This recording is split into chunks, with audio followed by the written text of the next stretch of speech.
Jomo Kenyatta University of Agriculture and Technology is guided by a clear vision as a university of global excellence in training, research, innovation, and entrepreneurship for development. The university has a diversity of academic programs, research and innovation enterprise.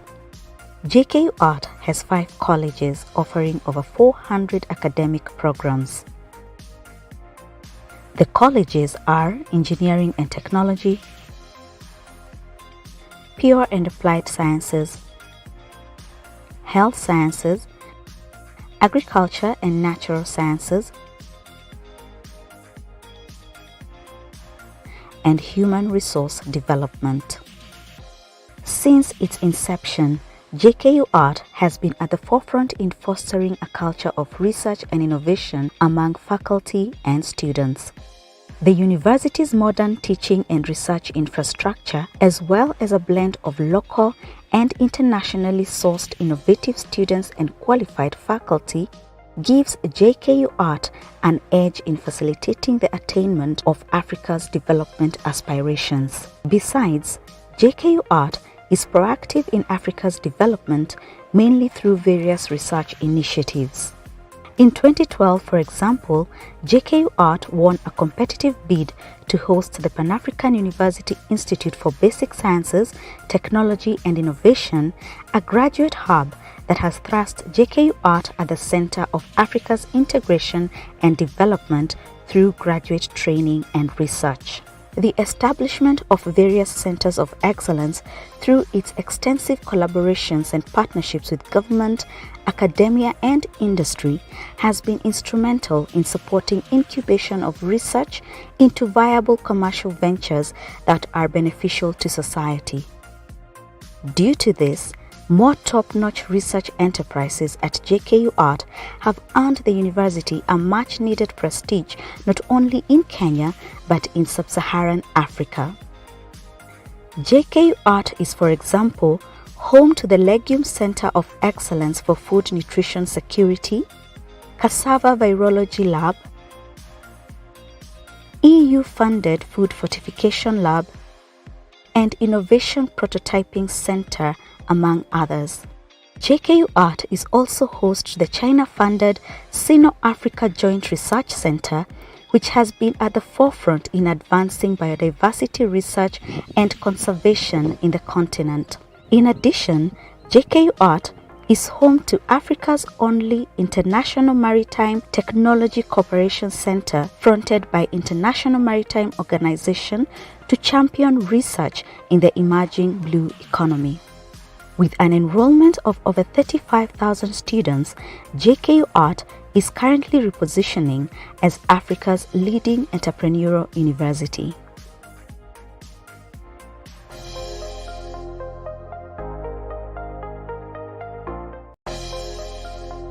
Jomo Kenyatta University of Agriculture and Technology is guided by a clear vision as a university of global excellence in training, research, innovation, and entrepreneurship for development. The university has a diversity of academic programs, research and innovation enterprise. JKU Art has 5 colleges offering over 400 academic programs.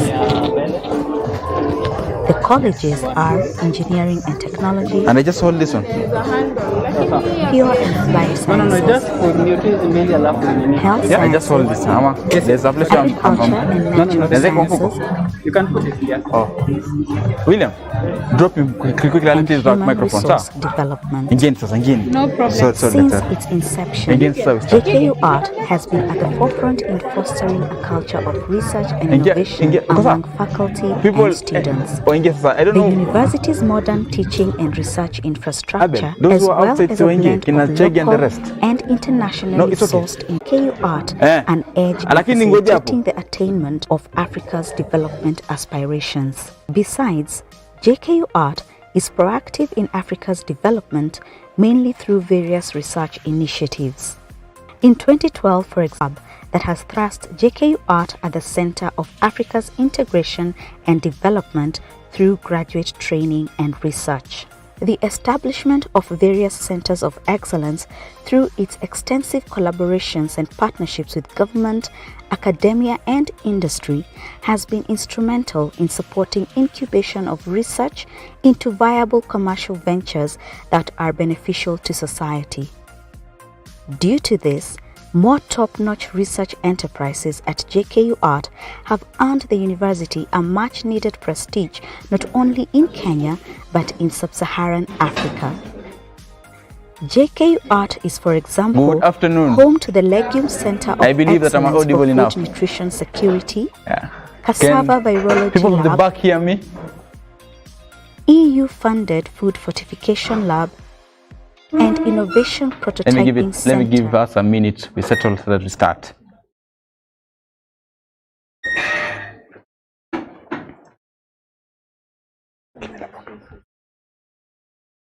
JKU Art is, for example,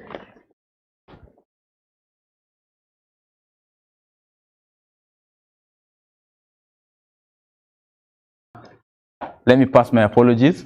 We were supposed to start, I think, an hour ago, but because of some technical hitches, time has elapsed. But apologies. My name's Francis Alumni. I believe most of you know me. We have been properly introduced since day one of your admission.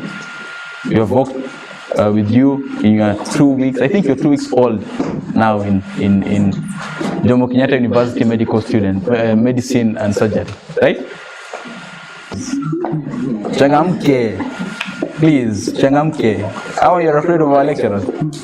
I tell you, they're the sweetest people you'll ever meet. So don't be afraid of our lecturers. They're so nice. Today is your day. Please feel free. See, you're frozen a lot. You're too frozen. Please listen up. So as I said earlier, we have worked with you as Jkusma, me as the chairperson. I'm serving as the chairperson of Jkusma. That is our student medical student association. And we made it was a vow we made amongst ourselves that when you join, we will work with you. We will show you the way, show you the right way. And I think you can vouch for us in front of our lecturers. It has been so, right? Right, guys? Yeah. So thank you so much for coming to this occasion. As I told you, this is an official welcome. We have been giving you many welcomes, but this is an official welcome into the School of Medicine, MBCHB. And in this day, we celebrate you. We celebrate you having chosen to do medicine and surgery here. We are grateful that you chose this school, and we are grateful that you made it here. I know exams are not easy. KCC are not easy, and for you to hit the cut-off points and the pass mark to do medicine is also not easy. So we consider you champions. We consider you giants, and you belong here. I don't want to have a long speech because we have been talking to you. I think for now you people are tired of seeing my face. The other day somebody told me that they have seen enough of me. Now I should just take a step back and have you see each other because you've seen a lot of me. So I wouldn't want to have a long speech. I want to introduce the organizing committee for White Coat ceremony, and I would want to call upon the organizing committee chairperson, Mr. Innocent Oluki, a good friend of mine, a brother of mine. You've been friends for like 5 years right now. Yeah, so please come forth and introduce yourself, introduce the guests, and introduce the organizing committee. Let's clap for him as he comes.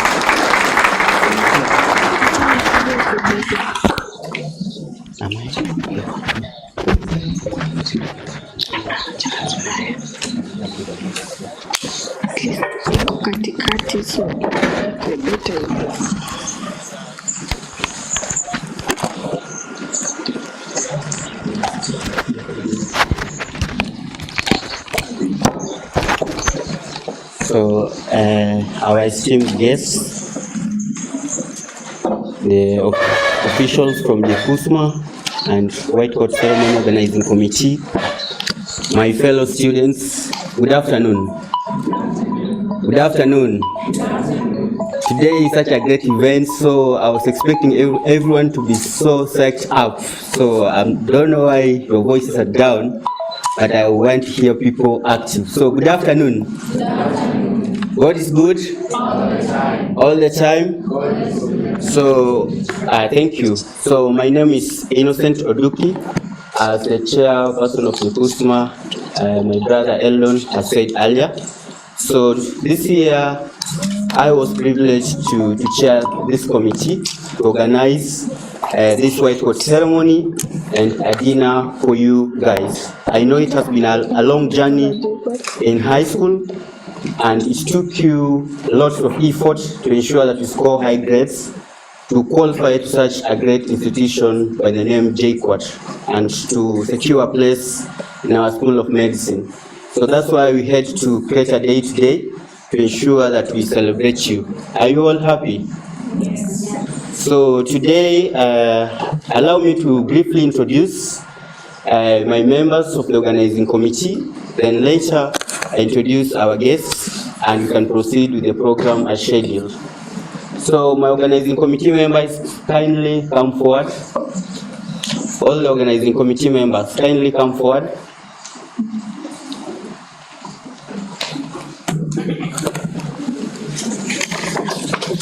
Okay, Lydia, Eileen, Abel, Isabella, Winfred, Eldon, Owen,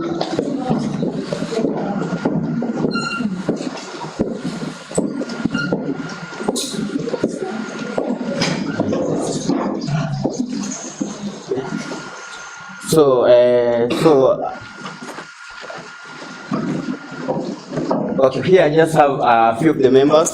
Some are still busy organizing the meals, the cake, everything, so they're not here with us, but we shall later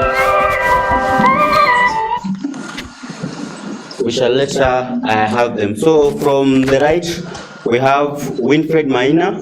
She has been the deputy organizing committee.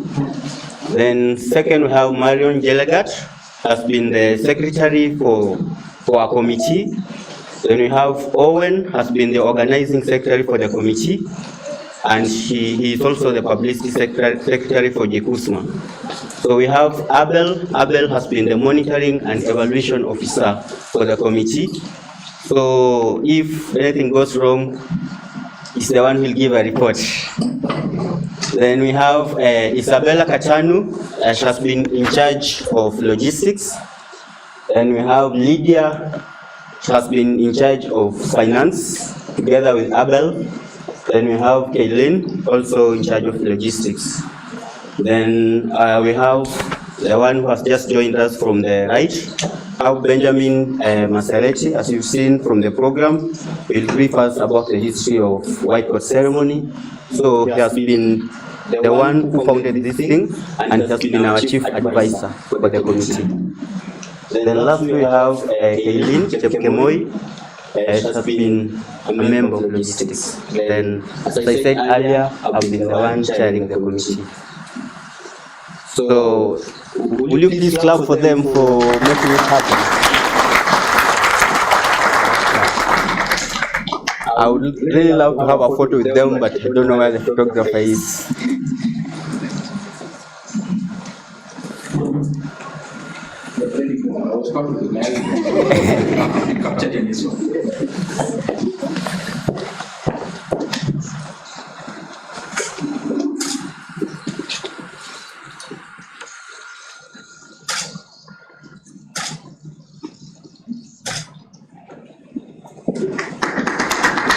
Thank you so much.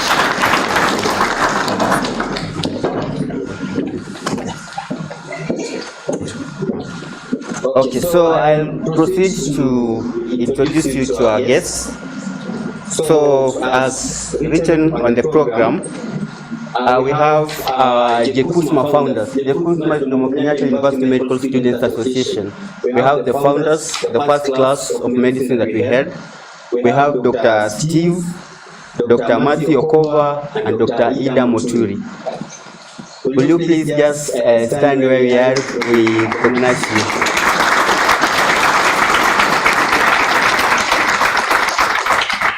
Thank you. Dr. Steve will be joining us later. Then we have Dean, our Dean from School of Medicine, Dr. Simba. So Dr. Simba or his or her representative. So where you are kindly. Yes, I'm so happy that my lecturer who teaches me surgery is the one representing the School of Medicine Dean. So we shall have a college principal who is Dr. Tuo or his or her representative. No one, but I think it's on way. Then we have Young Doctors Network or the representative. So I was told, like at the Young Doctors Network, our Jkusma members happen to also be members of Young Doctors Network. So I was told they will represent Young Doctors Network. So we still have Dr. Mercy, Dr. Ida Mturi, and Dr. Stephen Odiwar.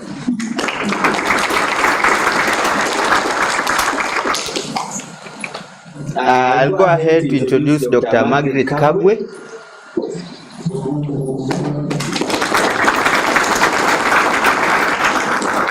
Thank you so much, and Dr. Margaret Kagwe is not only attending today, she has been our partner, Jkusma partner for several events. So I would really like for us to give him a round of applause again for the good job he has been doing for us. Thank you so much, Dr. Then I'll go ahead to introduce Dr. Ida Wanjiku. Dr. Ida Wanjiku.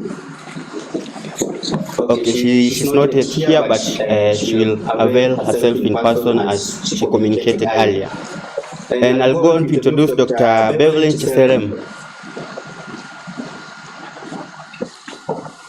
Also on her way.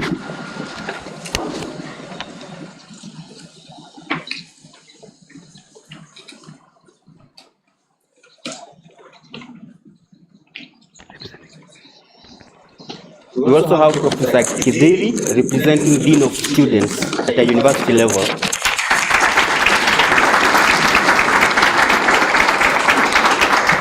Thank you so much. Then we have from our sponsors, we have our chief sponsors, Wakeme Sako.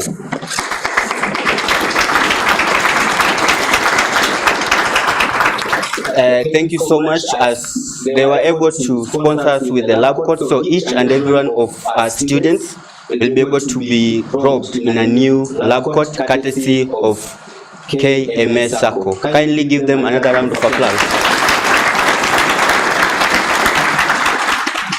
Then we have from Life Care Hospital, groups of hospital, we have Dr. Agnes. So we first, from Life Care Group of Hospital, we had two representatives kindly. Two representatives from Life Care. Oh, okay. Thank you. Sorry for the confusion. Then we have another sponsor, Radiant Group of Hospital, Dr. Agnes.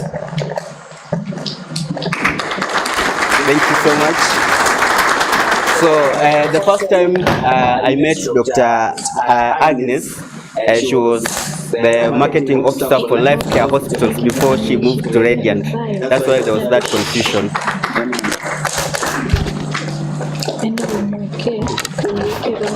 Your microphone. Thank you.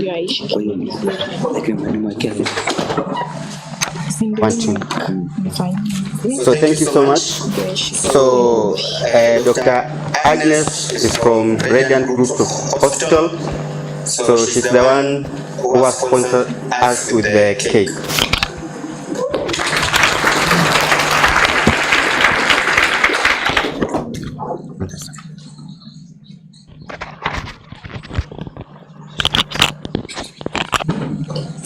Then we have a sponsorship from Texas Cancer Center.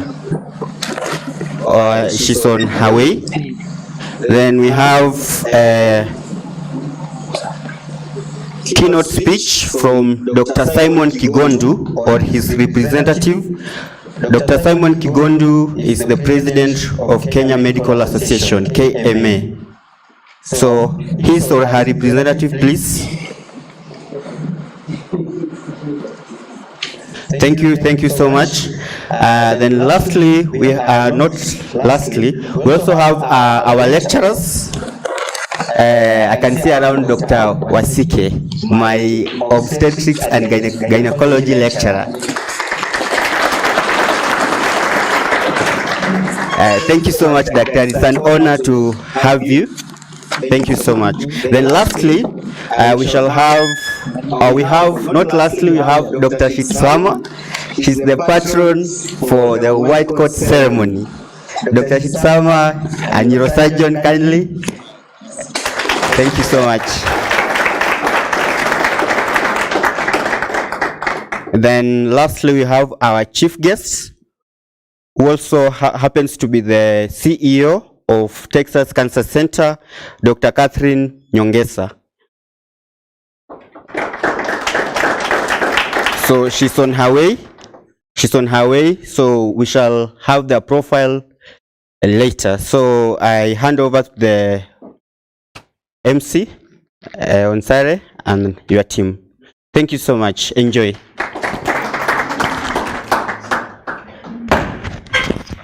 Thank you, Innocent. Let's pray. Everlasting Master in heaven, we want to thank you for this wonderful day that you have given unto us. As we want to begin this ceremony, I pray that, Lord, you may start with us and end with us. In the name of Jesus Christ, we do pray, trust, and believing. Amen. I want to join my brothers and sisters to apologize for the delays.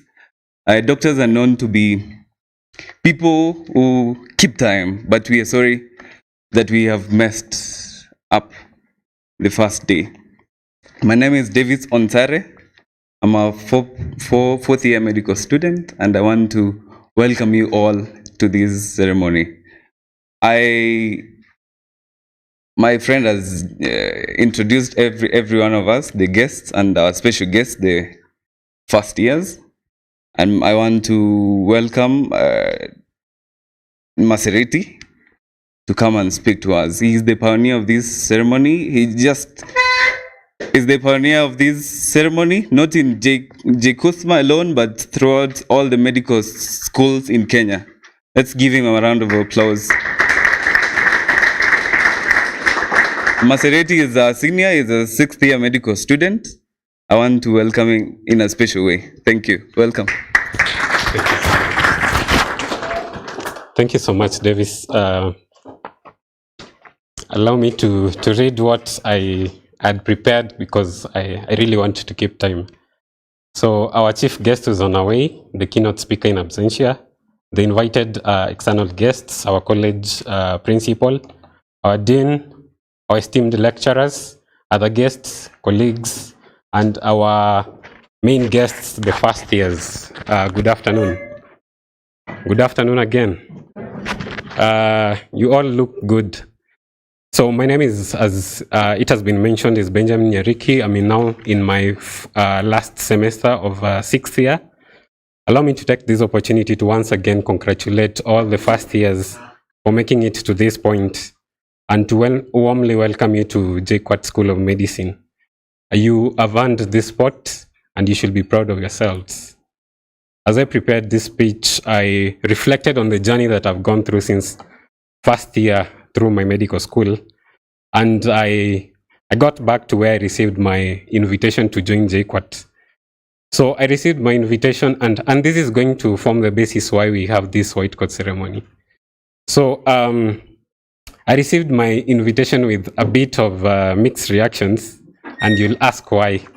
So on one side, I was happy that I had received an opportunity to come and study medicine. On the other hand, in my naivety, I thought that medicine is just, for me to become the best doctor I can be is just to go to the University of Nairobi or to go to Moi University. So do you think, to this point, do I still hold that kind of notion? I'll answer that at the end. So on the other hand, I was happy and excited because I'd also received an opportunity to get coached and apply to study abroad. And this is a story I think Dr. Jkusma knows.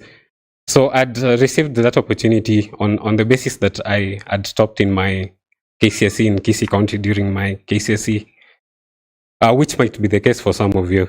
And looking at the opportunity to go abroad, it looked all rosy. So when I joined JKUAT on 22nd August 2016, we were warned about getting 50% to proceed to the next level. And in our naivety, we thought that 50% is, compared to what we were getting in high school, 50% was going to be a walk in the park. Do I still think that? Maybe we will find out along the way. So the first cut comes, and it was anatomy. The results we got, I'll tell you, it wasn't what we expected. So, but we moved regardless. So, and we lived to fight another day. And for me specifically, I had so many battles to fight because at the same time, I was spending most of my time doing essays and also studying for SATs. For those who know SATs, it is a standard aptitude test, which is an exam you do when you're going abroad. So I was in an anatomy class or biochemistry class, thinking about when the lesson will end for me to go and continue with my essays. I know my lecturers don't know this, but that is what happened. So I sat for my SAT exams. Thankfully, I passed. And this was it. This was what I was waiting for. This was the ticket that I needed to go to the land of opportunities to enjoy an American education. So on the side, because I did not have any assurance, on the side I held on to anatomy, 101, biochemistry and physiology. So the year went by, all the struggles of trying to do both things at the same time. And I hoped that I would still go abroad. On the side, I was struggling because anatomy, all those basic sciences, as much as they call them basic, they're not that easy for you. So thankfully, I passed my first year and proceeded to the second year. But for a guy who had, that year I had applied to some of the top universities, including Yale, and I narrowly missed because I was waitlisted. So with that kind of result, I thought that I was ready to apply even to bigger schools like Harvard, and so did I. But the second year comes, I apply, I get so many rejections and a few acceptances, but I don't get the scholarship that I wanted. So what happens? I decide that it's time to leave this kind of dreams and building castles in the end to settle for anatomy. And that is the point where I first contacted Dr. Jkusma. And I'm grateful that she was graceful and actually offered me a chance to meet one-on-one with her so that she could at least talk to me. So, sorry. To this point, it has not been a smooth ride. I won't lie. I've survived 2 supplementaries, so I've mentioned biochemistry. This is the 4th time, so you know that biochemistry wasn't so easy. And yes, I got a supplementary in biochemistry. And hematology, which if you ask me, I should be the one to blame because hematology is not so difficult. My lecturers will attest. Other than that, I've moved on to render my services, not just in JKUAT, but also other medical schools across the country. But I'm not going to read you my CV. No, I won't. Allow me to highlight two of the main things that I'm grateful to have been a vessel in for them to come to fruition. And one is this white coat ceremony. So as the national officer in charge of medical education and research in 2020, I worked together with a team of 11 in drafting a proposal which will become this white coat ceremony. So we pitched our idea to Kenya Medical Association, KMA SACCO, and other organizations, telling them that mentorship is really important, especially for first years. Because given the experience that I had gone through, I didn't want somebody to go through the same experience. Much as it could be another opportunity that is as good as medical school, but I'll be biased if you ask me now if there is another better opportunity than this. I think nobody should go through such an experience. You should at least settle on one thing so that you work on it all through. So on the side, what has actually happened over the time is that many of organizations have taken up this opportunity. I mean, this white coat idea. KMA SACCO has offered to actually now sponsor white coat ceremonies and even the lab coats for all the first years who are joining medical school. KMA Association, that is Kenya Medical Association, has made it a policy that any first year that is going through medical school should go through such a ceremony so that they're inducted into the profession. Other things that have come with it is that we've gotten an opportunity to write an article together with Dr. Jkusma, our dean, Dr. Justice Simba, and also the organizing committee for last year's ceremony. And we wrote an article that is now on the pipelines to get published. So the second thing that I'd want to talk about is about JKUMREC, which I hope that you guys along the way will join. So JKUMREC is Jomo Kenyatta University Medical Research Club. So it is also an idea that I came up with during that time when I was the national officer. And it wasn't just in JKUAT. We worked with other schools so that we formed other research clubs because we thought that there is need to expand the opportunity in undergraduate medical research, also to encourage more students to do undergraduate medical research. So I also want to thank my mentors, Dr. Mburugu, our dean, Dr. Simba, and also Dr. Thuo, who received the idea warmly and allowed us, me and someone called Brian Murutu, is now in 4th year, to write the constitution for what would become the JKUMREC. Over the time, we've achieved some winnings, but the ones that I can highlight to you is about a scholarship that we received, some of the members of the club, to go for a conference in Kisumu last year. So 10 of us went to that conference, and SEMA, a 5-star hotel, which you've not paid any penny for. Isn't that something that you look forward to any time? So the club has over the time grown, and now we are set to host the first JKUMREC conference, which is happening next month. So I know I've said a lot, but I hope through what I've said, you've picked something that is important, which is mentorship. For you to go through medical school, mentorship is really key. Even to this point, Dr. Jkusma is my mentor, Dr. Mburugu is my mentor. I still write to them, I still call them whenever I need any help. So I hope that you emulate the same. So, is it Yohan or is it Moi? No, neither of those. For me, I know my lecturers will differ with that because they went through different systems. But for me specifically, JKUAT has offered me a launch pad for what I want to do in future. And I'm eternally grateful to JKUAT for this opportunity. So as I head on to internship next year, I know that you will equally pick and grab such opportunities for you to chart your own paths towards your success. So finally, I want to reiterate what I started with. Congratulations for making it to this point, and Karibu JKUAT, and also Karibu to the medical school. It is going to be an exciting journey. I hope you enjoy every bit of it. Asante sana.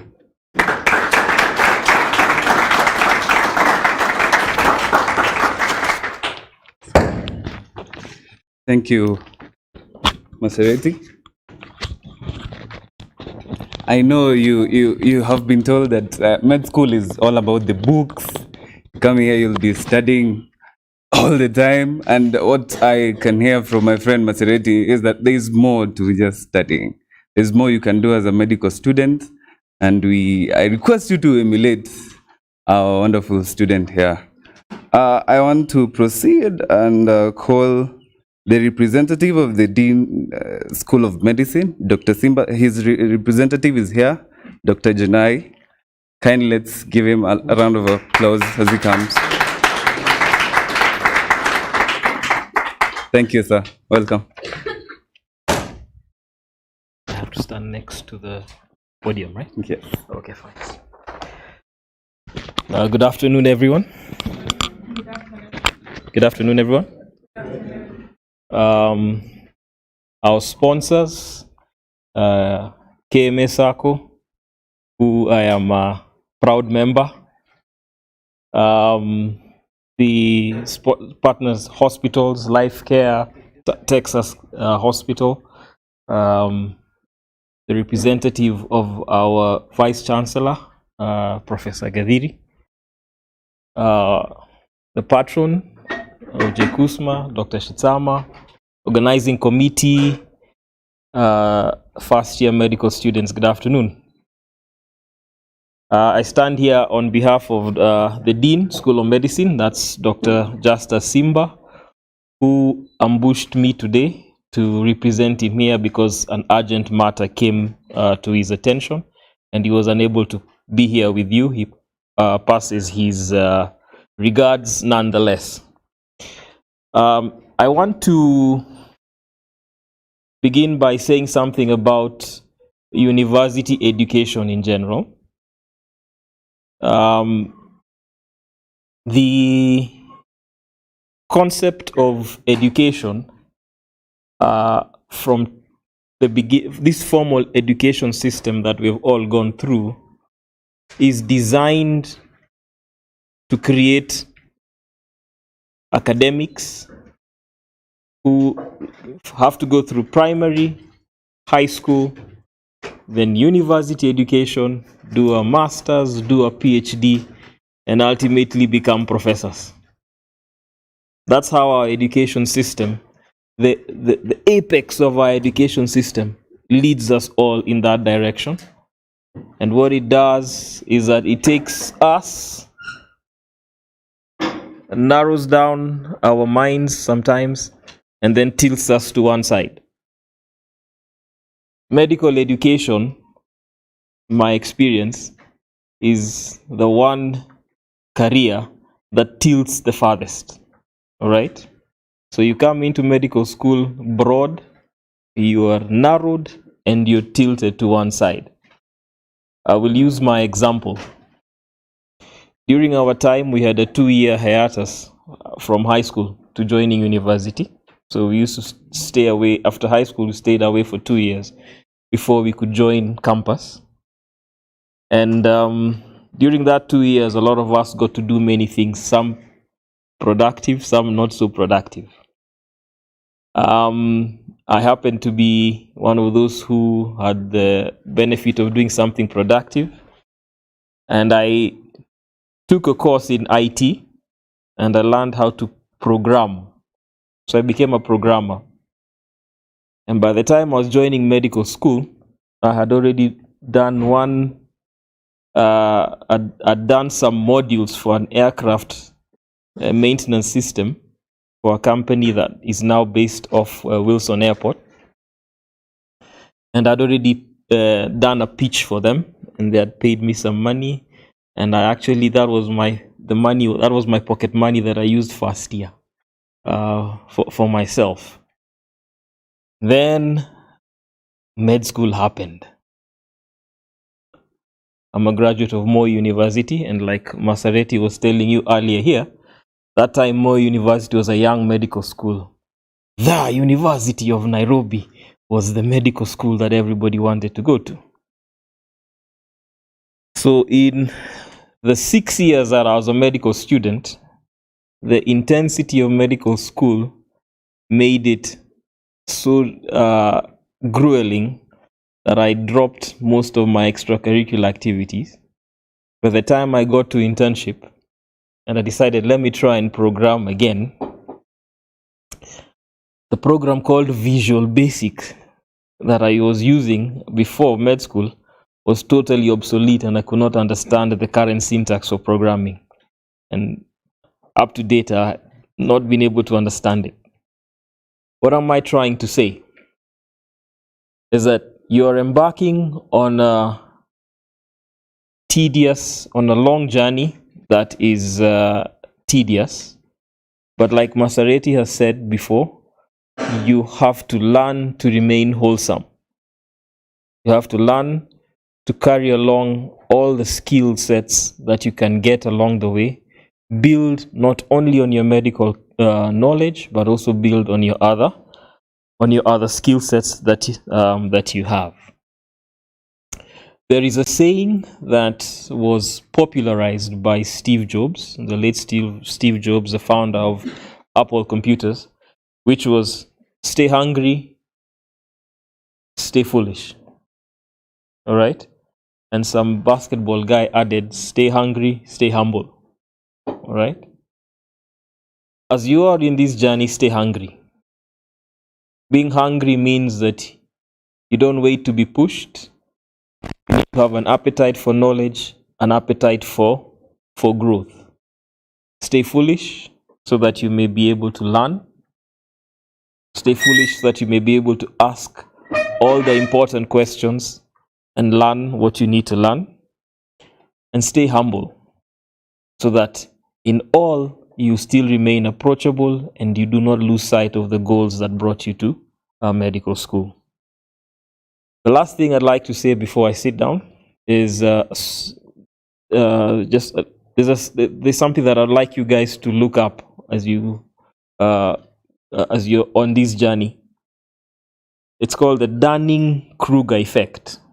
The Dunning-Kruger effect. All right. So a couple of psychologists did a study on US fighter pilots. I think some of you may have watched the new Top Gun series movie that came out new Top Gun, Tom Cruise movie that came out the other day. If you haven't, please watch it.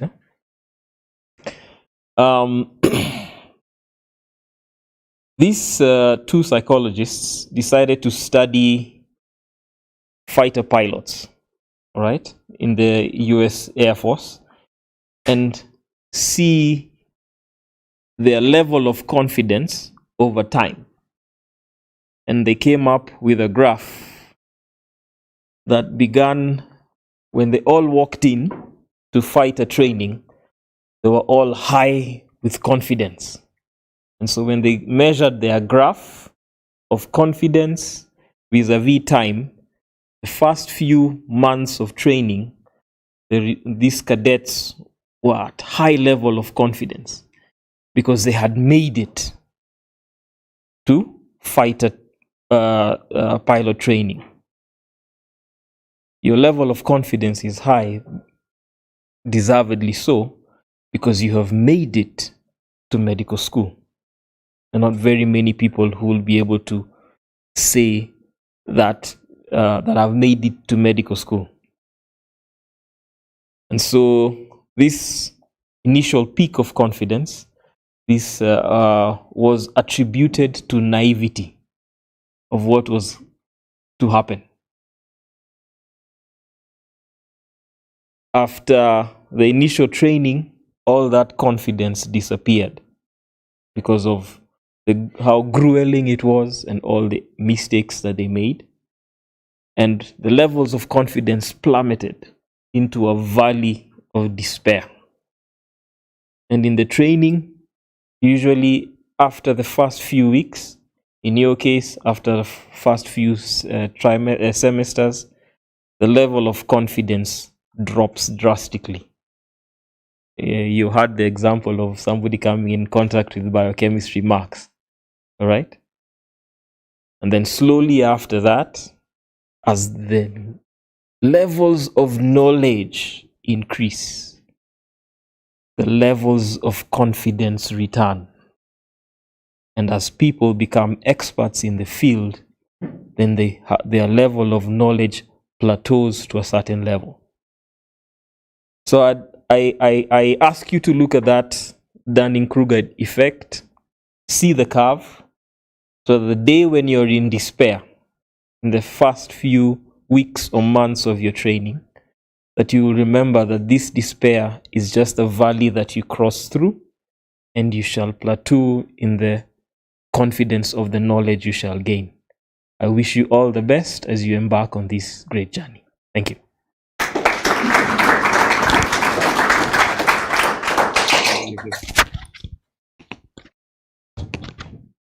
Thank you, Dr. Janai. What I'm hearing is that this is not going to be an easy ride. There are going to be valleys and hills, and we're going to need each other to make it through medical school. At this point, I want to introduce Professor Githiri, who is here representing the Dean of Students. He is representing the Vice Chancellor. Welcome, Professor Githiri.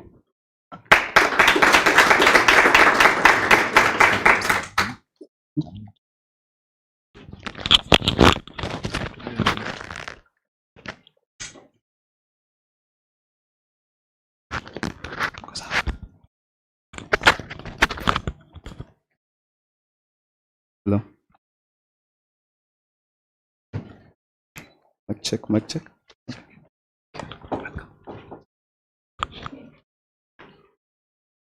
So thank you very much, our MC.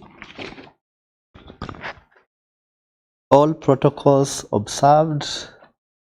Good afternoon, medical students. Good afternoon, all. I know we are not all students.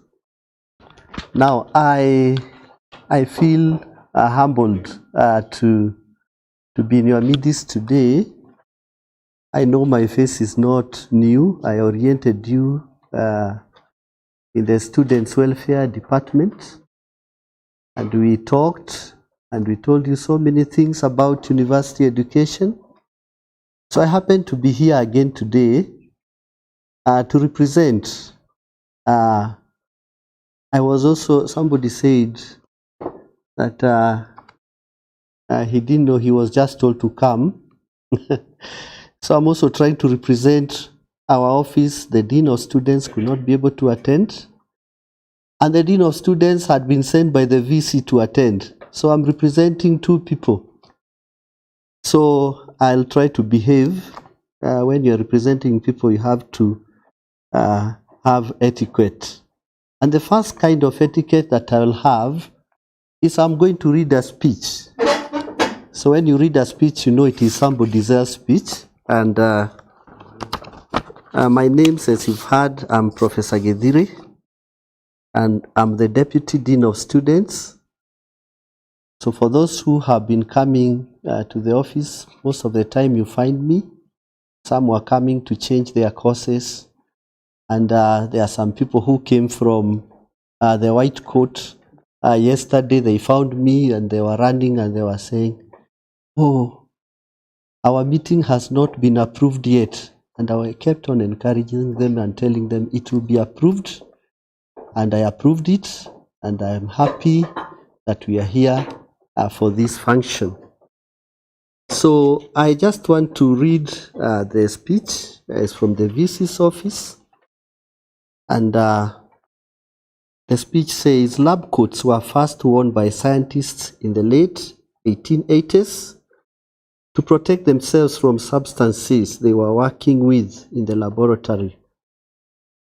Over time, the white coat has evolved to become, alongside with the stethoscope, a symbol of authority, trust, honor, and respect. White coat ceremonies are a rite of passage welcoming the new medical student into the medical profession. The ceremony originated in the University of Chicago's Pritzker School of Medicine. While this tradition has been adopted in many medical, pharmacy, and nursing schools across the world, it has not been formally instituted in our country, but it is becoming a tradition. The ceremony offers the new medical students a future view of medicine in the eyes of their colleagues. It aims to provide emphasis on compassionate, collaborative, and scientifically excellent care for the doctor, even in their initial training. It provides a platform for developing and mentoring relationships. It inculcates in our institutional policies supporting mentorship in both academia and psychosocial support through such initiatives. This year, this event is happening when first years have just reported, unlike previously, where it was conducted later on. So I think this is special for this particular event. So I do wish all first years the very best as they adapt in the white coat lifestyle. For continuing students, keep on moving. And the VC is wishing you a nice day. I know she talked to you during orientation, and I believe you are going to enjoy your stay in this university. So I finished reading the speech. Now I want to just add a few points and say, we are happy to have you here. And as freshmen, we have very high expectations for you. I just want you to know that this university has a brand, it has a name, and I have just heard the first person who spoke here trying to compare with other medical schools, and he has encouraged you that when you are here, you are in the best medical school. So what happens when you are in a place where you feel you are in the right place? One, you have confidence. Two, you have motivation. And when you have motivation, I just want to encourage you and tell you nothing is difficult, is it? You just have to keep on encouraging yourself each and every day, and encourage yourself that you're in the right place, you are doing the right thing, and then you'll also every day encourage yourself and say you can do everything. You can do anything. There's a scripture in the Bible which says, I can do everything through Christ who strengthens me. Yeah, let that be a point of encouragement to you each and every day. Even when you attend your classes and you find maybe you are not understanding anatomy. I just hear of anatomy. Myself, I'm a professor of physics. And the kind of anatomy I do myself, I do a different kind of anatomy. I study the earth using physics. So I don't do human anatomy, I do physics anatomy. Okay? So my area of study is called geophysics. So when I want to image the earth, the way you image a human body, then I see different things. I don't deal with life, you deal with life. So that's why I also look at you as people who are very serious, are dealing with very serious things, and so that should define a medical student. But if you want to learn about anatomy of earth, then you can come and visit me, and then I'll tell you more about that. But for now, I just want to encourage you and also to let you know that the student welfare department is there 24/7. And sometimes as you continue with academia, myself, I'm in academia, but I'm also on the other side. As you continue with academia, you may have other issues that may affect you, or they may prevent you from achieving your objectives.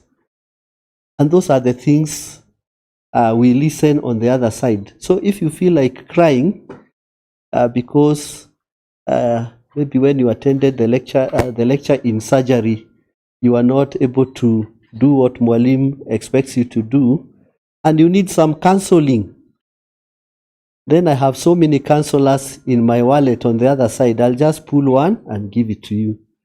And that person will talk, will walk with you, will deal with the issues you are going through, and then you will be back on track. Now, I know somebody will talk about mental health, but I felt I should also speak this before I leave this podium. And we have noted that there has been an increase on issues relating to mental health, suicide, and all these kind of things. Every time we report in the office, then we are dealing with these issues. And I just want to encourage you and tell you, please, just work hard and try and think in a positive way. And if you feel like you are deviating a bit, on the left, on the right, our department, their students' welfare is there for you. We have a very, very nice counselor attached to College of Health Sciences. I was not able to come with him. They have gone to attend supervision, counselor supervision called Mr. Mwangi. And I'm sure you have met him. And if there are any issues, I know we'll try to help you as much as possible. So mine is to tell you welcome again. I know I have welcomed you so many times, and may God bless you as you start this journey of medical school, and as you continue being encouraged by the other in the White Coat Club, keep meeting and talking with other colleagues who are going through the same thing. And somebody has even said there's another club on research, medical research. We encourage you to be involved in all these clubs and societies. They are usually registered in our office, at the Dean of Students' office. So if you feel you have something, a club or a society which will bring you together and you share experiences as you continue in your career walk, welcome, and you share the idea with us. So thank you very much, and may God bless you. Thank you.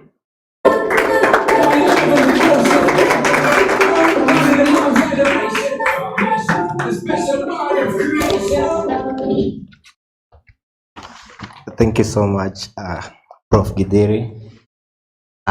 Let's take, it's your day, first years. Let's take a moment to relax. I see you all in very live spirits. Turn to your neighbor and say, this first step I take with you. You know, I've realized that the theme for today is first of 1,000 steps.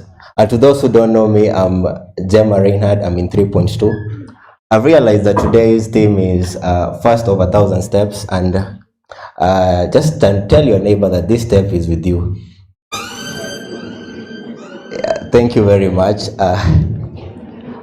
You know, like for every journey, there are some people who came before you. There are some people who walked ahead of you guys so that your experience is better than what they experienced. Coming in next to give you a speech is the founders of Jkusma. You've all heard of Jkusma, and this is the board that has enabled all this to occur. We'll be having Dr. Stephen Odiwar, Dr. Mercy Okova, and Dr. Ida Muturi. Can you let's give a round warm of applause to each and every one of them. The people I've mentioned, the doctors I've mentioned, all of them have all come before you guys. They have laid they laid the foundation, and it is because of them we have the Jkusma, and it's because of Jkusma is that today we can welcome you and can usher you into the medical world. Kindly let's have Dr. Mercy Okova. to come give us a short speech. A round warm of applause as she comes.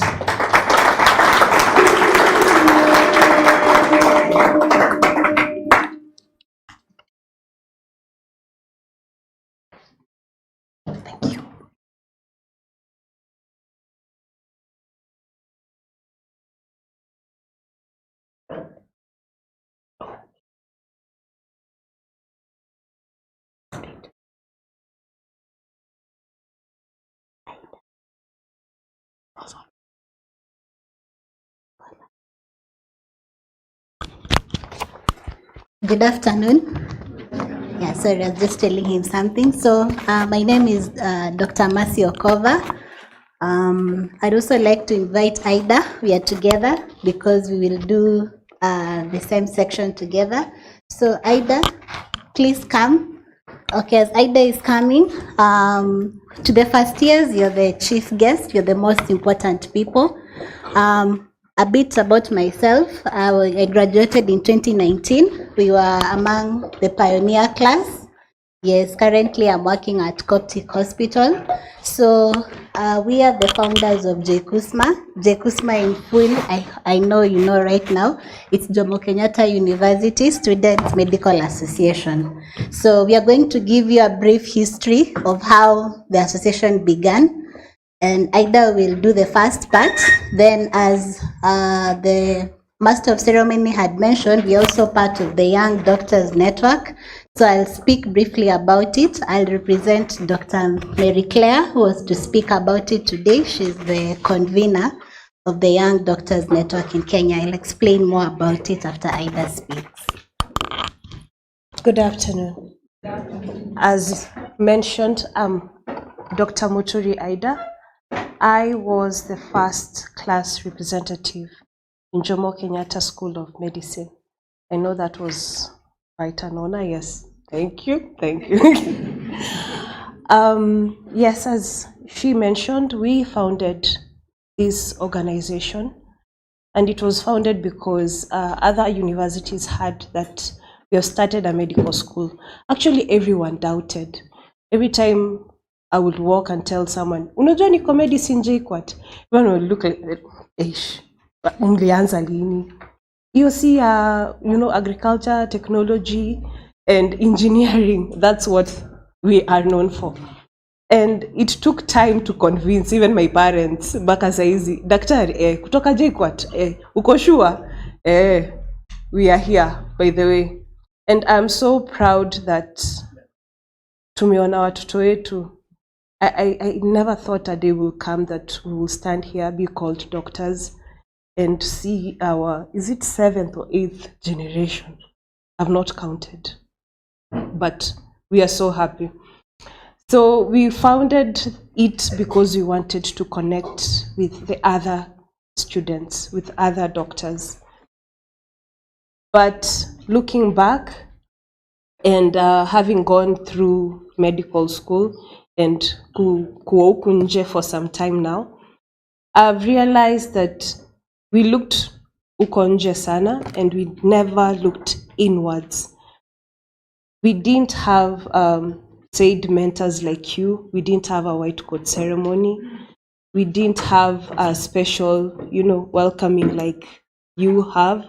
We were just put in a hall and we were told, welcome, classes itakuwa hapa na hapa na hapa.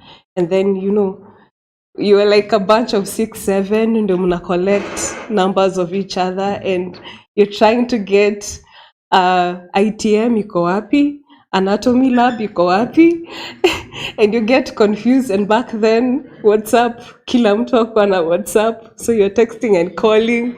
Like hatukuwa tumejua hata ku create group. We were that naive.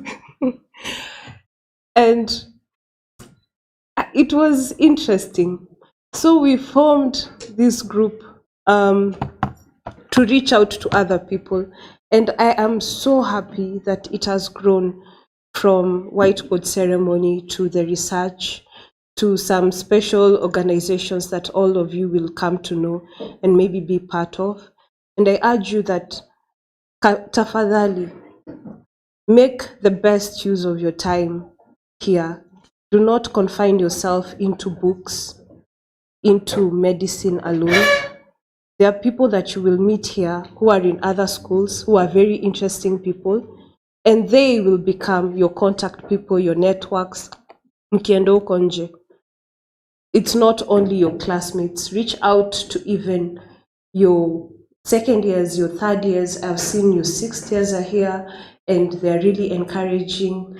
And I've seen Onduki, who recently met him in funny circumstances. Oh, by the way, I partly tutor psychiatry in 4th year, 6th year. So, mnaweza nipata huko pia.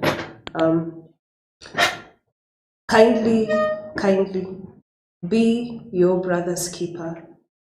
Be your sister's keeper. These are the people that you will call your family, not only for 6 years, but for life eternal. You will be surprised how many lecturers here were classmates, some even schoolmates. You will be surprised here how many of maybe gentlemen met my brother in high school. Some wako hata mbele yao, that is Onsare and Nyariki. Some ndo wameingia. The beauty about medicine, the beauty about all this is the difference between me and you, and I and Dr. Jkusma, is age difference, different time, and different experiences. But all of us are colleagues. So as we welcome you, jua nyinyi ni our junior colleagues, and we will want to reach out, as it was spoken earlier, that we are your mentors.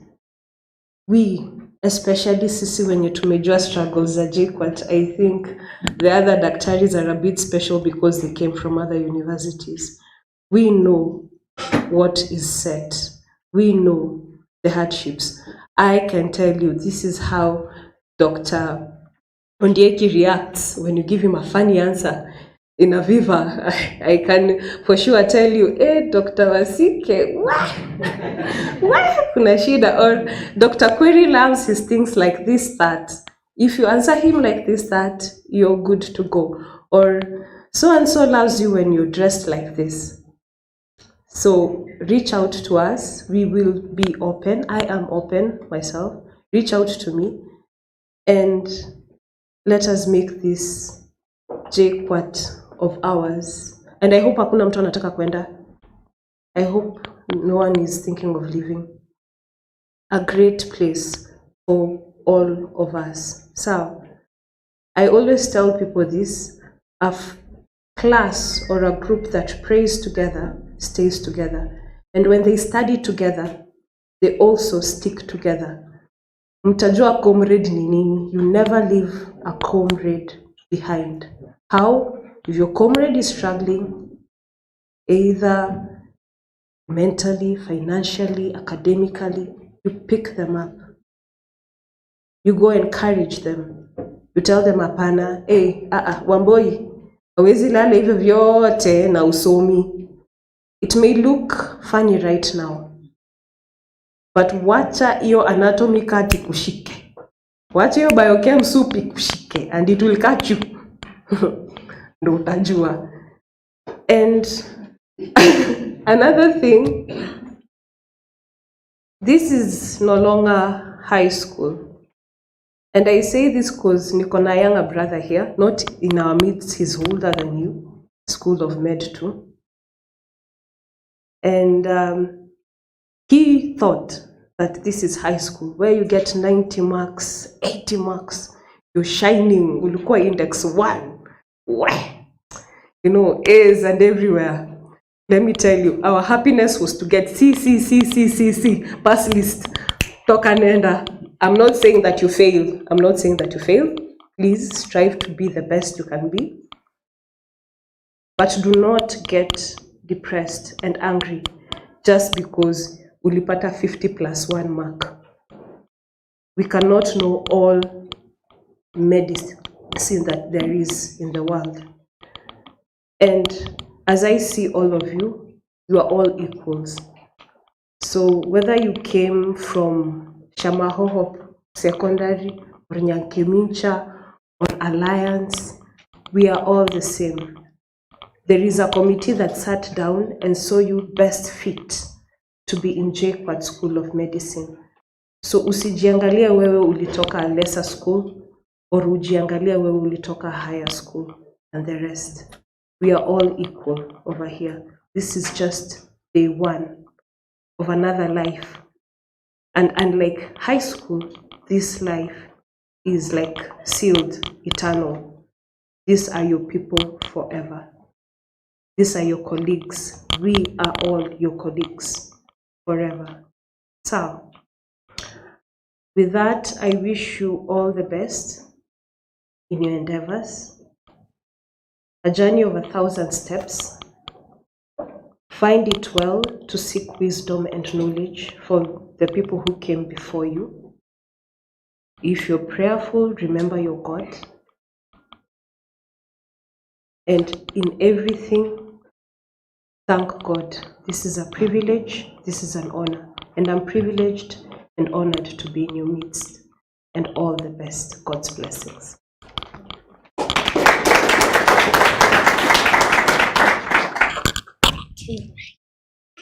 Thank you, Ida. Yeah, so as we conclude this session, she's talked about briefly about how we started the association. So I'll just briefly mention a bit what she may have missed out a bit, and then I'll tell you about the Young Doctors Network, but she has encouraged you a lot. Please remember that advice. Yeah. So when we started Jkusma, it was we joined in 2013, but the association, we started working on it in 2014. It was a group of us, mainly Ida, me and Steve. So we were the pioneer class. In fact, that's when everything was beginning. Yeah, initially we didn't have the School of Medicine as it is. We were under, was it tropical, something of medicine somewhere. Then things developed one by one. So I remember we sat writing the constitution. That whole process really helped us to learn how to start something, how to start organizations and all that. It also gave us an opportunity to interact with other medical students, something that she has mentioned, and then even one of the lecturers mentioned before. You don't just limit yourself to what is happening in the school. So we talked to other students like those in the University of Nairobi, the oldest medical school in Kenya. They have the association called AMSUN. We learned a lot from them. By writing the constitution, which I think the president one day should avail the constitution and you see. We also learned how to come up with a leadership structure, because after forming the constitution, we had to see how will the organization be led and all that. We started now even having elections, and I think they're still there. And then now we had the agenda. Why did we start the association? One of it was to bring interaction among ourselves, and then also to act as a link between the students and the school.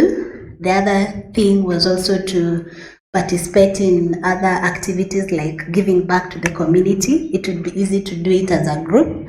Then also to network beyond medical school. Like for example, all the guests that are seated here, the committee reached out to them. They're not even alumni of our school. They're not even maybe lecturers, but they're doctors and other people doing other things out that the association will make you to be able to interact with them. And then also the other activities that came up, like for example, we volunteered in organizations. I remember in our time, we had the one called Respect about reproductive health. We partnered with other medical students in the country together with other students in Denmark.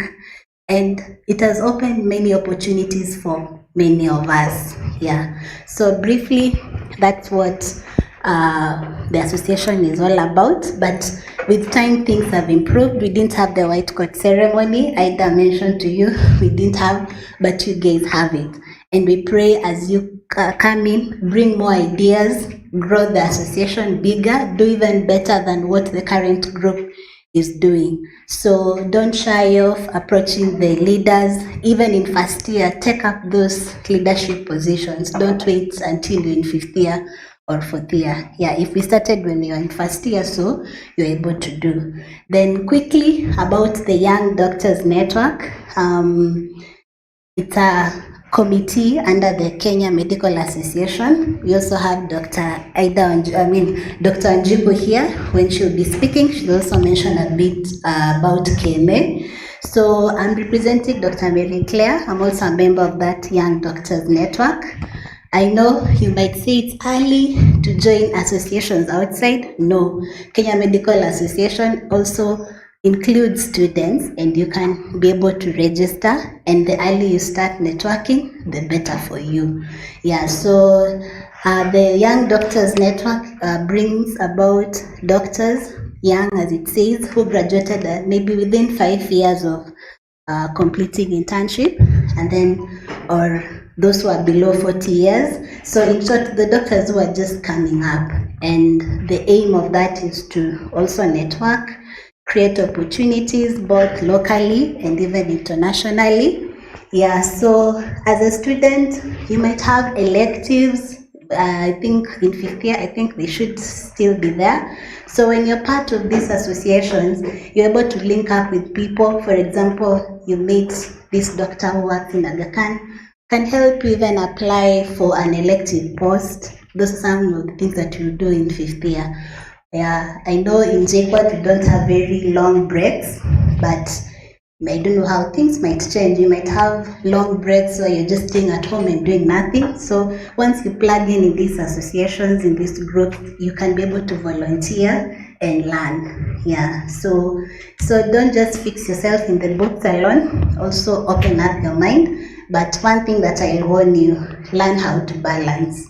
Don't overdo things until your academics suffer, because someone can just be out there rushing everyone, you're not reading, and then, hey, you know the 50% is not easy. So learn how to put a balance. So for you to join Kenya Medical Association, as a student, okay, there's a bit of a fee. You pay, currently it's 1,500 shillings. If you want to know more about it, you can just go to the website, Kenya Medical Association. If you just Google that, you'll see, and you'll be able to go through the steps. If you have any questions, you can approach maybe Innocent. We'll be able to connect with us and we'll answer more questions.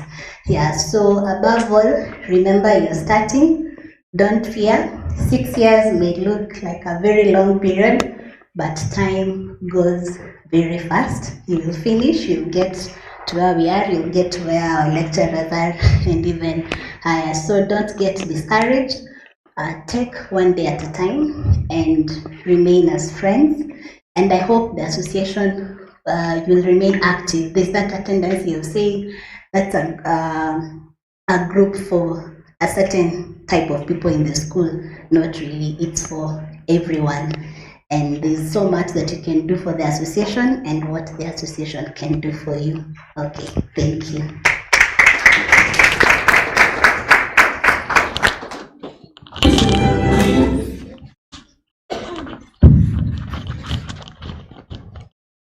Thank you very much. Let's give another round of applause to the founders.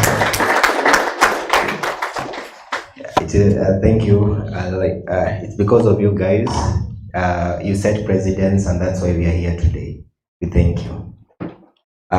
Before we continue, I'd like to recognize the presence of some few special individuals with us today. First, I'll recognize Dr. Beverly Cheserem. Thank you for attending.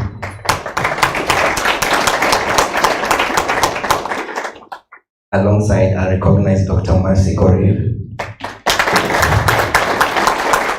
And also with us today is Dr. Okoth Nyango. Yes, thank you. Maybe I share an experience before the next speaker.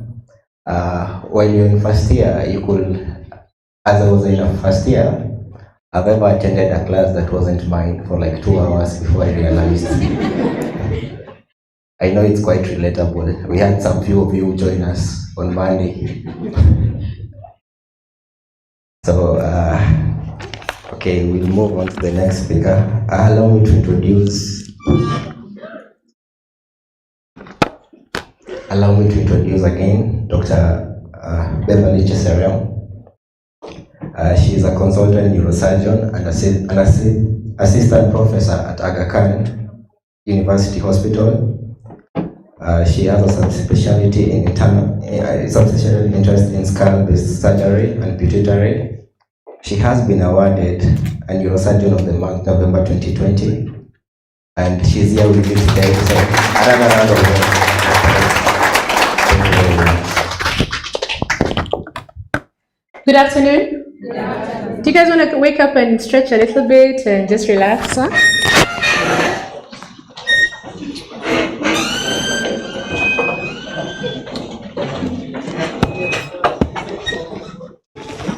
So just stretch kidogo, greet the person next to you. I promise you there's no offering that I'm going to ask for. Someone you haven't met before, and then you can have a seat at some point.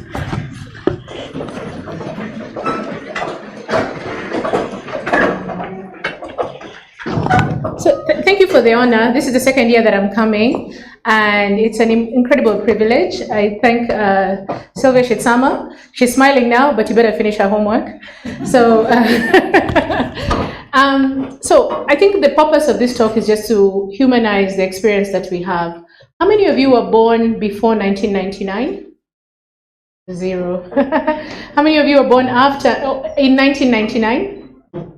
Okay, and how many of you were born after 1999? The rest of you don't know your birthday. So I started medical school in 1999. Let's put it into perspective. So while you're learning how to be continent, I was learning how to finish my work. So yeah, that's just perspectives. The most important reason why you come to university is to learn new knowledge. And the first thing I'm going to say, it's the time you're going to be learning about yourself. So even before I talk about your academics, this is a fantastic opportunity. You've got a very beautiful campus. I would like to encourage you to really explore life. What I mean by that is have conversations that you wouldn't normally have, whether they be religious, political, whether they be about performing arts or music, whether it's about trying a new sport. You're privileged enough to be in a fantastic campus with a variety of people. And the whole point of coming here at this point is to get to know who you are. Up to now, everyone has told you what to do. And it is very predictable what success looks like. You know, you went to nursery school, and then you had 8 years of primary school, and then you had 4 years of secondary. There was a syllabus, there were exams, and the exams were graded. So you know what it means to be successful because somebody else decided what success looks like. But success in life is a little bit more ambiguous than that. What might look to you as success may not be the full story. So this is the time now to get to know yourself, because you're building a foundation that is separate to the values of the school, friends, or family that you have. And the only way you can do that is by being open and truthful to yourself and trying new things. So therefore, I encourage you while in university to keep an open mind. Yeah? The second thing I encourage you to be is to mix and mingle. The tendency when you're met with new opportunities is to stay with people that you already know, with ideas you're already familiar with.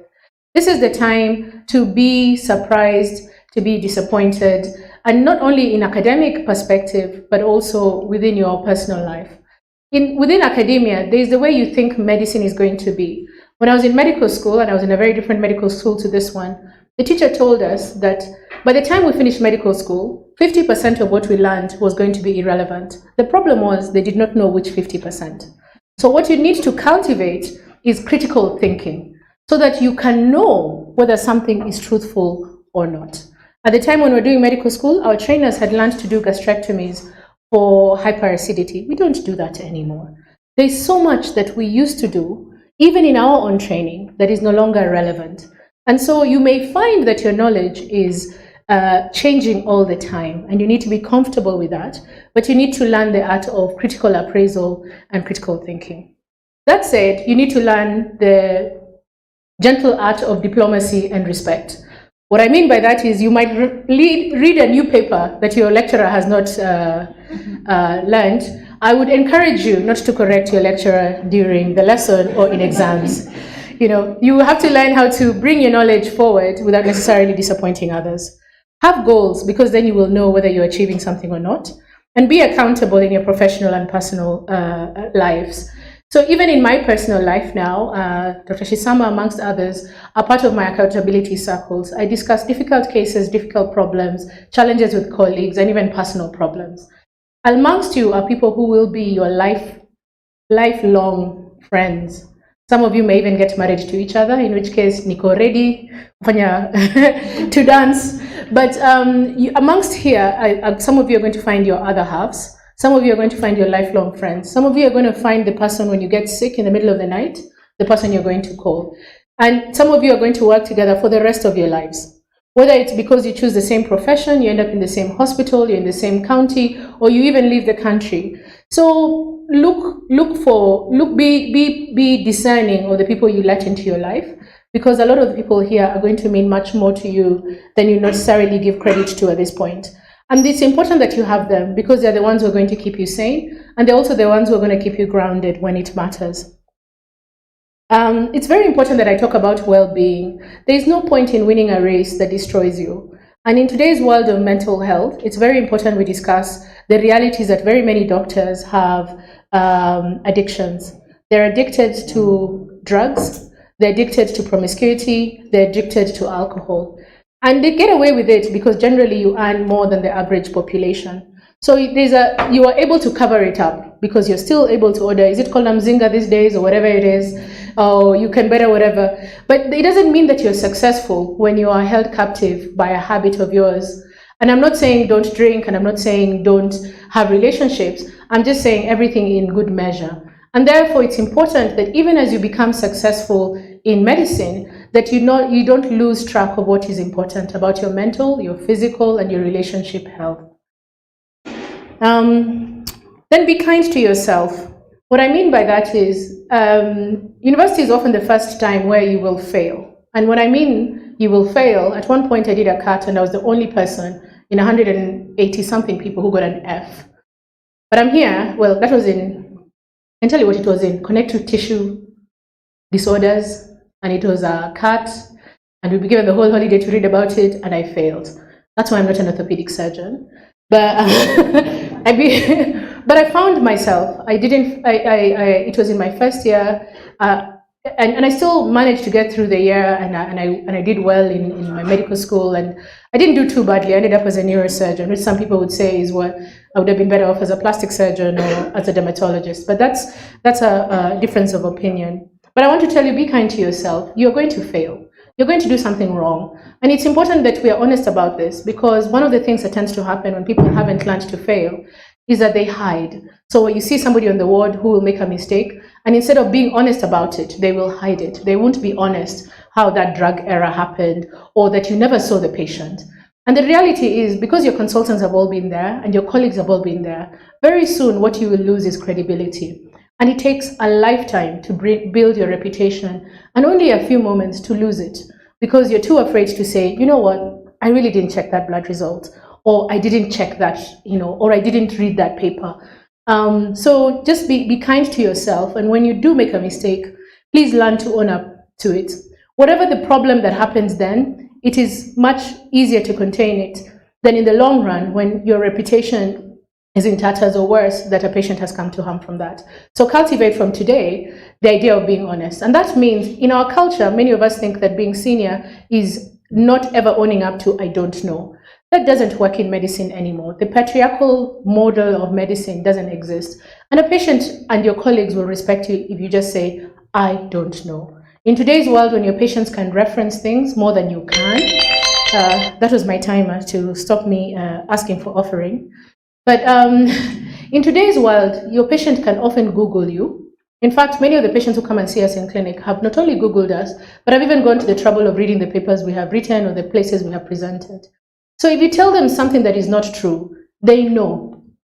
Yeah? And if you tell your colleagues something that is not true, they will find out. So learn to be yourself and cultivate the habit of saying, I don't know, I will check, and let your word be your bond. And also be courageous enough to change course, whether it is changing course in the project that you have chosen and being honest that it's not working, or in changing your specialty, or even if I was to be completely honest, some of you in this room will change your minds about medicine. That is not an act of failure. It takes courage to know that you're not where you belong. I was headed for a career in, first in public health, then I realized I don't like meetings. Then in ophthalmology, and I realized I preferred the whole nervous system, not just the eyes. And so at every point, I had invested myself heavily and I had to change course. And I had to go back to the people who mentored me and tell them, I don't think this is what I want to do. And some of you will do that. You will do some time in medicine and decide for all the good and bad things, maybe this is not for you. Or you'll choose a career and decide that that is not for you. Sometimes it's an external factor that will make you do that. You get married, you have children, you have to take care of a loved one, and you either have to slow down or change course. That is just called life. Be kind to yourself. So thank you very much for this opportunity. I was just going to ask if anybody wants to ask me a question or two, they can ask me freely. I normally smile when I'm not at work. Anybody want to ask me anything? No too small or big question. Thank you for the privilege of your time.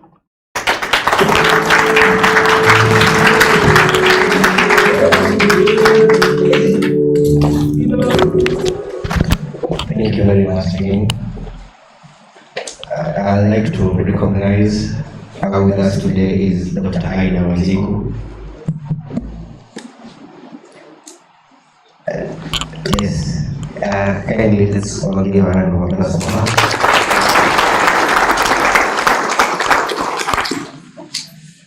The next speaker is well known to us. Last year when we were organizing the white coat ceremony for the group before you guys, she was there with us. We could even call her our mother from KMA. I brag about having a master's at a young age and I have no undergraduate degree. And the reason is because I'm the master of ceremony.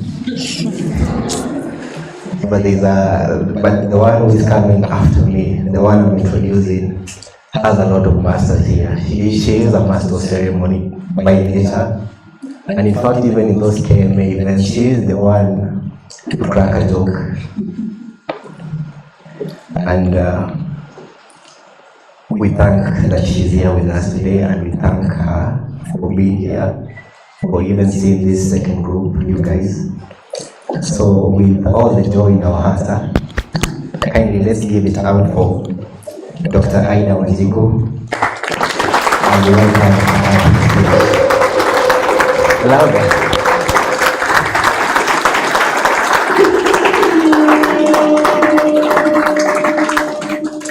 That was my profile. Thank you very much. Thank you. All right, good afternoon. How is everyone doing? You know me, when I'm here, there has to be energy. So if you don't participate, I shall make you participate. So everyone is good? So I've heard that people were born in the 2000s. Okay. All right. It is well. All right, my name is Dr. Aida Lindsay Wanjiku. I don't know which name you would prefer to go by. I am the National Social Responsibility and Welfare Committee convener. I am also the former co-convener Young Doctors Network, Kenya Medical Association. I am a senior resident doing obstetrics and gynecology at the University of Nairobi. I also wear many hats. I am a corporate moderator and a mistress of ceremonies. I am also a fashion designer. I am an artist, a musician, a dancer. I think I can do anything except cook. Don't take me to the kitchen. I like that guy. I like you. Thanks. In fact, let's do this together. I like it. All right, so thank you very much for the invitation.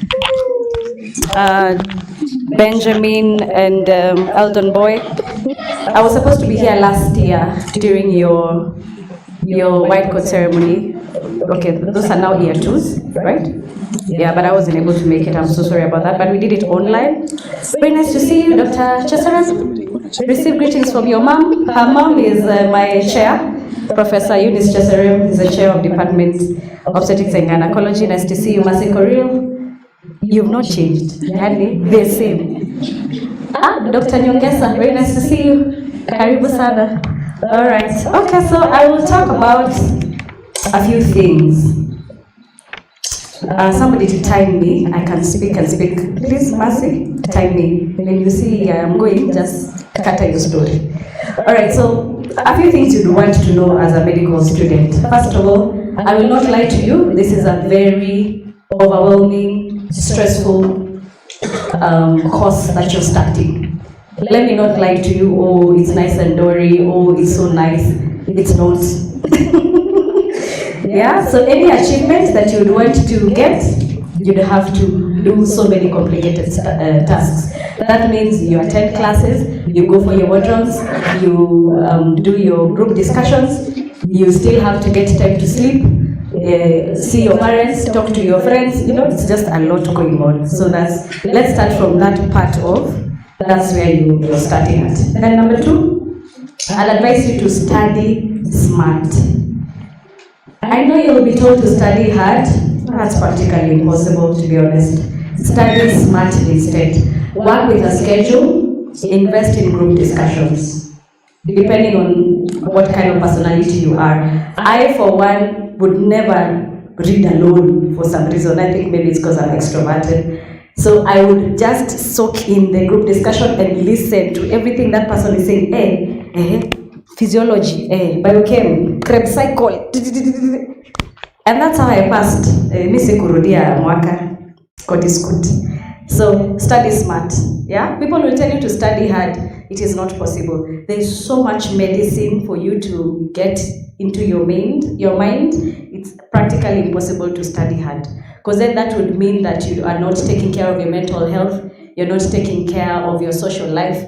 You don't have a life except your books. Isn't it? For sure, on a show of hands, anybody who has hobbies except TikToking. Hobbies? You guys don't have hobbies? Hiya. This is the Gen Z. There are no hobbies? Over here. What's your hobby? The guy in a white shirt? Just speak it out. Hiking, nice. Somebody on this area? A lady, perhaps? Okay, another gentleman. You want to say something? Drawing? Oh, you're an artist. Excellent. Very good. Somebody on this side? I like this guy in a light blue shirt and a tie. Do you have a hobby? Do you have a hobby? Except no Instagrams, just Snapchat, TikToking. No. What's your hobby? For real? There's Daktari FC Nyariki. Enroll him in the football team. Please take his name. I oversee these football things even if I cannot hit the ball. All right, back there. I like that guy also. White shirt. What is that? Maroon tie. Do you have a hobby? What's your hobby, please? Basketball. For real. Nyariki, you're listening. Innocent? Take those names. Sawa. Aya, upande huyu. Ladies? Okay, ladies, you don't have hobbies? Crocheting is boring. Your hobby is modeling on TikTok and doing dance with videos. What's your hobby? Tell me your hobby. The lady in a black dress and sweater. Gold necklace. You have a hobby? You don't have a hobby? Can I give you one? Go to karaoke and sing badly. That's a hobby. I've given you one. All right. My Muslima ladies, anybody? There are 2. There's a lady so shy in a brown hijab. What's your hobby? Oh. You guys, let's 1, 2, 3. Oh. Okay, what's your hobby? Boy, amelemewa na maisha. It's fine. So the point is, study smart, work with a schedule, invest in group discussions. When you're in class, try to put off your phone, yeah? You don't have to look at that WhatsApp message. You don't have to check the latest TikTok. You don't have to just be in class, That's why you are a student. Another thing is get enough sleep. Don't try to be a hero. give yourself at least 6 hours of sleep every night. Another thing, join in social activities. Somebody somewhere has said football, another one said basketball. Are these event activities, are they feasible in this university, Nyariki? You're the only one I know that I can harass.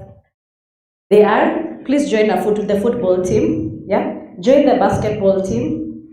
The lady who we are doing karaoke, get my number. We can do karaoke. I'm serious. We'll look for some place here around Thika. This is Juja. Tutatafuta. Tutaenda pamoja. Yeah. You need to have life outside of medical school because it's gonna get boring and then you get depressed. And then first of all, you guys had friends in high school, isn't it?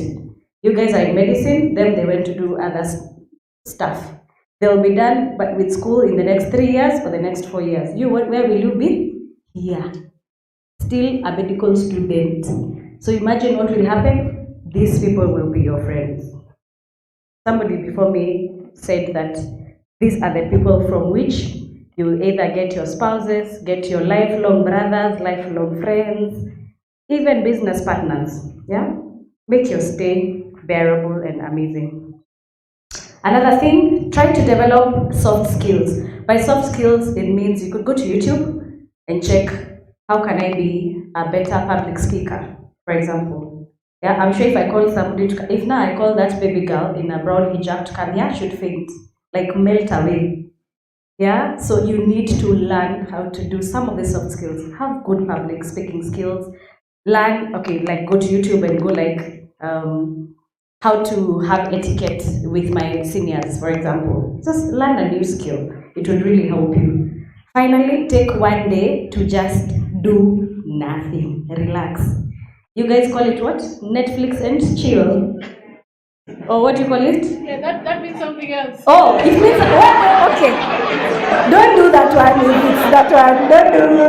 Don't do that one. Okay, basically just get a time to relax, yeah? Recharge, refresh. It could be you're reading a book. Aki, please don't do those things. Aki, by the way, please. I'm a sexual reproductive health specialist. This is where Aki, actually put a story up. You remember the ABC? Abstain, be faithful, C, consistent, correct, you condom, use. Okay. We're in medical school. We don't want those things. Finally, search a mentor. How do you get to know a mentor? So it could be you like how they spoke, you like what they're doing. For example, if you would like to be a neurosurgeon, there's Dr. Serem there, Dr. Cheserem there, Beverly. If you would like to be in journalism, we have Dr. Korir here. If you'd like to do obstetrics, you can come to me. If you'd want to do anything, get somebody, speak to them. They can encourage you in moving forward. So I think you might see me again because I'm seeing the president is calling me, asking me whether I'm giving his speech. I shall be back shortly. But with those few remarks, I'd like to tell you to please take out your phones. I'm serious. Please take out your phones. All right, so take a selfie with 2 people next to you. I can imagine niko serious.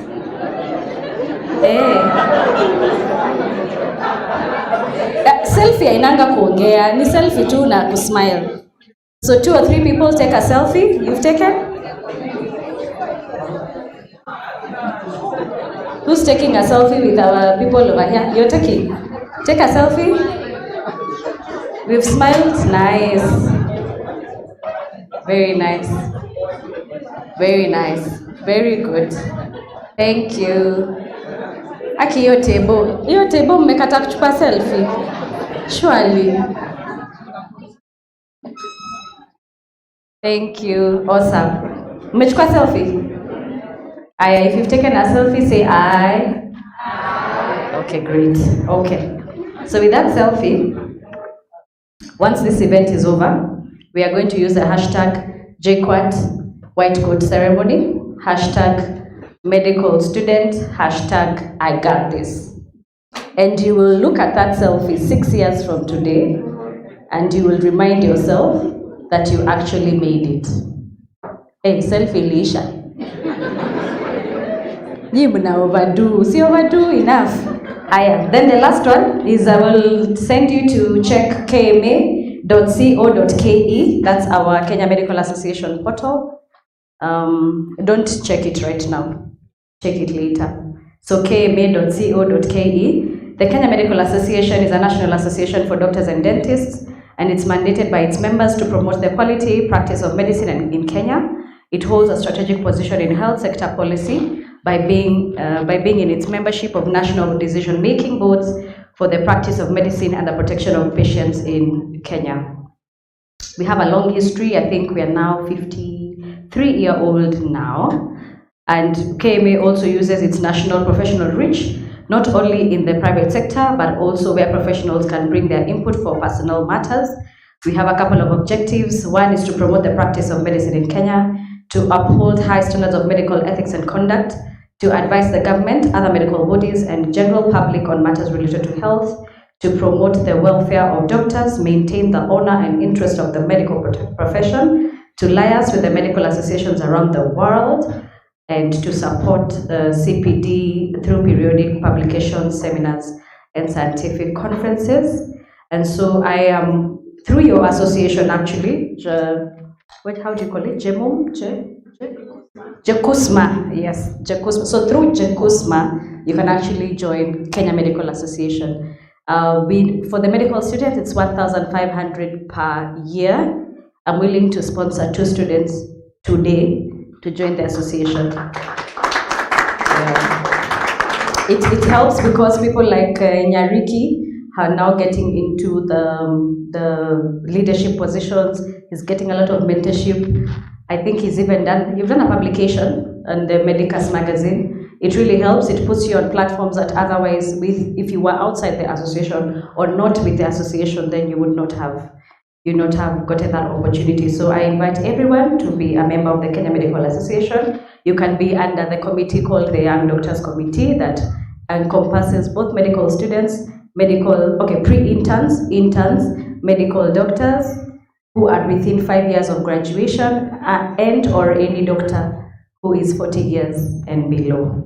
All right, so with that, I want to welcome you to the noble profession. Wish you a fantastic time. If you have any social activities, be sure to call me. I am the person to be.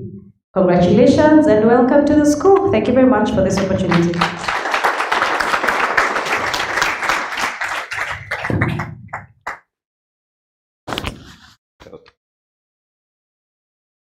Thank you so much, Dr. Aida Wanjiku. And I also want to thank Dr. Chisrem for reminding us that Netflix and chill is a whole different thing and around this place, because I think some of us could have misused that tonight. Tulisikia Aida akisema. Good job. Okay. So I want to acknowledge the presence of our lecturer, Dr. Jongo, in our presence. I don't know. Thank you so much for being with us. You're welcome. I'd also like to appreciate our chief guest, Dr. Catherine Nyongesa. She's with us. She was caught up in the jam, and in a special way, I want us to stand as we give her a round of applause. Please, let's stand.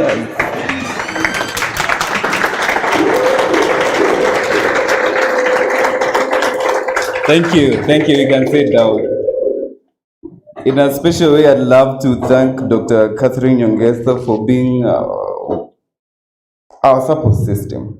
She was here the last time we had our white coat ceremony, and she's here with us today. Thank you so much, Dr. Catherine Nyongesa. And our friend, their student from Friends School, Kamsinga, they have said hi. I know that is special to you. Yeah, thank you. So I'd love to welcome Dr. Margaret Kalgwe to speak to us. She is a mental health specialist, a senior consultant in the STEAM Wellness Center, and the founder Mental Health Championship Program. She's also an author. She has authored a book called Mental Health Champion. So let's round of applause, please. Welcome, Dr. Margaret. Thank you so much. I know some of you are wondering, and what is she specializing in? The other one is orthopedic. This is mental health. And this is where we are very uncomfortable. And I really appreciate the speakers who have spoken before me because you've done my job, Dr. Cheserem. When you talk about mental health, people feel uncomfortable and people start zoning out. And this is really what is hurting us. And when we get to know how to go about this, medical school is going to be easy. Trust me, it's going to be easy. One of the things I want to do is to congratulate all of you. Some of us wanted to be doctors, and we ended up in education, UON, Kikuyu campus. Yes, that is where I was for my undergraduate, but all along I wanted to become a medical doctor. So what you should know, number one, is that you have achieved probably what you have always dreamt. And that is something that you should be always smiling. When you meet me, you should smile more than I do, because you got what you wanted. I am here struggling to find my way into becoming a doctor by doing so many degrees so that I can become a doctor of philosophy. But yes, mine is a doctor of philosophy.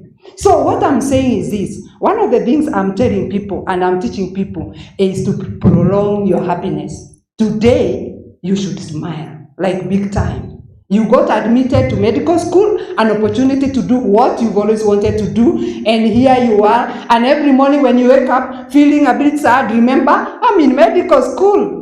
And when you open your eyes and see the classroom, I'm in medical school. And you smile and you get up and get busy. Are we together? So smile more than Dr. Margaret, because she did philosophy. I had to do so many degrees to get here. You were got only to do one. I have a son who I'm competing with. He's doing the MB. It's called MB? Yes, and I'm doing the doctor philosophy. And I was really stressed because I didn't want him to become a doctor before me. So we were competing. So for you guys, I'm really excited for you. And one of the things you should remind yourself every time you see this environment is that I got accepted here. So you are not here by mistake. So when things get tougher.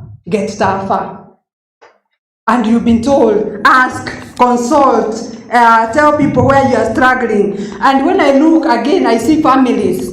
A lot of times we think, oh, here I am, I'm here, I am doing my, we call it my degree, isn't it? But I see your family. You represent your family here, isn't it? Some of you represent your high schools. Some of you represent the whole village. Some of you represent even your religious community. We have a doctor in training, and take what? So you're not alone. So every time you want to do something cheeky, remember you are representing a whole village here. And when you remember that, you've got to do what you've got to do. Because at the end of the day, this is medical school. And as much as you're going to date, dating can be done anywhere, isn't it? Let's keep our priorities right so that we don't end up dating because we are in proximity, only to end up when we go out there, we can no longer see each other because you've seen somebody better than you, the one you saw in JKUAT. So for me, I tell people, dating, you can date anywhere, but medicine, you are getting it from here.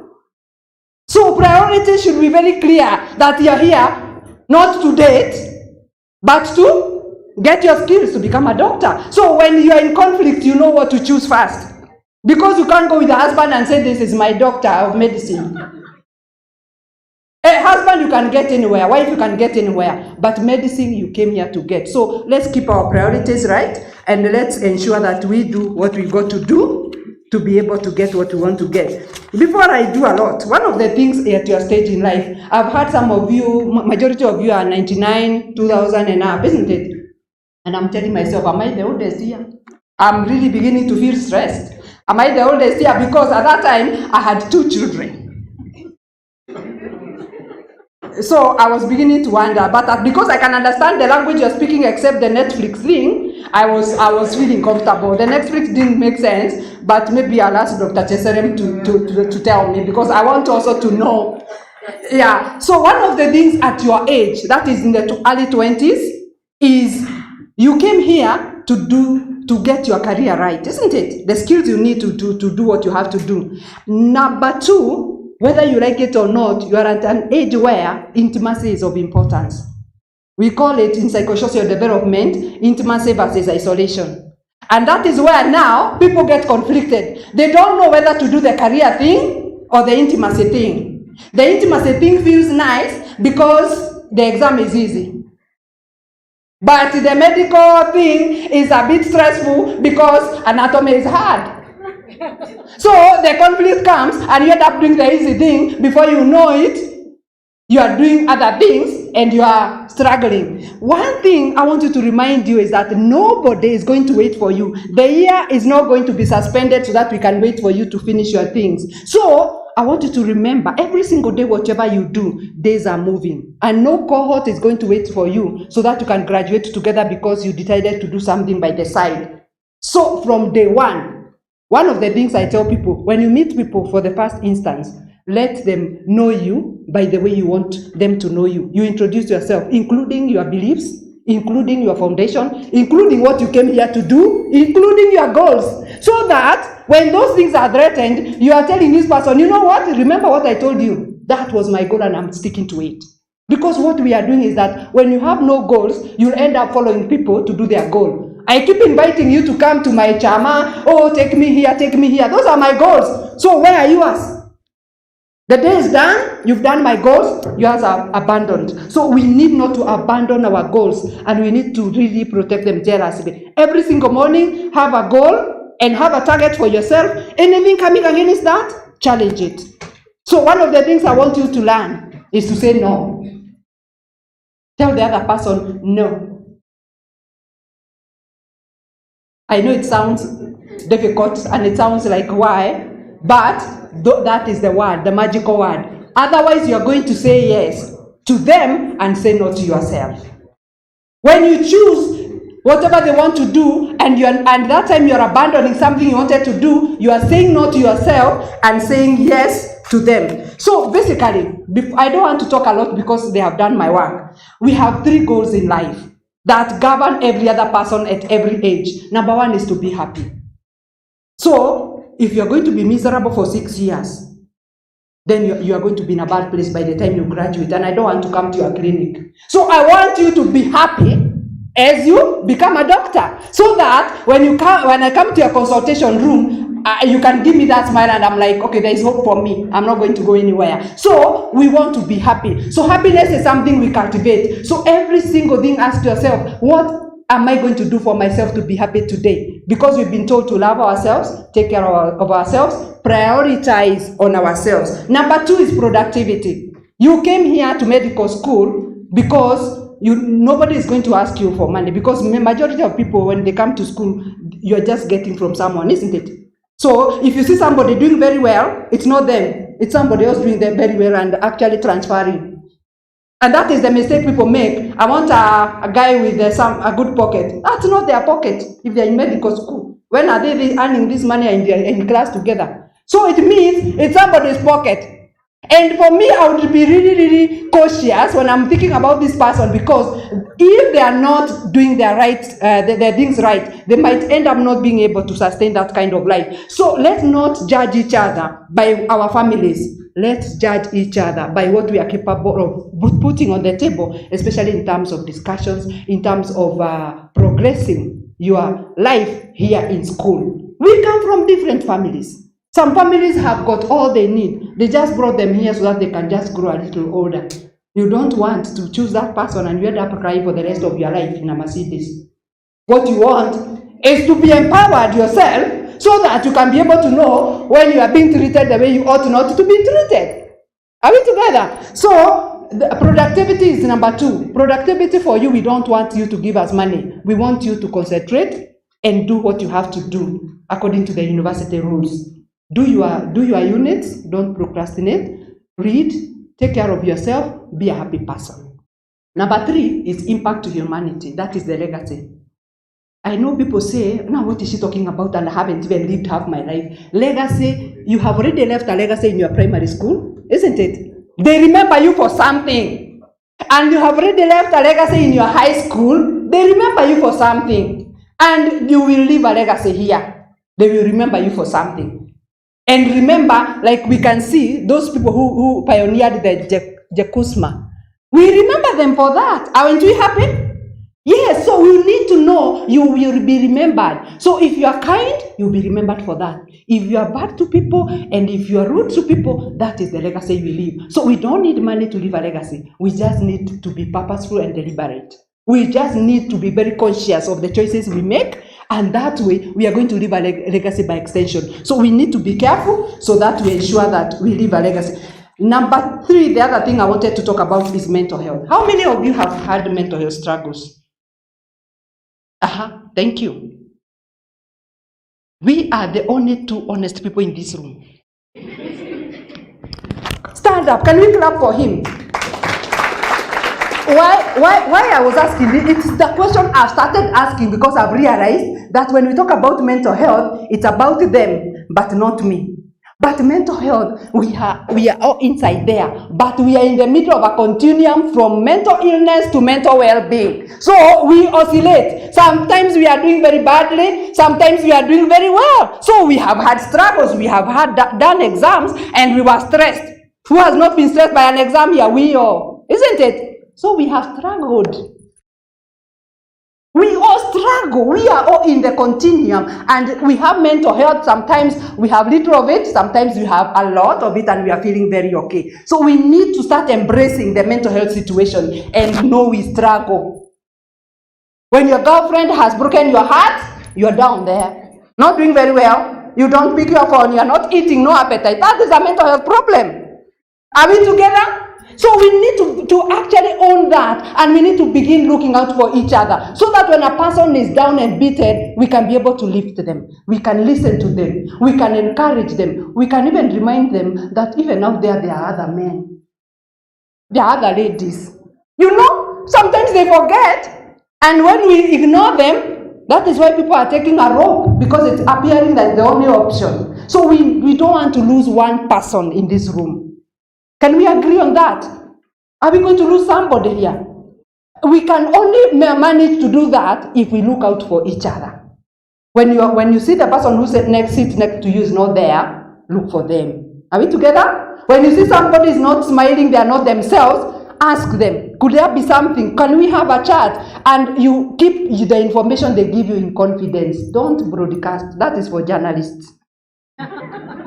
Journalists are the ones you should not give a secret, because it will be headlines tomorrow. Are we together? But we can look out for each other by listening to each other and actually encouraging. And when it's bad, when you realize you cannot be able to help the person, refer them. We were told there are counselors in this school, and those people can be able to be supported, assisted. They can work with them, and they can end up realizing that they will finish school. So we need not to lose one person here. Majority of you have never failed.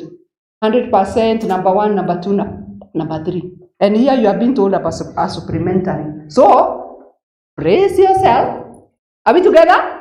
There will be no ranking, but those grades might surprise you. So when you brace yourself, what do? You work hard, but remember, if whatever comes, accept.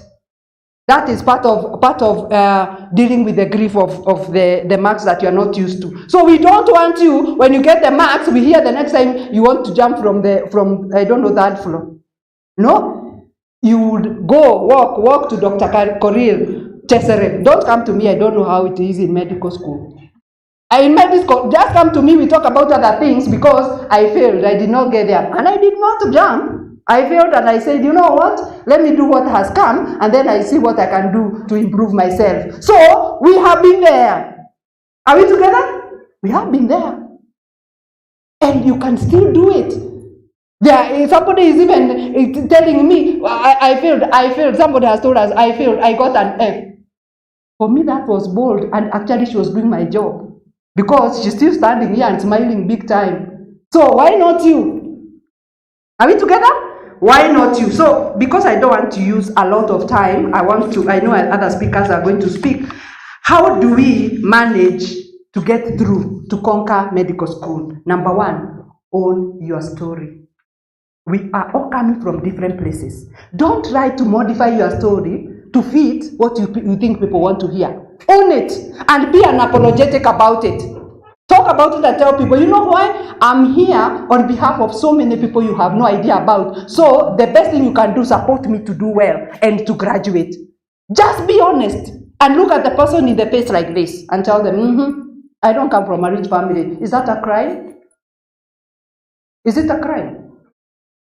Girls, that's what I'm hearing. You are only dating people with a big pocket. And so you are giving them a hard time. So we need to be unapologetic about our story. Number 2, find your people. There are people who you feel very comfortable with. There are people who you feel they respect you. There are people who you feel your goals are aligning because they want to come out of here as good doctors. They want to do research. They want to give back. They want to be kind. Find your people, because at this time you have no idea who you are dealing with. But the more you engage with them, the more you find the people you can align with, who can get you to your goal. Align and find your people. Number 3, learn to ask for help, whether it is academic and whether it is mental health. And remind each other that we all struggle mentally. But some of us struggle more than others. The people on the street walking naked, they have an extreme situation and probably a chronic situation. They need our help. We should not be entertaining ourselves using, the selfies and those TikTok things. Because somebody is walking naked is because they don't know who they are. We need to give them dignity. So the other thing, set your goals from day one. Ask yourself, what do I want to accomplish? Set your goals. Establish a routine that goes towards fulfilling those goals. It is you to establish, when do I wake up? When do I do this? When do I do this? When do I sleep? Establish a routine. The other thing, obey college rules. Remember, they can just throw you out because you are not doing right. So, obey the rules. Manage your social life. If you have 1 million friends and you only have 24 hours a day, how will you manage to be able to keep them happy? Keep a social network that is manageable. Don't over-engage.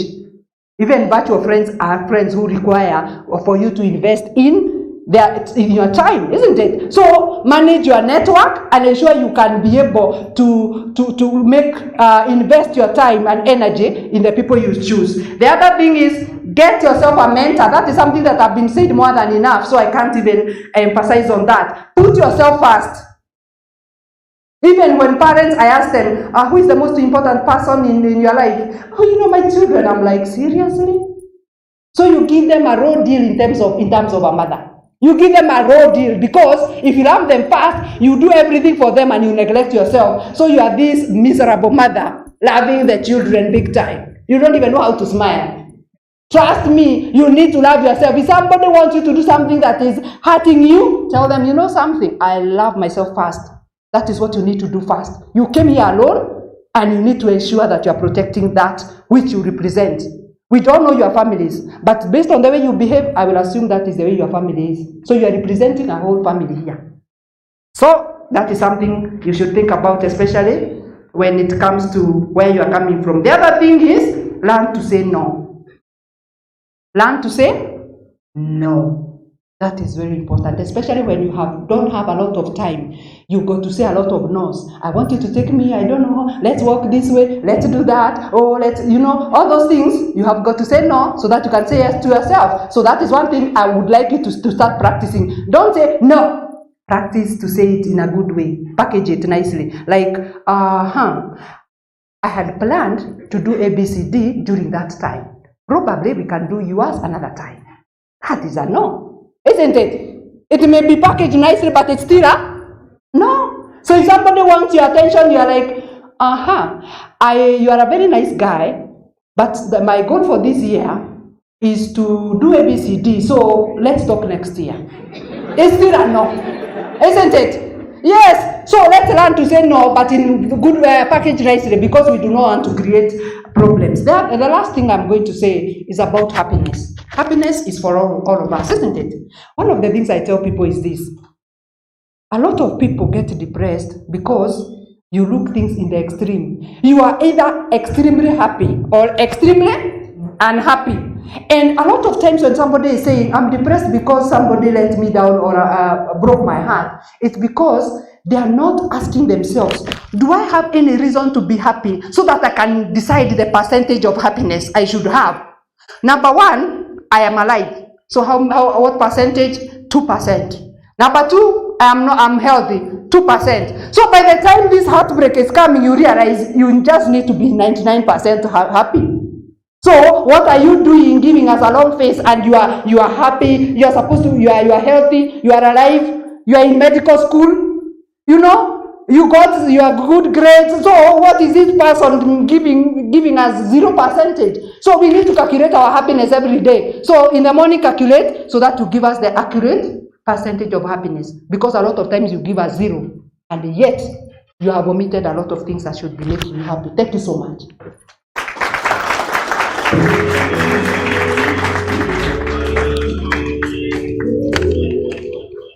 Thank you so much, Dr. Margaret Kagwe, for your wonderful speech. You know, at one point she looked at me and she made a remark. I almost thought she was a mind reader, but I'm not heartbroken. So, you know, she's spoken about being told no, and there's a time a no can be packaged to a point you think that you've been accepted to a position, only to find out that there's an however, but I don't think so, nonetheless. Yeah, so those contrast terms. Next, I'd like to welcome both our sponsors. I'd like some of them to have a word with you guys. And our sponsors just happen to be hospitals. And whenever you meet your employer or your future employer, you are told to put on a big smile. So kindly let's just put on a big smile. The one that you can put in your CV. You know, you have to market yourself to the person who will hire you. And these people are capable of hiring you. Maybe in the next 6 years, or you will even start your own hospital. So without further ado, I'd like to first mention all of them. We have Radiant Group of Hospitals. I believe we have a representative. Yes, kindly let's clap for her. And smiling. And smiling. We have Life Care Hospital.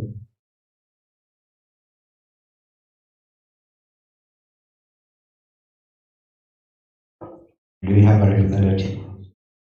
Oh, she's outside. Okay. Next, we have Texas Cancer Center. Smile to our representative. She happens to be our chief guest, and she'll have a very nice word with you guys. So,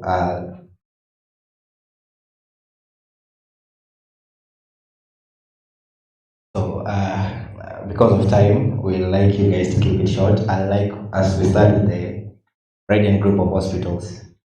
Kindly let's give a warm round of applause. Can't say a lot.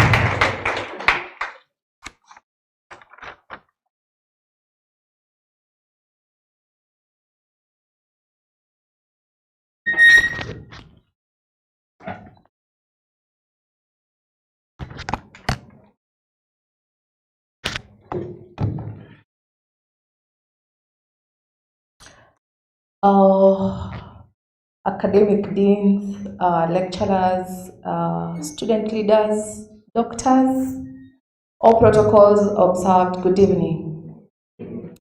Habari zenu? Mnakaa serious. Hivyo ndivyo students wanakanga. So my name is Agnes Kumbu. I work for Radiant Group of Hospitals. And before I even say anything, I'm not alone. I've come with a team. And I would want them to stand. We have Tanzia to happen. Her name is Esther Akode. She's our head of our care team. Mtajua tu care team wanafanyanga kazi gani. Mtajua tu along the way. At the far end, we have Elizabeth. And she works also together with me. We work in all our hospitals. Our work is looking for business for the hospital. And your man pia tuko hapa. So you guys are very important. Don't you think so?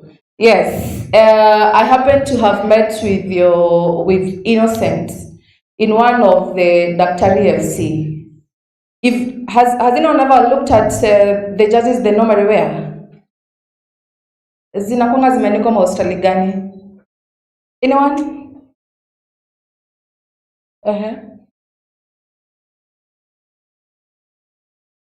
Were you in Daktari FC for this year? You're in the team. Do you remember seeing me there? So what we do, why I'm asking that, is because we do a lot of support to the students. We would sponsor your sports, we'll sponsor your activities, and even today, we are not here to look for business, of course, but we are here to be part of you as you start this journey. You have a very beautiful theme here, first of 1,000 steps. My friend and my colleague Elizabeth Amenuliza, can you imagine being in school for 6 years?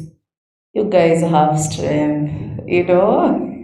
Most of us have been in university, and even doing those 4 years, we felt like they were such a long time.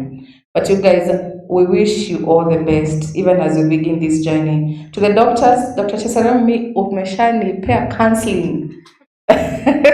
Because where we began our career very far, and then we're building along the way. And at times it becomes hard when your mentors don't want you to change your careers, you know, and you have to remain on the course.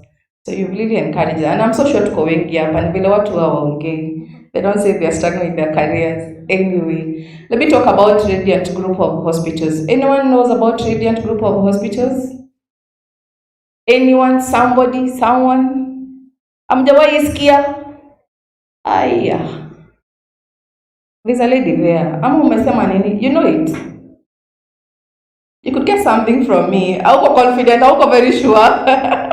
So we have 5 hospitals. Oh, we're innocent. You're to be disqualified.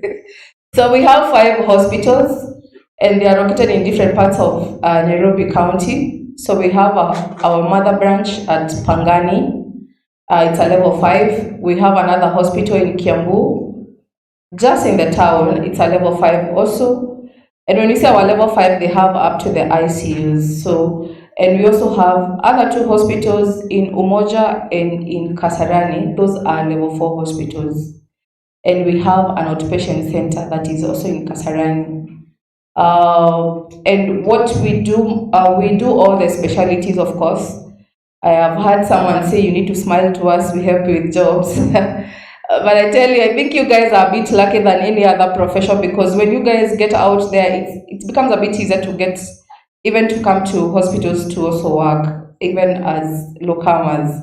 I say that because even from the other Daktari FC that I attended, I gave out my number, but by the end of that day, I had very many inboxes for students looking for internship and so forth.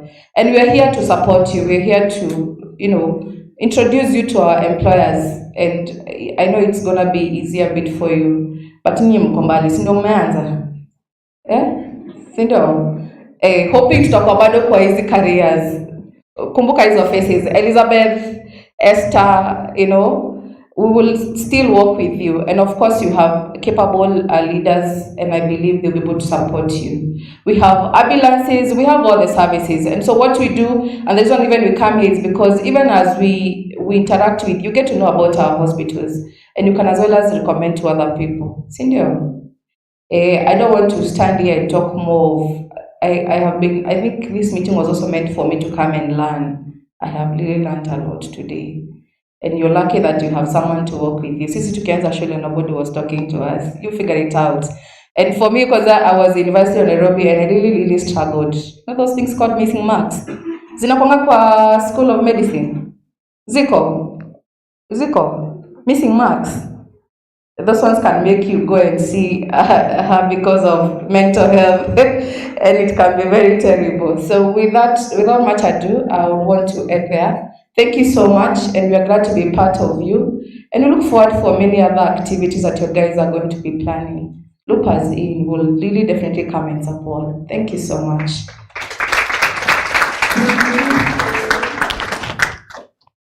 Next on the line was Life Care Hospital. Do we have the representative now? Yes, let's give her a round of applause as she comes.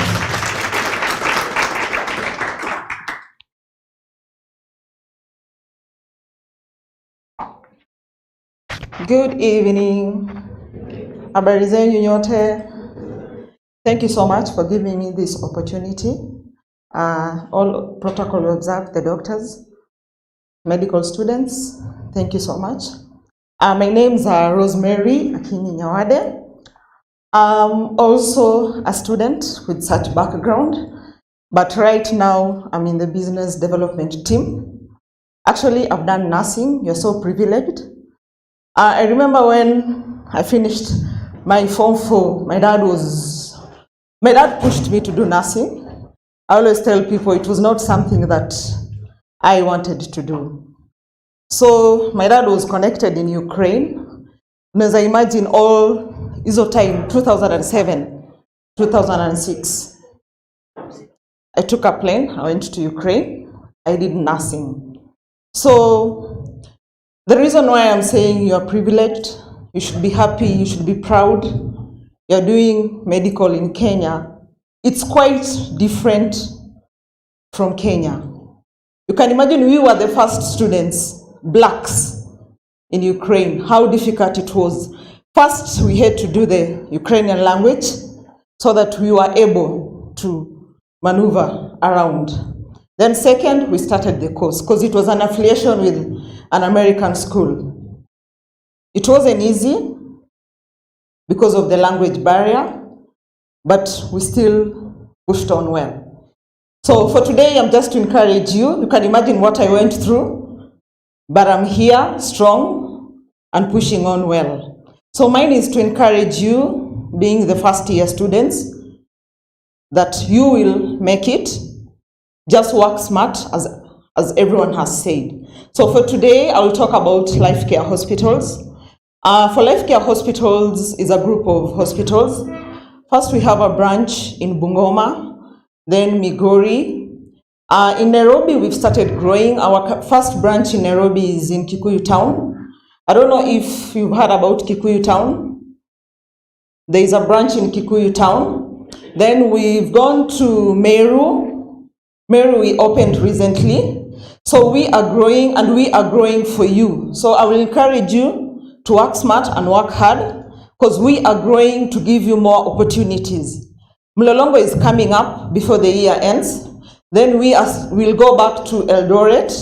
We are also thinking of expanding between CBD and Nairobi. So I'm not so sure where, but I think it's on the project. So there is hope for the future. Just push on and things will be well. We're also looking to do internship, because as you look at Kikuyu branch, we're expanding. The first phase is over, so we are coming up with the second phase, which is up and running. So feel free to have my number. I would like to say Agnes is my mentor. I worked with her at Life Care Hospitals before she went to Radiant. So I worked with her at Life Care Hospitals. When I look at her, I'm a nurse, but she mentors me. So I feel proud, and as already that been said, you need to have a mentor in life. She has not done nursing or any medical background, but I feel proud just to learn from her steps. Thank you so much, and I wish you all the best.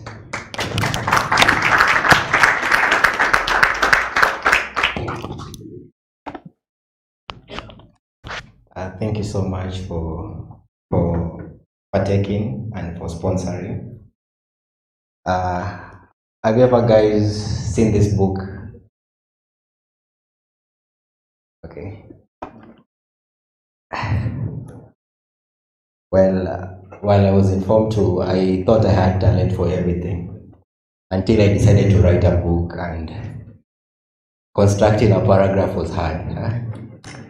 So, with us today, the book is written by our Dean, Dr. Justus Simba, and also Dr. Patrick Mburogu. They're not around today, but they sent some 50 years. Mind you, these guys can make a diagnosis. So, I'd like to welcome Victor and Isabella. Kindly.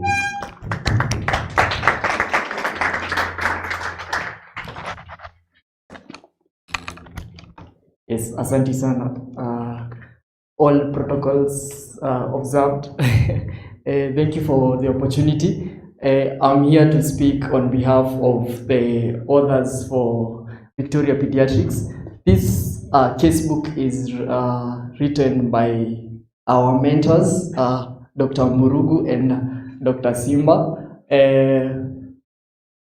I'll just mention, I'll give you a brief story about this book. When I was doing my pediatric rotation in 4th year, at that particular time, I wasn't feeling well. And the rotations at times, they're usually, how do I put it? They're usually tough. So you have limited time to study a lot of things. But this casebook gives you a chance to go through pediatrics in quite a very short period of time. Like, there are different chapters closely elaborated in a very short description. So we are here on behalf of our mentors to tell you that this casebook is a very nice book, and this October we are doing a first anniversary sale, which I'm going to allow my colleague to talk about it. Good evening, everyone. I'm Isabella Katano, and as Victor said, we are here on behalf of our mentors. So this casebook, the authors, we are celebrating the first year anniversary sale, and it's retailing at 2,500 shillings. And for me, the benefits that come with the book, that's quite affordable. I'd encourage you to purchase it. There's an option for Lipa Pole Pole. You can see me or Victor at the end of the event, or you can look for us. We are 5th years medical students, and then we can help you on how to get the book. Thank you very much.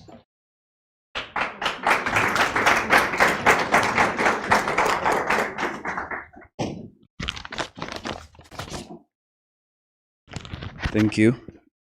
Thank you.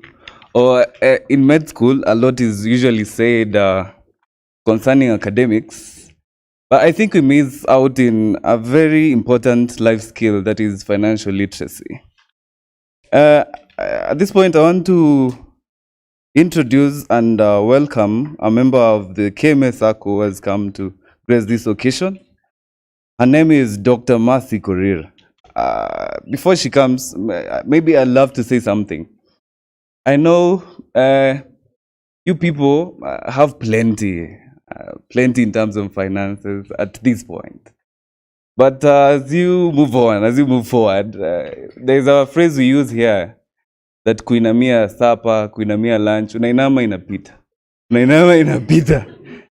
Unashanga hii pesa inaenda wapi? You're given money, you don't know how you use it, just vanishes, you know. So I want to welcome Dr. Mercy Korir to tell us what is it that we ought to do so that to keep our financial profile straight. She is a board director and vice chair of the KMS ACO, and she also chairs the education committee. Welcome, Dr. Mercy. Thank you.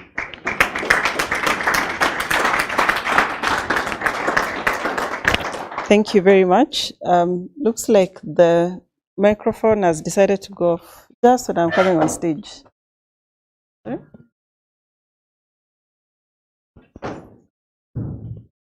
Perfect. Thank you. Good evening, everyone. I know you're probably tired. You've listened to everything. People are saying all manner of things. I beg your indulgence. I'll try to be very short and sweet. Congratulations for making it to medical school. When Beverly was asking who was born at this age, and I'm just calculating, I'm like, oh my God, you guys are very young. I think this is Generation Alpha. And you're coming into schools when a lot of things have changed. When Ida was talking about they didn't know how to form WhatsApp groups. Our phones at the time, when you had a polyphonic phone, my God, you're doing well. I'm sure you're wondering what is a polyphonic phone. You know, these ringtones where ikona melody, now you nasikia sijui kaje. Back in our time, the phones was one tone like a doorbell. The screen was this big, so we didn't have that option of WhatsApp. The other day, I was just Googling anatomy, and there are very nice images, 3D images of, you know, any part of the body that you want to look at. So you're coming in at a very easy time.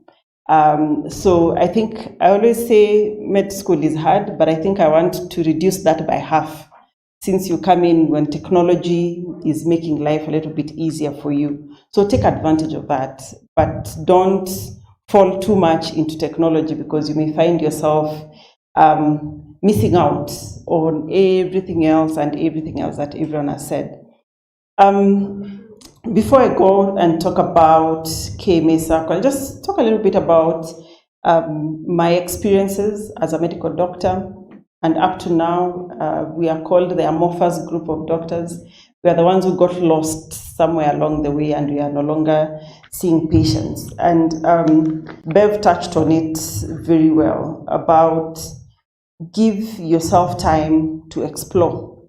If today you wake up and you think you're a pediatrician, try it out. Tomorrow you'll probably wake up and you want to do orthopedics, also try it out. Try and try and try until you find that thing that fits you well. And the reason I say that is because I believe personally that you should enjoy life. The reason, part of the reason I moved into journalism was I was seeing how my colleagues were struggling with MMed. I had wanted to do medicine, and so I was obviously happy when I graduated. I finished medical school at the University of Nairobi. It was 5 years, luckily, it wasn't 6. I was happy to go and do internship, and that is when literally the rubber hits the road, because you're up. I remember being in OBS, and I was on my feet for 36 hours. I think I just collapsed at the end of the 36 hours.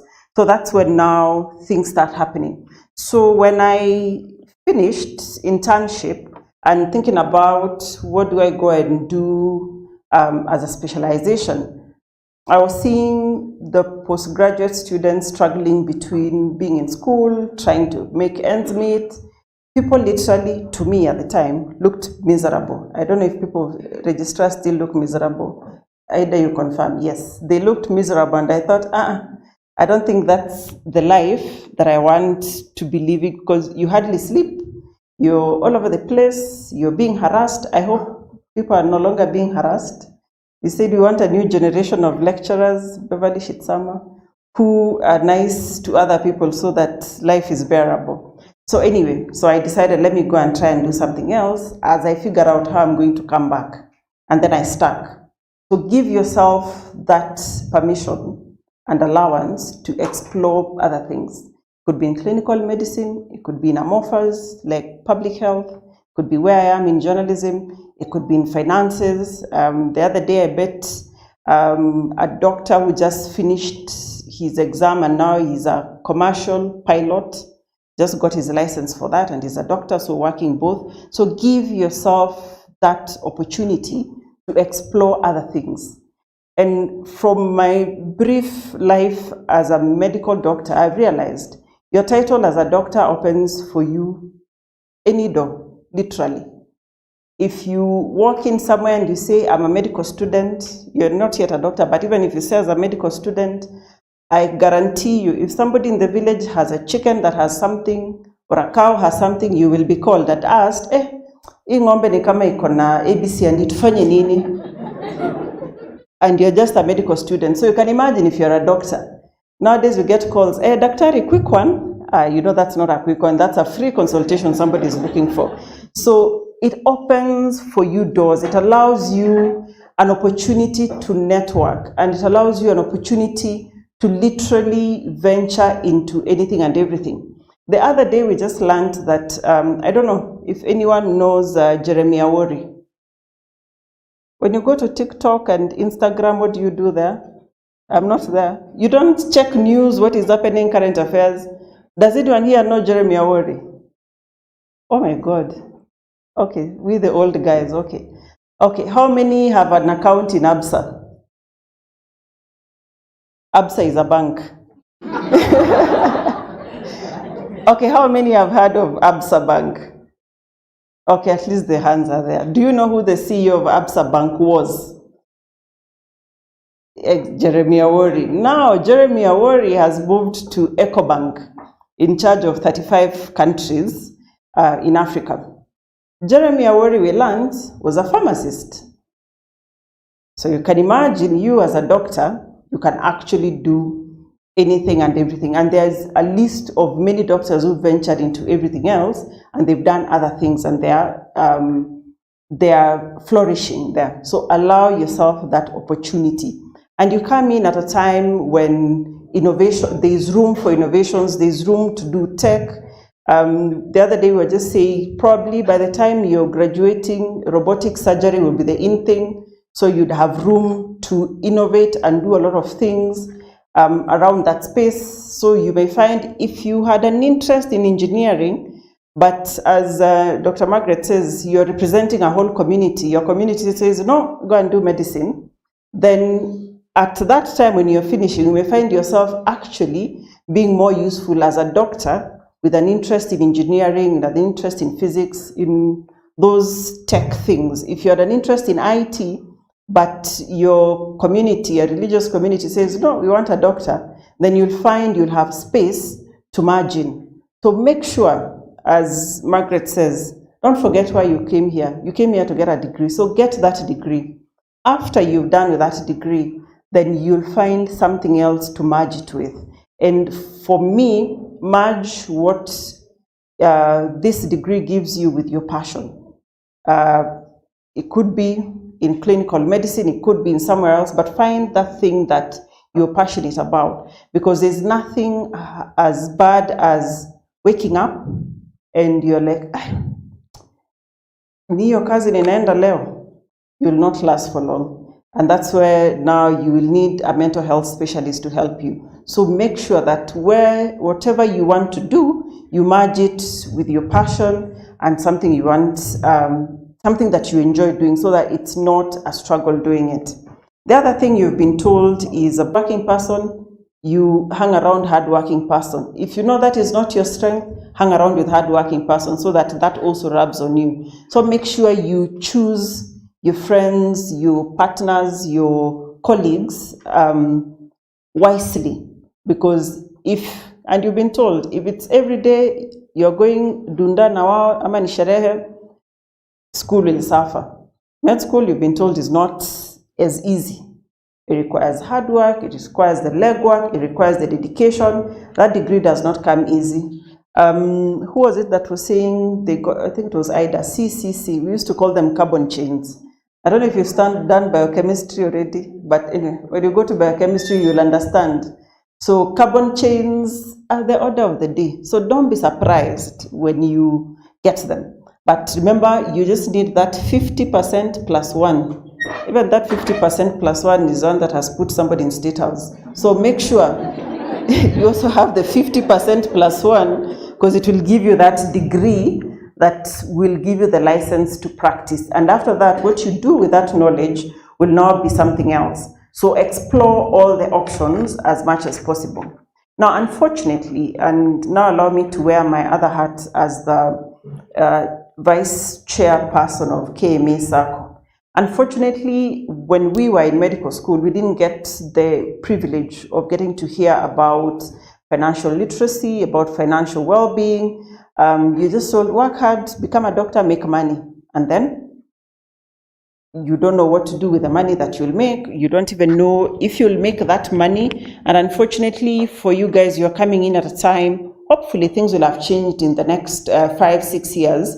But currently, people are not sure what will happen after internship.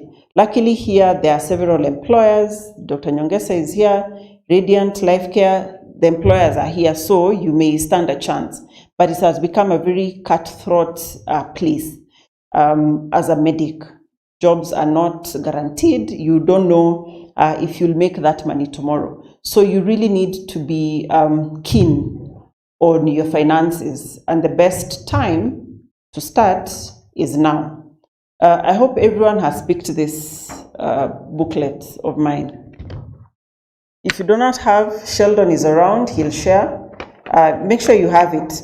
One, because I want you to keep it until when you're graduating, because this, for me, well, I know ABSA, EcoBank, and all of those, but this for me is my bank.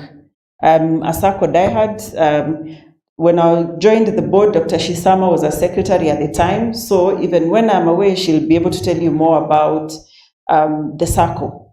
So this is your bank. Remember the friendships and the networks that we are talking about.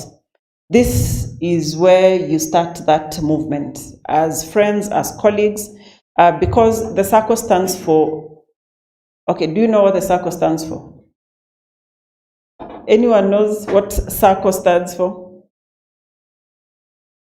Somebody's trying? The gentleman in white? You want to disappear under the table? As a doctor, you need to be confident. You know, there are sometimes you even say a wrong answer with confidence. Hata mwenye unajibu anakubali kwanza before they realize, and that's a trick you need to learn when you start doing your oral exams. You be confident and say everything confidently. Your lecturer will just give you marks because you are confident, though you answered something that you are not asked. Anyone knows what SACCO is? Hey, ladies and gentlemen. Pale TikTok na Instagram kuna nini? What is in there? Not this information. What is in Gen Alpha stuff? What does SACCO stand for? Oh no. Who wants to help this side? Dr. Yes. Yes. SACCO is a savings and credit cooperative society. And the reason I say that is because the savings part is your most important part as you start life. And you'll be told, if you're earning 100 shillings, make sure you save a third of that because it will come in handy on a rainy day. When I started as an intern in 2012, that we were the first group of interns to get a handsome salary. That was just immediately after the strike. I remember my net at the time was 90,000. So a third of that I religiously saved in the SACCO because I wanted to buy a good car after I finished internship, and I did. So I used to save 30,000 shillings every month for the 12 months I was an intern, and added a bit more so that I could meet the minimum that I needed for the SACCO. So savings is important, and it's important because one, in the SACCO we use your savings as a multiplier when we are giving you a loan. So say you want to buy, and when that time comes, this will be important. You want to buy a car that is 600,000 shillings, you'll need to have saved at least 200,000 shillings with us so that we're able to give you a car. We're able to give you the money to be able to afford that car. And that loan is the second part of the SACCO, which is the credit part. Now, the beauty with the SACCO, and especially in these tough economic times, our interest rates remain the same, 12%. Today I was talking to somebody from a bank, and they were really happy telling me about the interest rate is 14.4%. That's the best in the market. So I told them you have to match what the SACCO has, because you'll realize, as somebody says, as you go older, mahitaji pia yanaongezeka and your needs become many.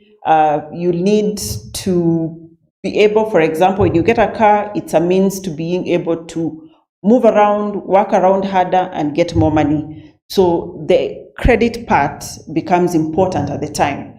And the reason why your friendships and the networks that you form now are important is when you're taking any loan from the SACCO, you need other SACCO members to guarantee you. And the guarantee is to say, I know Beverly, I will put down 100 shillings of my money for you to give Beverly money. So imagine if you're the only one and your colleagues are not there.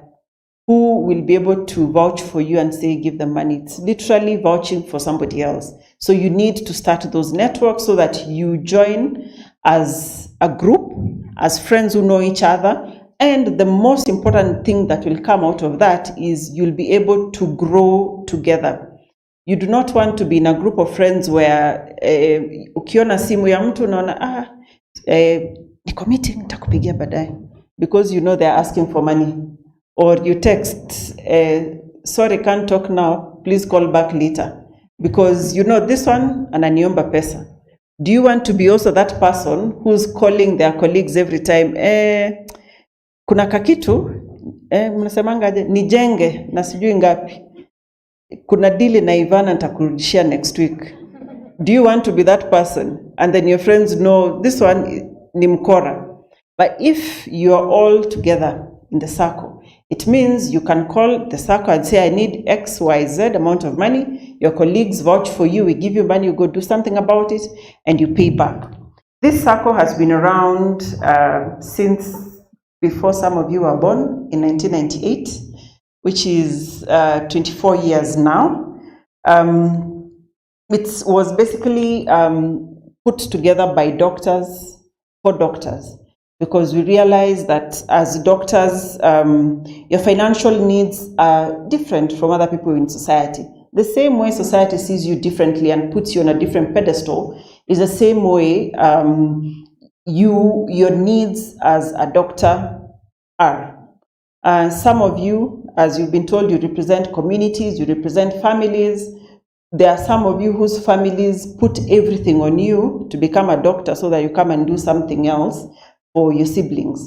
Some of you will probably, once you get to second year, third year, there's no money coming from home, naanza kuanza struggle and starting to find your own ways. Or the help money that you're getting, you're using it to pay for somebody else's school fees. So you realize, even as you become a doctor, the requirements or what is required of you, the responsibilities that come your way will be more. And so you need somewhere that people understand you as a doctor, that people can be able to give you money, or loan you money, work with you financially, knowing the different and the unique needs that you have as a doctor.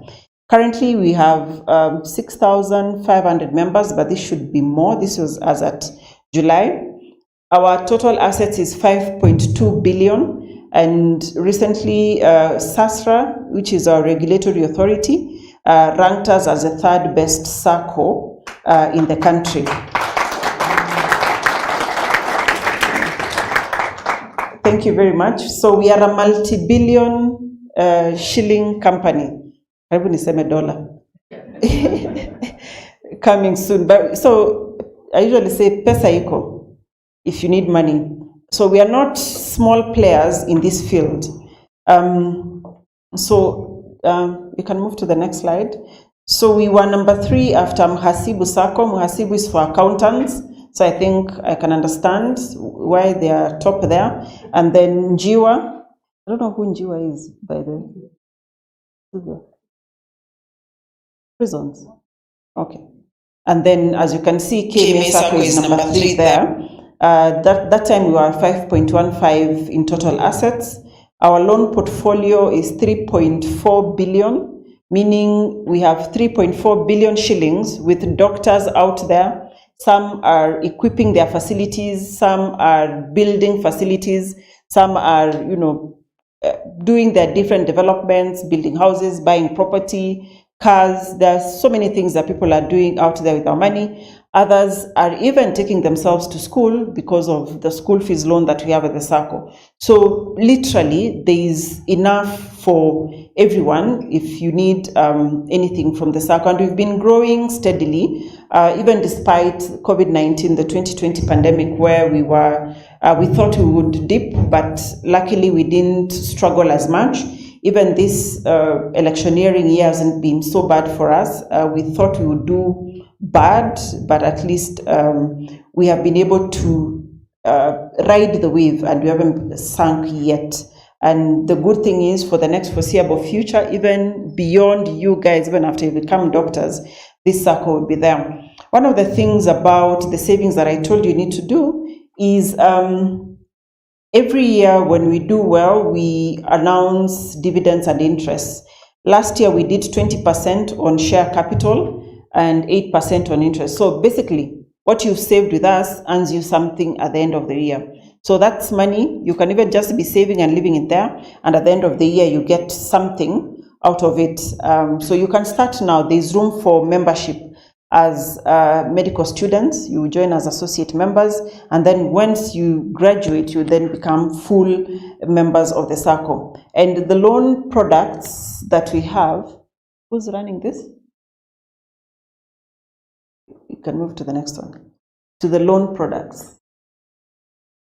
We have several, from development loans, emergency loans, to assets. Yeah, that one, equity, school fees, insurance. But the one that you need to remember is the intern loan. I'll also ask this. How many of you know after how long interns are paid once they start working as interns?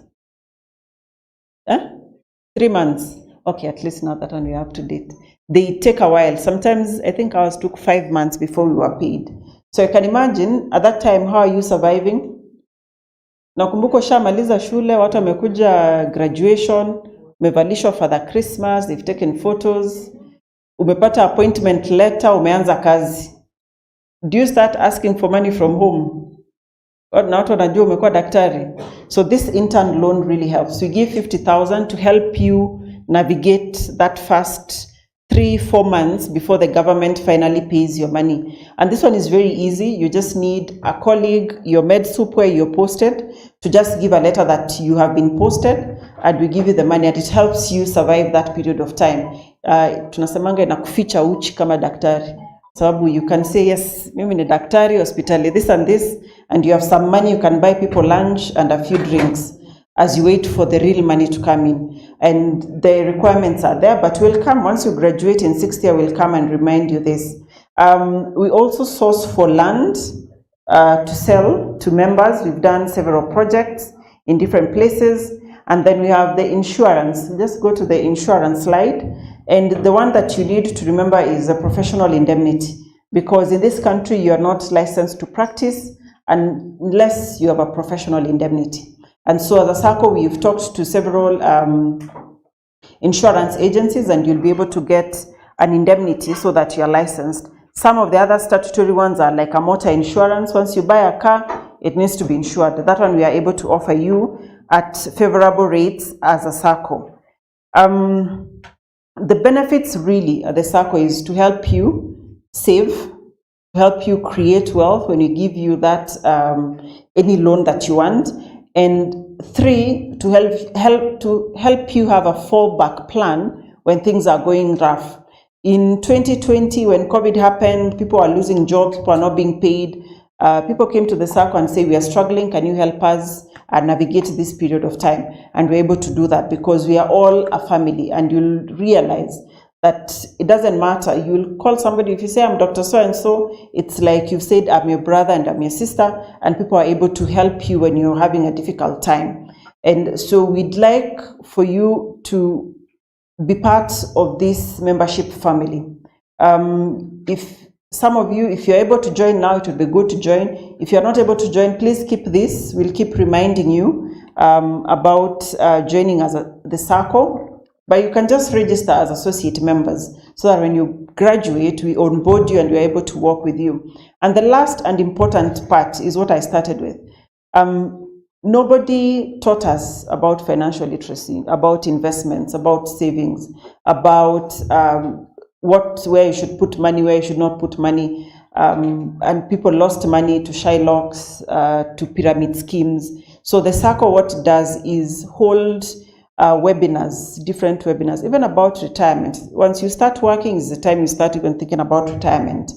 So we hold regular webinars where we just come, listen to experts in the field about any topic in finances, all the way from taxes, investments, retirement, anything and everything, because these are the things that nobody will teach you in this medical school. These are the things that if nobody takes the initiative to teach you, then you learn the hard way. Some people learn about taxes when KRA is already knocking at their door. Some people learn about loans when people are auctioneers are already at the door to pick up your stuff. So the other additional benefit is just that you'll get free knowledge and information about financial wellness and financial investments and everything about finance through the circle, free of charge.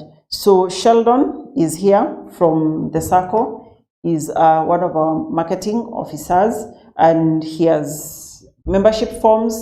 I hope you've all signed our book where you register, so I will just inform you when we have something that is of importance to students, and we'd like to work with you along the journey. And that's why today we made sure we're in this white coat ceremonies. I don't know if you've seen the lab coats, but they are branded KMA SACCO, so that we keep reminding you that we are here to work with you as your financial partner, because we've seen so many doctors suffering. We've seen so many doctors struggle. And in that continuum that Dr. Kago was talking about, mental illness to mental wellness, finances usually play a very big role in tipping you to one side or the other side. So we want to be there as the person or the people who give you that equilibrium. If anyone has any questions, I'll still be around. I'll be happy to take those questions in the interest of time. But we'll be happy to continue working with you. And I hope to see all of you in 6th year when you're coming for your finalist dinner. And in between here also, when you have activities and things that the SACCO can participate in, please don't hesitate to call us and invite us to be part of your activities. Thank you very much for your attention and for your time.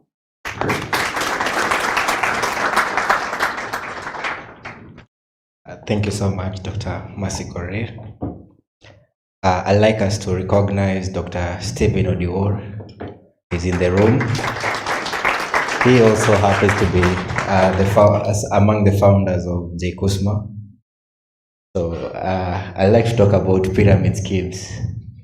You know, back in 2019, I had saved up as a young man, and I really invested a lot of money into that scheme.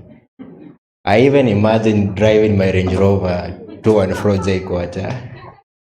Anyway, it's 2022 and I'm still on my feet. We move strong. Okay, our next speaker will be a representative of the KMA president, Dr. Simon Kigondo. So I'd like to welcome Dr. Ida Wanjiku. Kindly, a warm round of applause.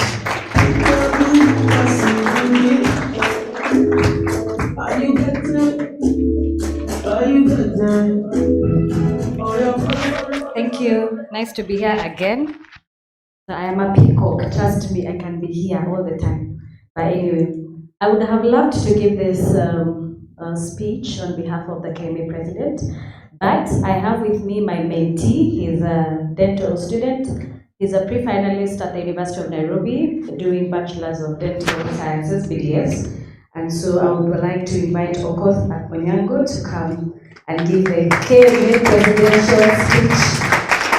Oh, the presidents we have. Keep clapping, keep clapping.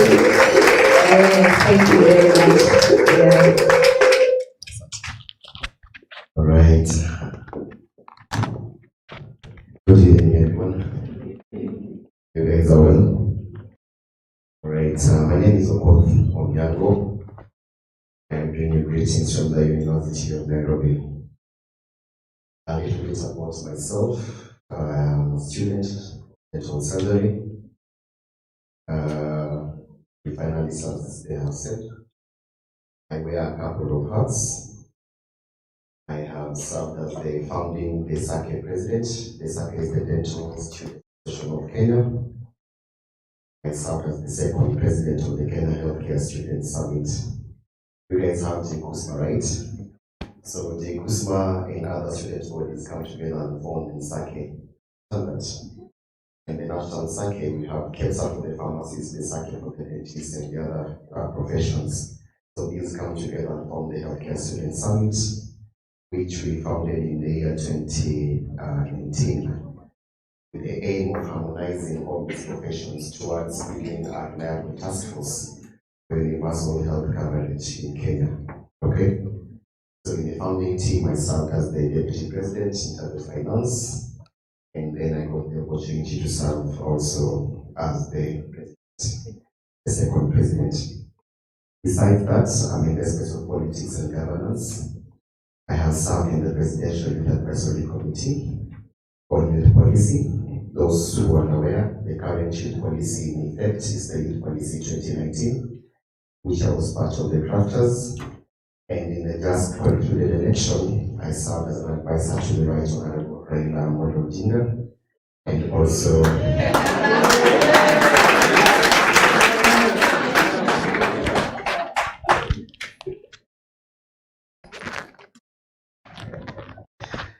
all right, asante. Yeah, so I served as an advisor to the Right Honorable Raila Amolo Odinga, also on youth policy, and I also worked for ODM as a campaign coordinator for Kajiado County.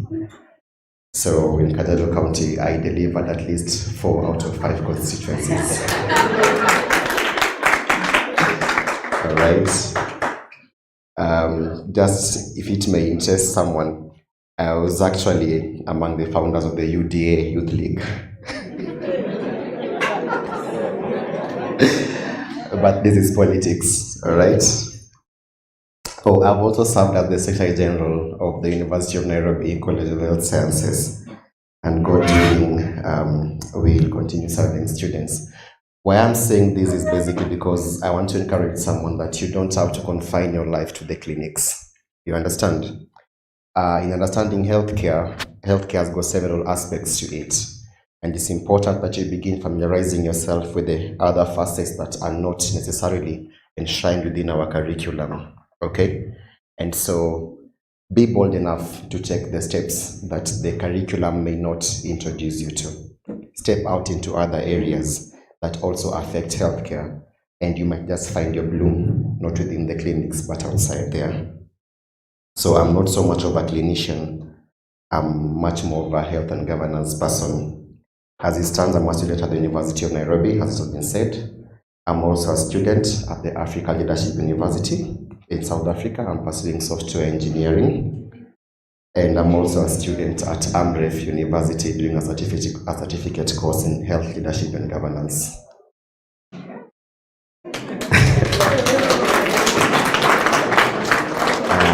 Okay.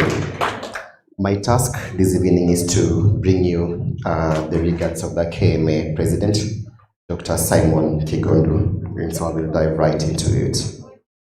Incoming medical students, the Principal, College of Health Sciences, Dr. Thuo, Faculty, JKU Art School of Medicine, led by the Dean of Students, Dr. Simba, the Jkusma Executive, Kenya Medical Association, and SACCO, the Chief Guest, Dr. Catherine Nyongesa, distinguished guests, ladies and gentlemen.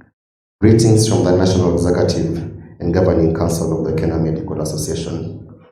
Thank you for the invitation to make this speech. I will be brief and give a few words of advice to the young medical students starting their long journey into a fascinating and very rewarding profession and career in medicine. The white coat ceremony is the first of many ceremonies in this field of training of medical students and doctors. It serves to initiate you into the profession. Indeed, the theme of this ceremony is very apt, as this is the first of 1,000 steps. And so I pray that I will also attend your stethoscope ceremony and ultimately your finalist dinner. The white coat that you will don today is a mark of trust that is given to you by the profession to serve the community. Do not let it down.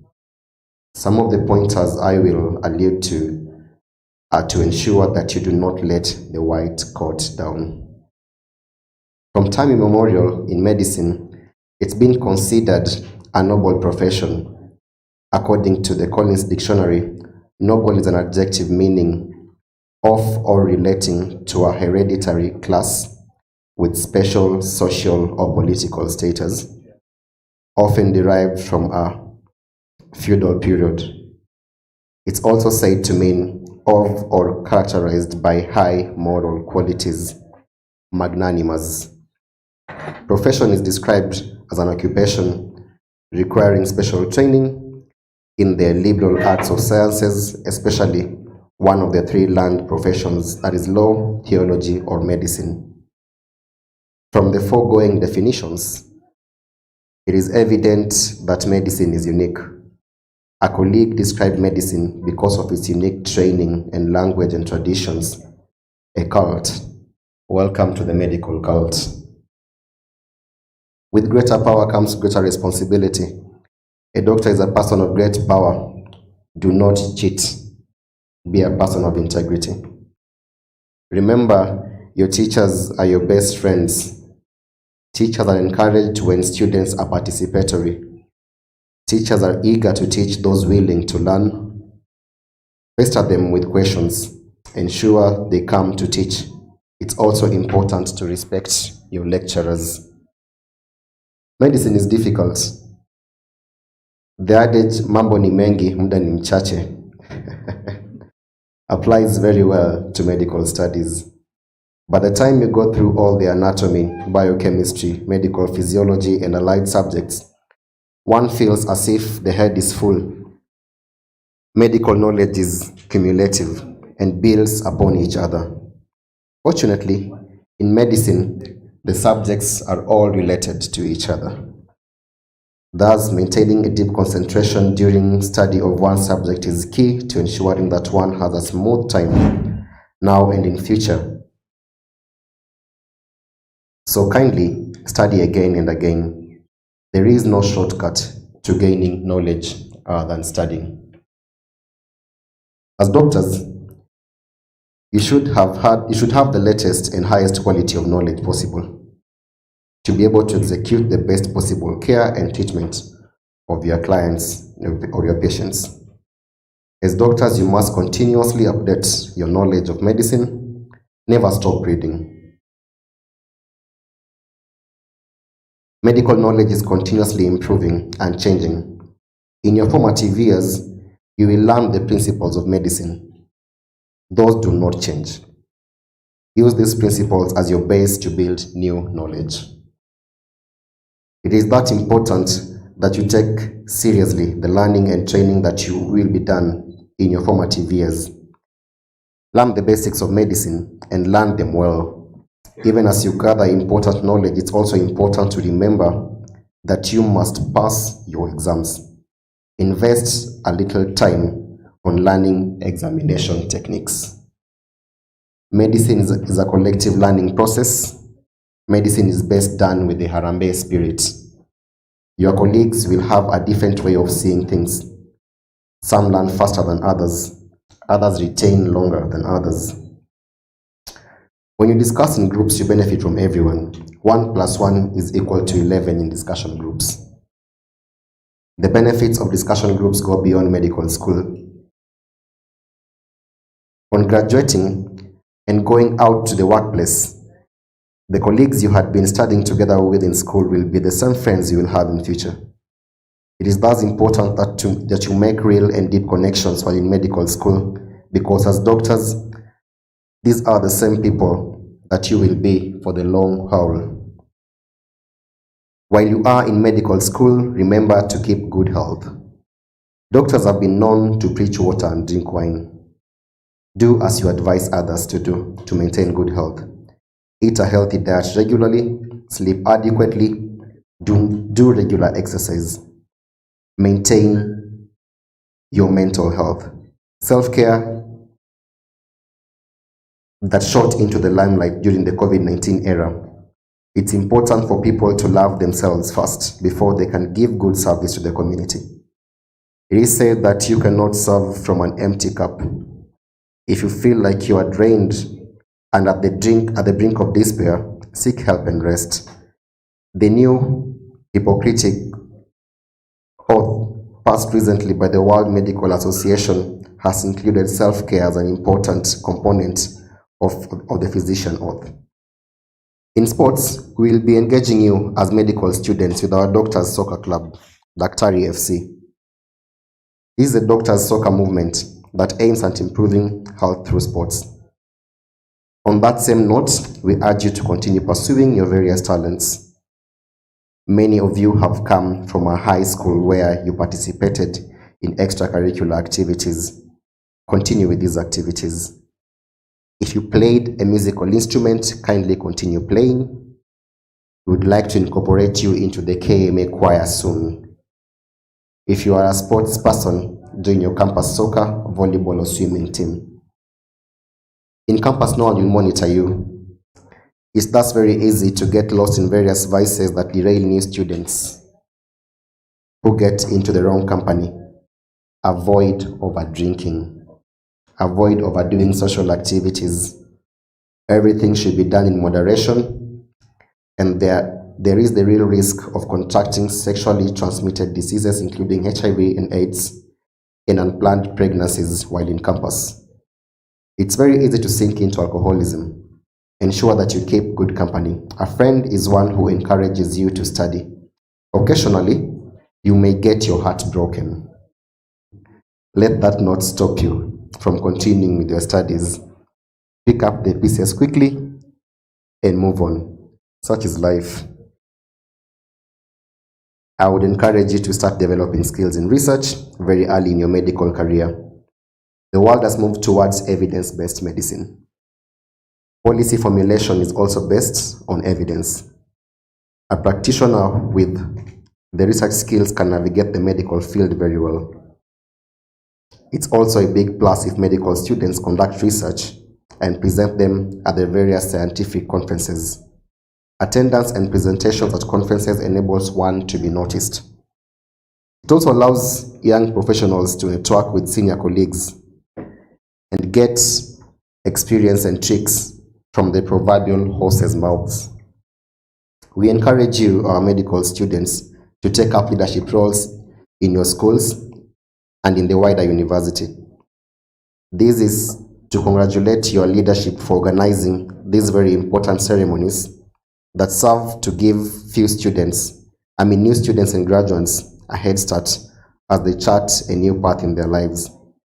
As you begin the medical studies, begin with the end in mind.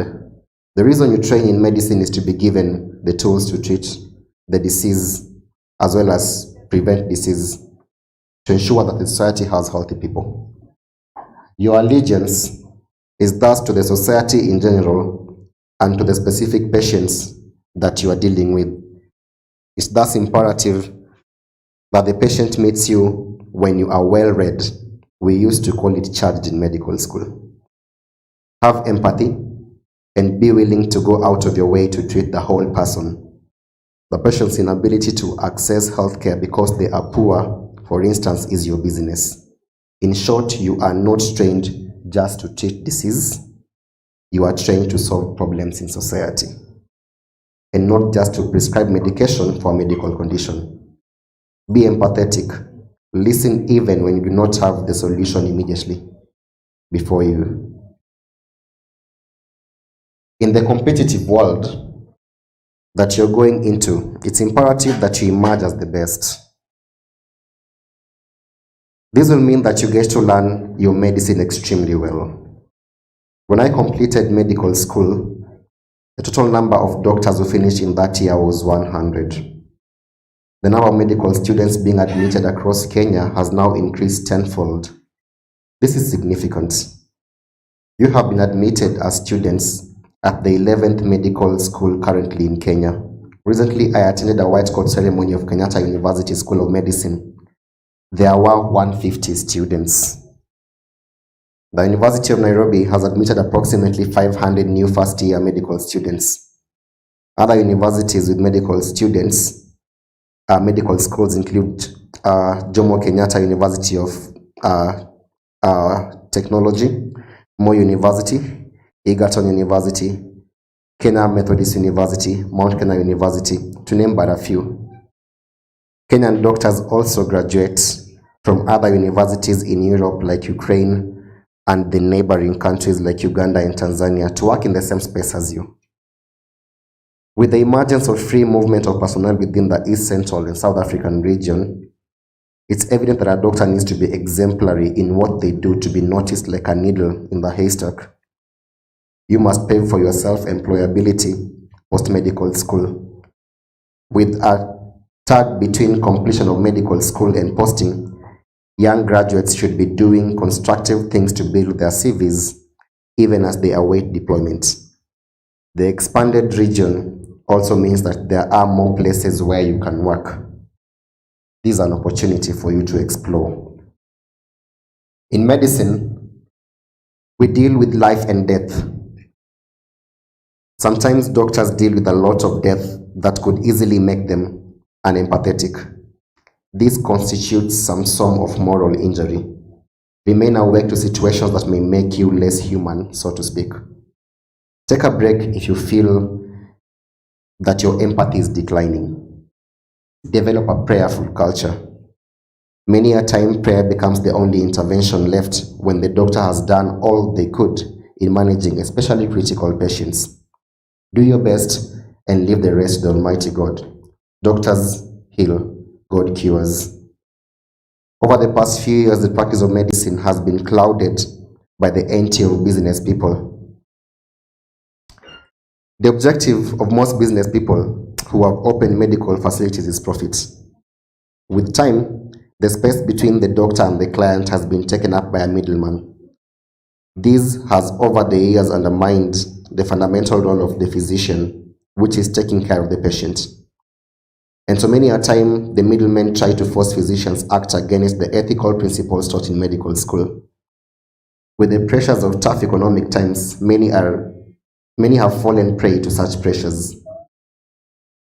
My advice today to you is that you are the doctor. You are in charge of your actions. Remain ethical. Unethical practices do not end well, as they undermine the very basis of which society has given you the white coat. Trust. The role of the physician is to protect the interests of the patients and the community. It's not only important but mandatory for doctors to uphold ethical principles during their course of duty. As a physician, you're supposed to look out for the profession. Occasionally, we may notice a physician displaying mental health problems. We may also display mental health problems.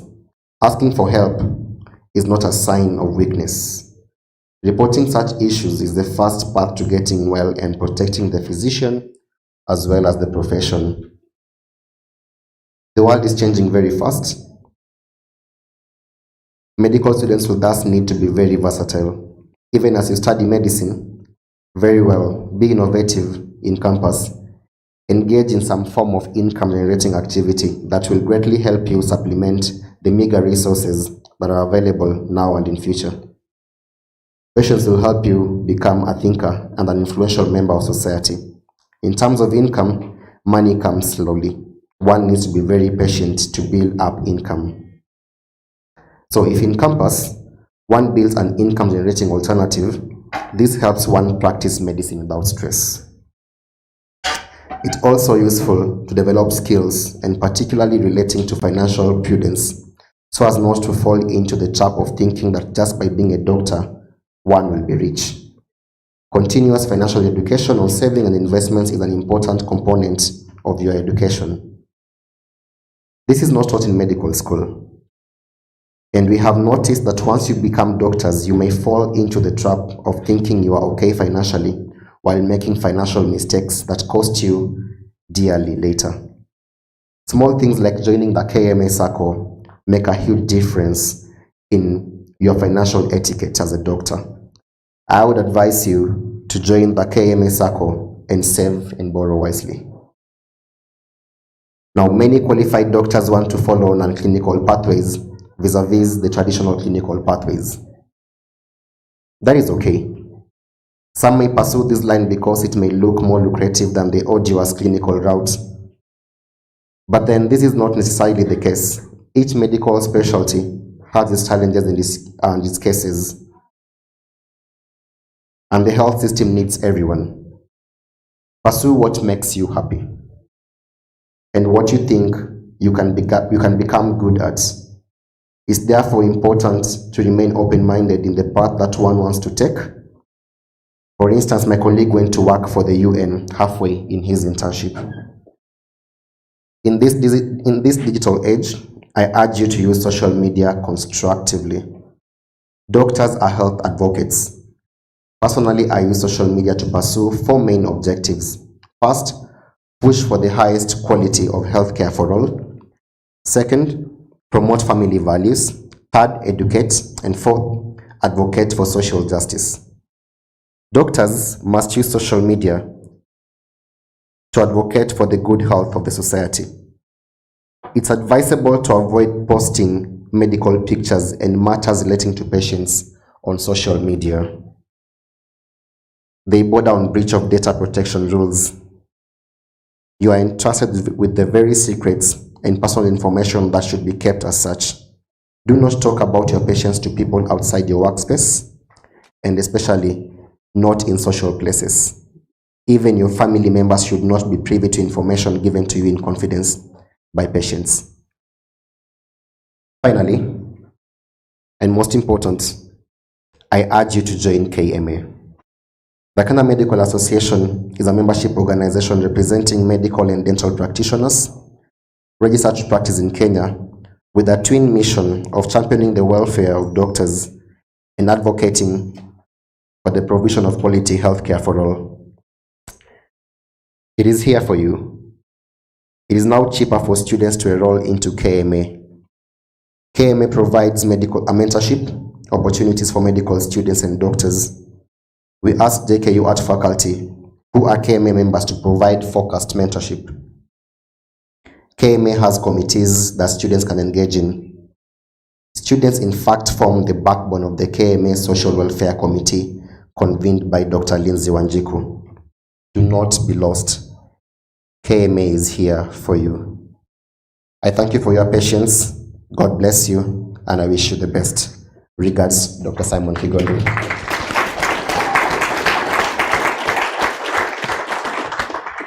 So those are the remarks by the KMA president, Dr. Simon Kigondu. He wishes you well.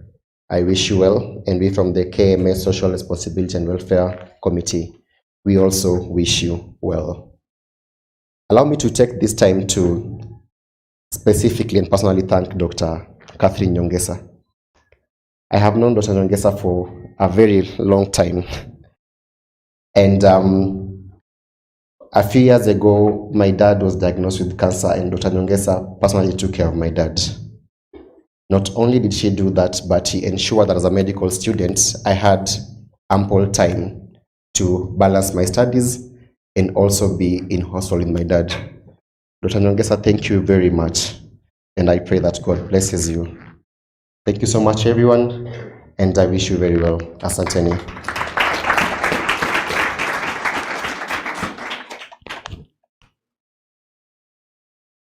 Thank you. Thank you. Of course. Now we are just about to get to Canaan. Na risasi ni ngapi? So I want to introduce our chief guest. I want to read through her profile so that I don't run the risk of forgetting. So our chief guest is Dr. Catherine Nyongesa. She is the first radiation oncologist in Kenya, the founder and chief oncologist, Texas Cancer Center. She is a clinical oncologist at KNH and head of department KNH Cancer Center, with over 20 years experience in oncology. She holds a Master's of Medicine in Radiation Oncology in the University of Witwatersrand, South Africa, and a fellowship in Radiation Oncology from the College of Radiation Oncology of South Africa. So at this point in time, I'd love us to give her a standing ovation as she comes to give us a speech. Kindly. Welcome, Dr. Catherine Nyongesa. Welcome. Thank you, guys. Yeah, you can remain seated now. So I've already been introduced, and I take this opportunity really to thank JKU Art for inviting me, Innocent for really reminding me of coming today, and I'm glad to partner with you. You are my future colleagues, so just feel free, you are our colleagues, okay? So I take this chance to congratulate you guys for the endeavor you are going to take. and know that it is a calling which offers combination of intellectual and moral interests found in no other profession other than what you are taking right now. Wherever the art of medicine is loved, there's also a love for humanity, and you are here just for the love of humanity. The chapter you are learning today, and from all these speakers, is going to save someone's life tomorrow. So pay attention, and I hope you've paid attention to all they have said. I've also learned a lot, and I'm sure you've also learned a lot. Competition is international. You've been told there are so many medical schools in the country and also outside the country. So you are not just competing among yourselves, but you are competing against other medical students. So think beyond the box. So myself, apart from being a doctor, I am a mother, a wife. I'm also an entrepreneur and one of the founders of Texas Cancer Center, which is 12 years old. And we offer cancer treatment services, radiotherapy, chemotherapy, and cancer screening. I'm also a social person, though quiet, but I'm also social. I love music. I think everywhere I go, I move with music. It keeps me going. Even when I'm studying, like I want to be in seclusion and really concentrate. You know, when things you are really absorbing, just have quiet music in the background. I can also dance. Yeah. So mine is a story, and everyone has a story to tell. And mine is just one of those. I'm a firstborn in a family of 10 children. My mother dropped out of school in class 5, and that time my father was in Form 2. And they were teenage parents, but they had their own struggles until they got 10 children. But what motivated me was my mother. She used to tell me, Catherine, I wish I could get a chance of going back to school. I would really study hard. And that kept ringing a bell in my mind. So you guys, you have that opportunity to study and work hard because the future is bright and it depends. It is in your own hands. Also, my siblings demanded a lot. Being the firstborn, when I come home with my report, they want to know how has Catherine performed. So it kept me like I have to try and work hard and prove to them that it is possible. When my dad took me to boarding school for secondary school, I was a bit scared. I was like, I'm just from a village school. So how will I cope with these kids who are coming from boarding, you know, from all over? But it was just a fear. So many of us fear things that are unknown, but it is doable. So don't fear, even if you've come from a village school or you've come from a very good school, you are all equal and you have possibilities. Our president just showed us the other day that Kenya is a land of possibilities. So you guys, you have an opportunity and you can do it. I'm happy to have youths like you who are light-minded. They're thinking of positive living because you've seen so many, even your own siblings, your brothers and sisters falling out of way. Why? Because of alcohol, drug abuse, and unhealthy lifestyle like reckless sexual behavior. That one can really shorten your life. You can die of HIV. I have friends in medical school who died of HIV. They did not graduate. So you guys take good care of yourself. Do not overindulge in alcohol and tobacco because those things shorten your lifetime by 10 years. So it may look fancy. People may tell you, oh, do this, but remember, the future is in your own hands and always take good care of yourself. So I was in Misihu Girls, which is a neighbor to Kamsinga. So, and I'm here. Yes, Lugulu. Yes. So then I came to University of Nairobi. My dad actually brought me to UON. That time, we have these big mabati sandukus. So I had mine, nimebeba, passing through that tunnel before you get into University of Nairobi. But I was ready for the challenge.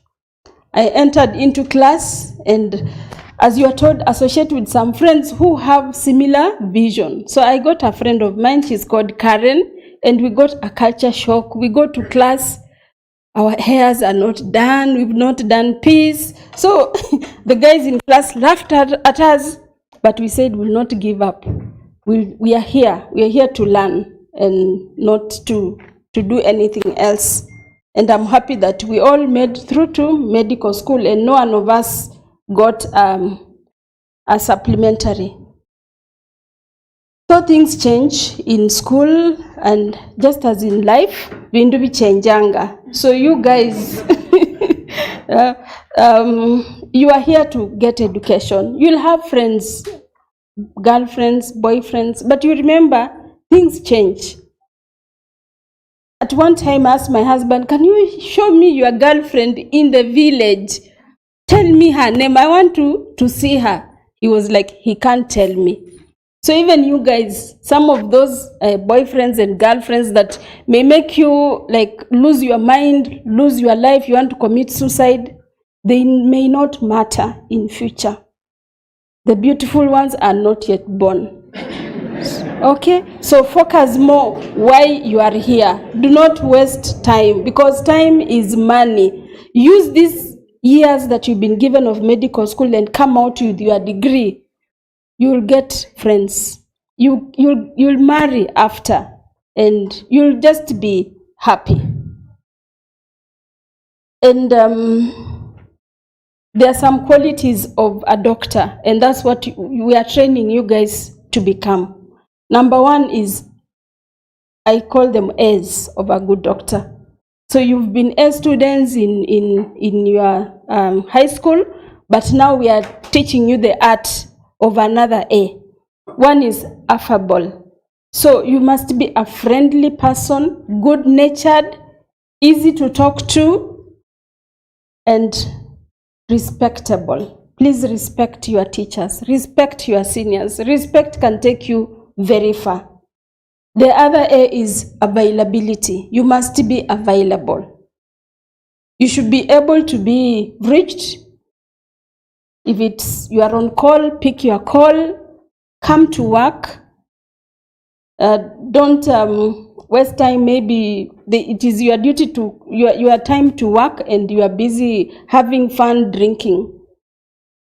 Like at this age, say myself or say Dr. Mercy Koril, she can buy lots of beers and lots of cigarettes, but she chooses not to because she wants to be available for her job. So even me, I want to be available for my job. And then the other is being an advocate for patients. So you should always be an advocate for your patient. So I say, I don't speak much, but I say thank you so much. And I was looking at my watch and it was telling me it's time to stand for a minute. And because I love music, I would ask the DJ to play for us a song so that we can also stand up, because it's healthy. We've been sitting for a long time. We need to stand up, listen to some music, and move to the next chapter. Thank you so much.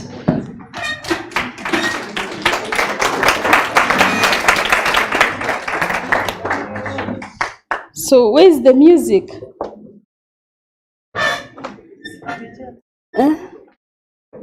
Ametoka. Please. Yes. Yeah. Yeah. Thank you so much.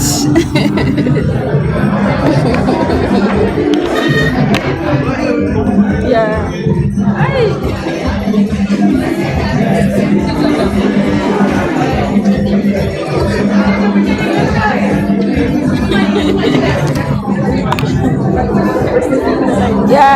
you, thank you.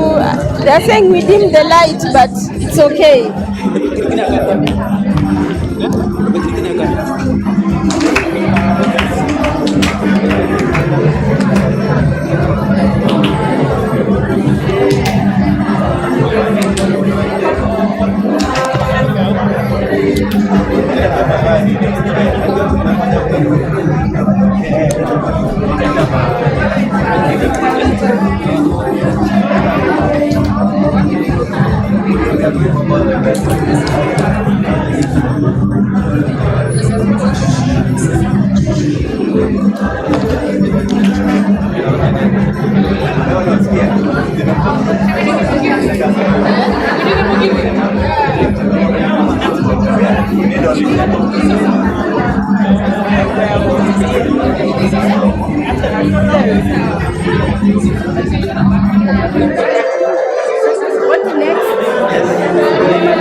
Let's all be around.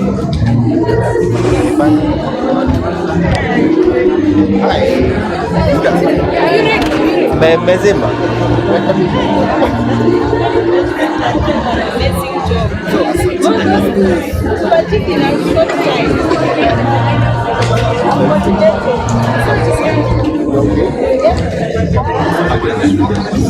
Yes.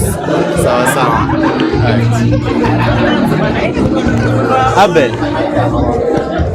Haifanyi. Kani hapa ishike vizuri.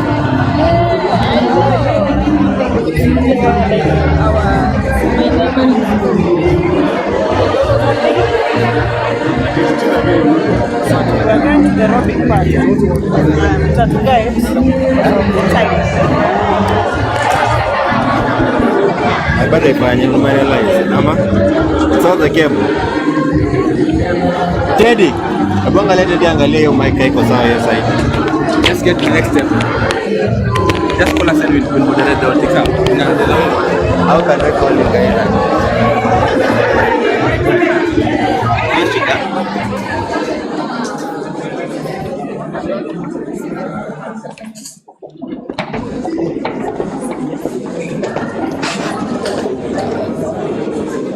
I find it completely.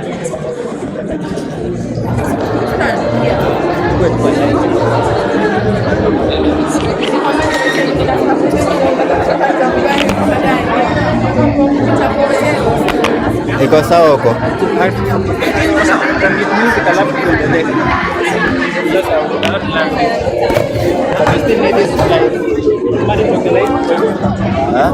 No, this is the most crucial part.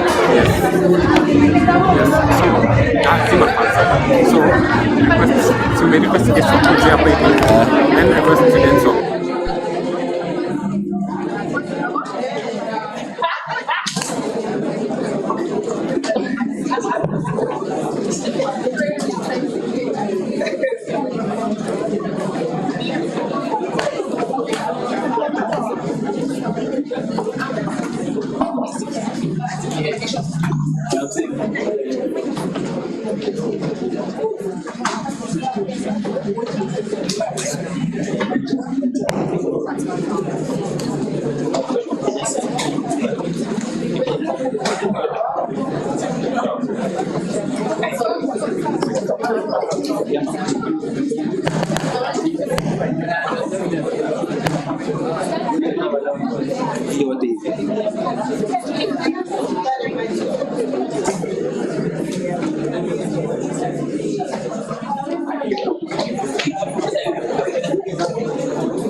Could I have your attention, please?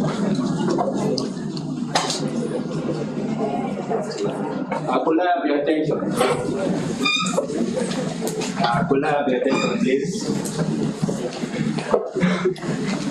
I believe we've reached the climax of today's event. So, in front of you are their doctors, some of their doctors, their mentors, the people we look forward to. So we are about to start the robin ceremony, and we'll be issuing you guys with lab coats, and the people to partake in that event will be now our doctors in front of us. So we are going to be going by a name-based format. So if your name starts with an A, you will go to the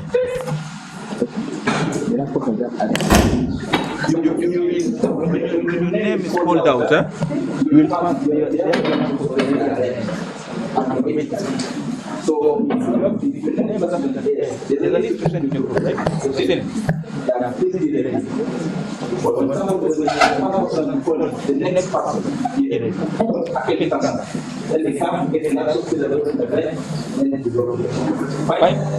Okay. Without any further ado, could you have the A's in the house to start us off? If your name begins with an A. Can you read all of the list?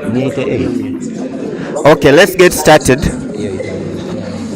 One, Abigail Mahaki. Abigail, followed by Ahmed Sharif, followed by Alex Mwenda, Alois Spencer, then Aman Mohammed.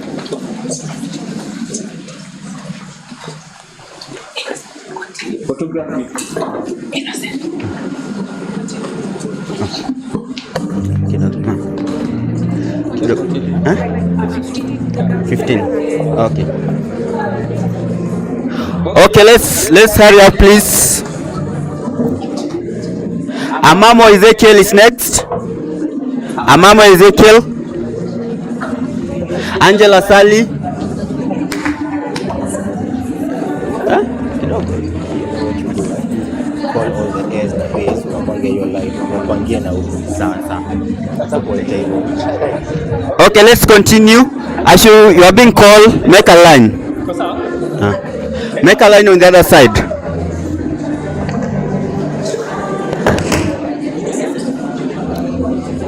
Angela Sally. Microphone kidogo.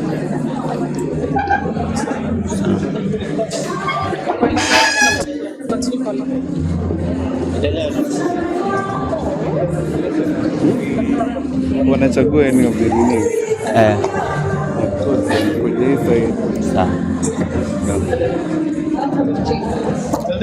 Audrey Achola.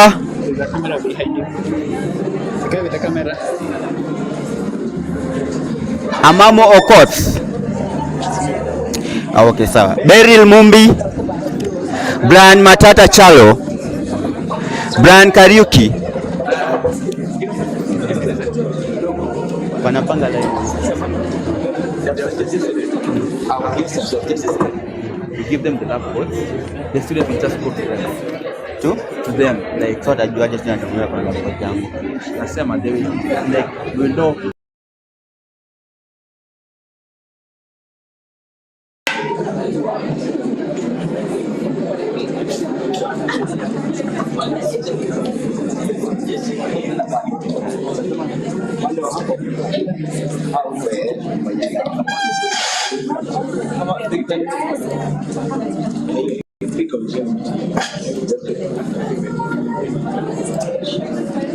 Wakuji kama 15 at once waingie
It's not loud.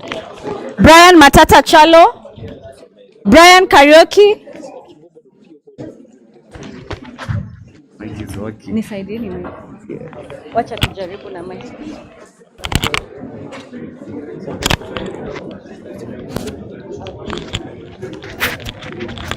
All right, let's have some silence. Thank you. All right, so today I have the following lineup on that end, please. Beryl Mumbi, Brian Matata Chalo, Brian Karaoke, Brighton Otieno, Bruce Githiaga Midamo, Buyaki Cynthia Obita, Caleb Kinanga. I'm not seeing movement. Beryl Mumbi, please line up on that line, please. Okay, she's not there. Brian Matata. Please, oh, you've already been. Okay, great. Brian Karaoke. Brian Karaoke. All right, Brighton Otieno. Brighton. All right. So you come to Dr. Mercy. Buyaki. No, sorry. Bruce Githiaga Midamo. Bruce Githiaga. Bruce. Yes. So the photographers just keep taking pictures. Buyaki Cynthia Obita. Buyaki? Yes. So you come to Okoth, Buyaki, Cynthia Obita, Caleb Kinanga. Caleb, Cynthia? Cynthia, you're here. Look at, oh, is she there? Okay. Cynthia Obita, you're with Okoth. And then Caleb Kinanga, you're with Dr. Mercy. Okay. All right. Karen Mudhoni Duo. Karen? Karen Mudhoni? Is Karen coming?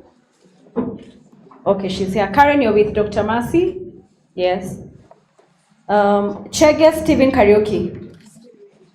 All right. Chege Stephen Karaoke. Then take a picture as well. Okay. Chege Stephen Karaoke. All right. Chemiron Hillary. Chemiron Hillary. Hey, mumeweka R na L kwa mtu ambaye anaweza sema Chemiron Hillary.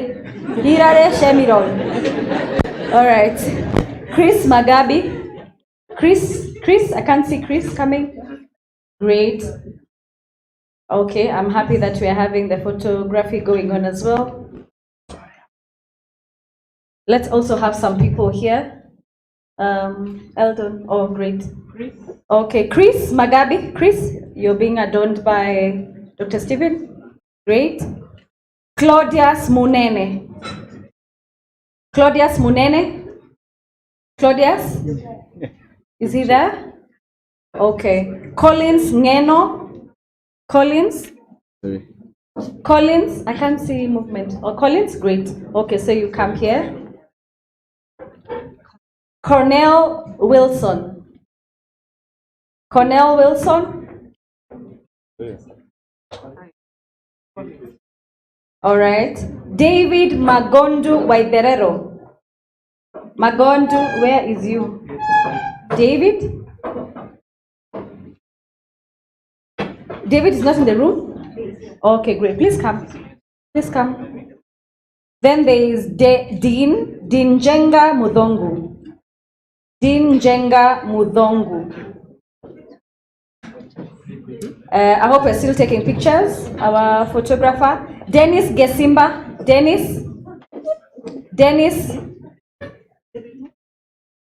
There's a David Ndongo Masharia. David Magondu Waiterero. Did they come? All right. Okay. Then there's Dean Njenga Mudondu. And then Dennis Gesimba.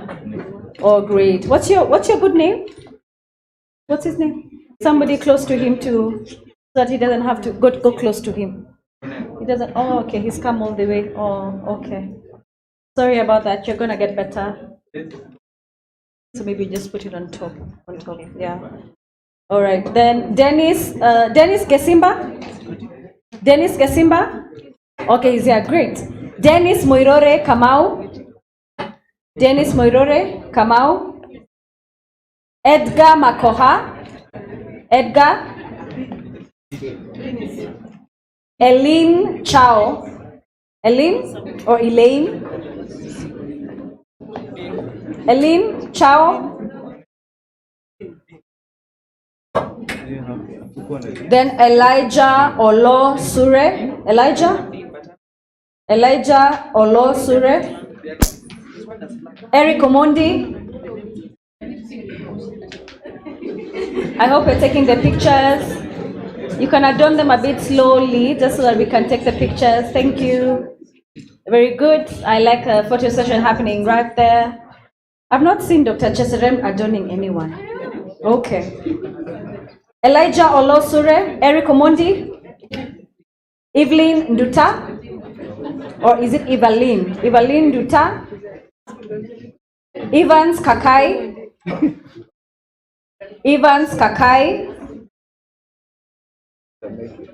Faith Eshiwani,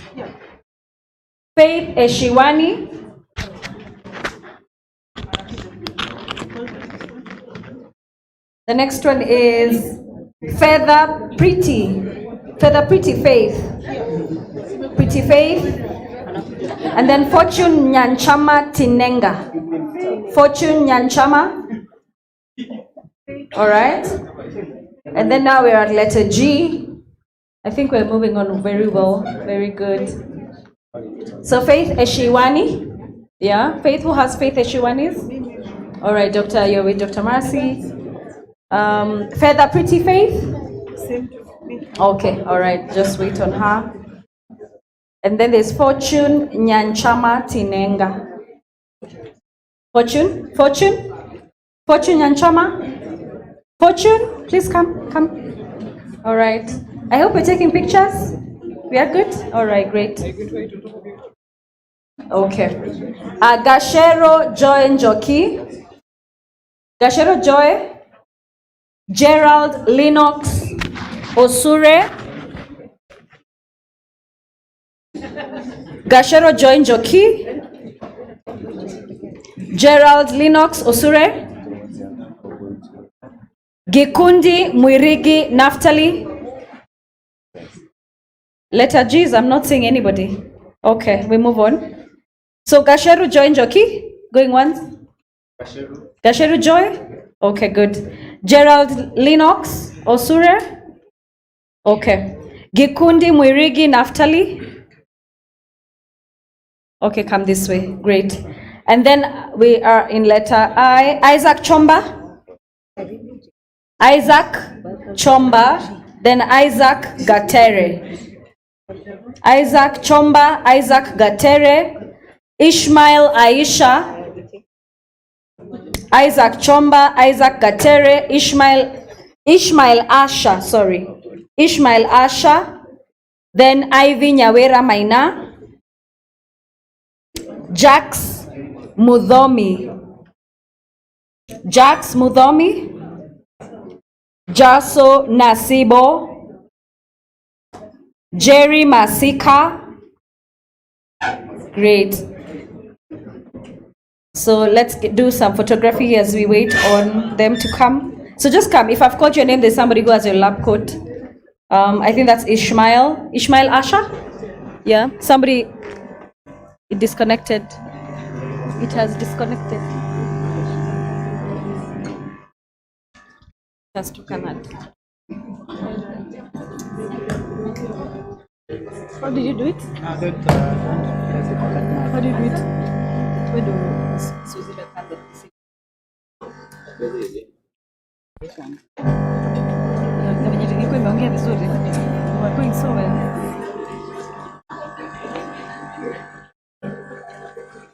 It's fine. Tengeneza. Ama inafanya? Inafanya?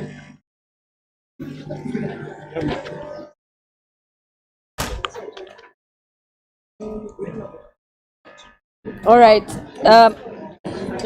Jerry Masika, Joy Kendago. Joy Kendago. Joy Mudhoni Mwangi. June Bahati.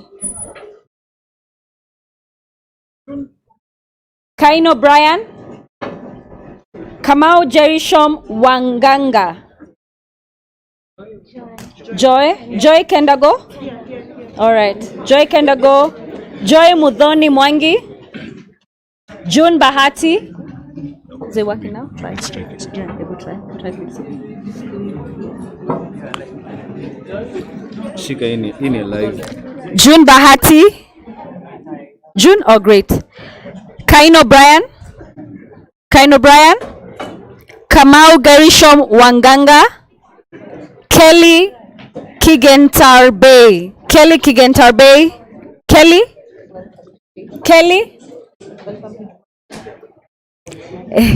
Kevin Cheriot. Kezaya Mulongo. Ameishia.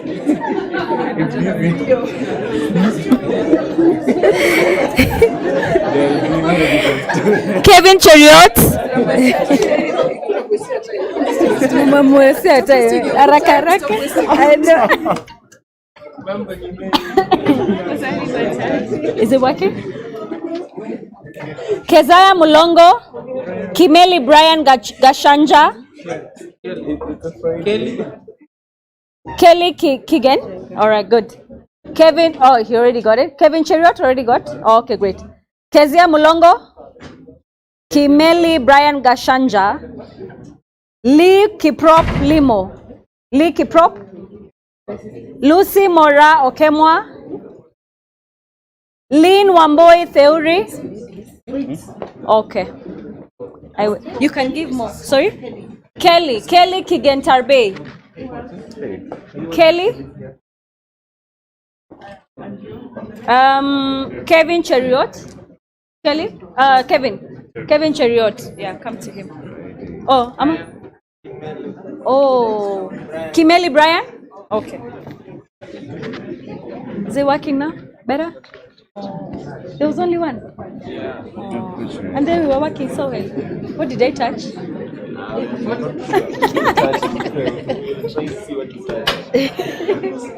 Leaky prop.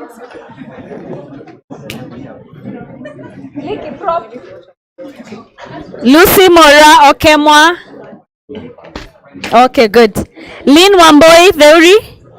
Maria Emanuela. Mark Isigi Nyamwea. Masaga B. Martin. Hi, there are many. The children are many. Mark Isigi Nyamwea. Maria Emanuela. Masaga Martin. Matebo Jonathan Cherotich. Michael Mombi. Are they coming? Do you have Maria Emanuela? Mark Isigi. Matebo Jonathan. Michael Mombi. I can help you so that you also do something. It's okay. Michelle Jerry. Michelle Michelle Njeri, Michael Mombi, Michelle Njonge, Michelle Atuke. So Michelle Njeri, Michelle Njonge, Michelle Atuke. I know, but it's live. It's the Can you call this for me? Gerald Lennox. Gerald Lennox.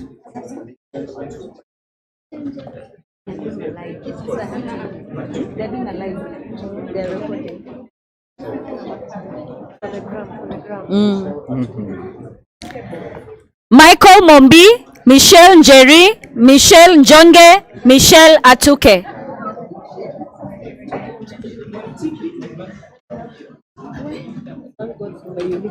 So many Michelle's from just one class.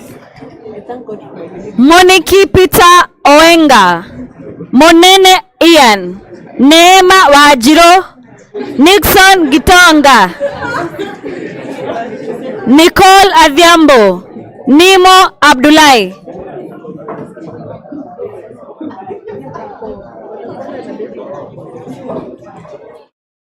Moniki Peter, Munene Ian, Neema Wanjiro, Nixon Gitonga, Nicole Adhiambo, Nimo Abdullahi.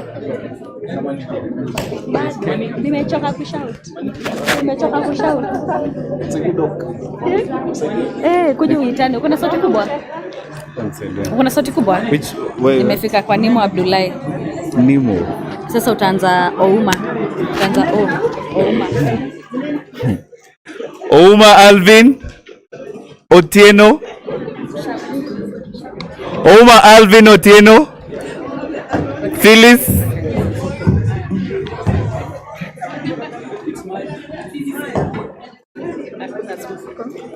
Let me just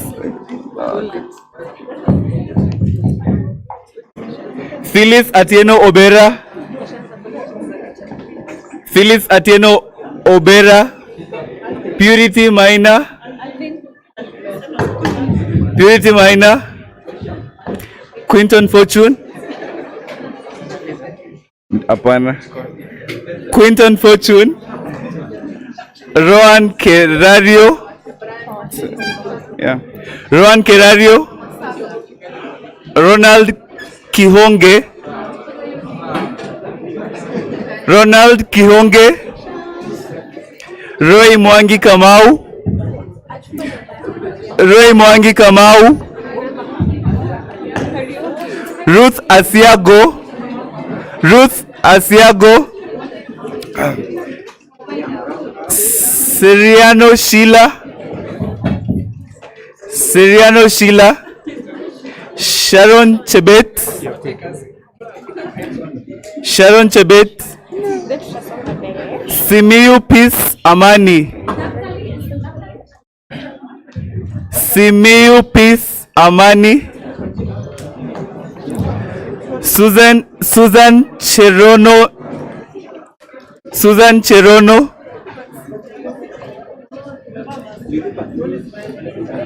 Timothy Limo.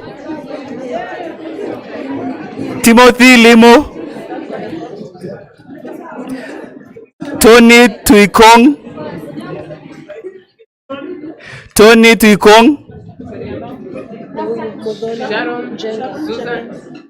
Sharon Chebet. Mdondu Njenga. Mdondu Njenga. Tony Kuikong. Tony Tuikong. Tony.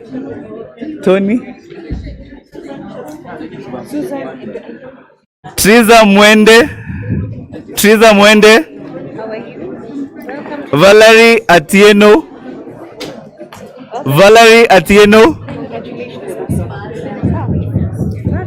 Victor Otieno.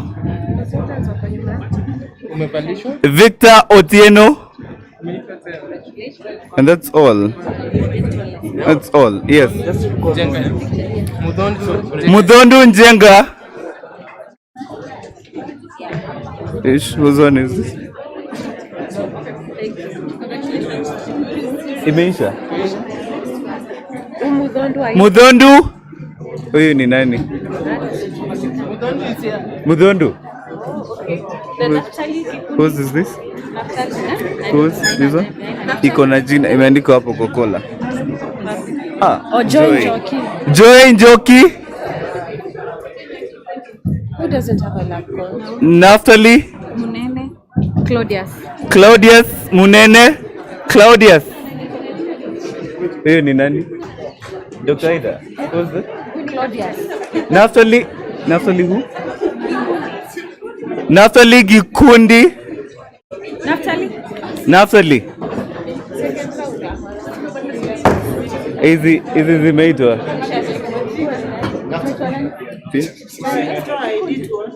Kevin. Namshuku. Easy. Almost recall the names. Kevin Cheriot. Kevin Cheriot. Shege. Shege Stephen. Shege Stephen. Kevin Cheriot. Kevin.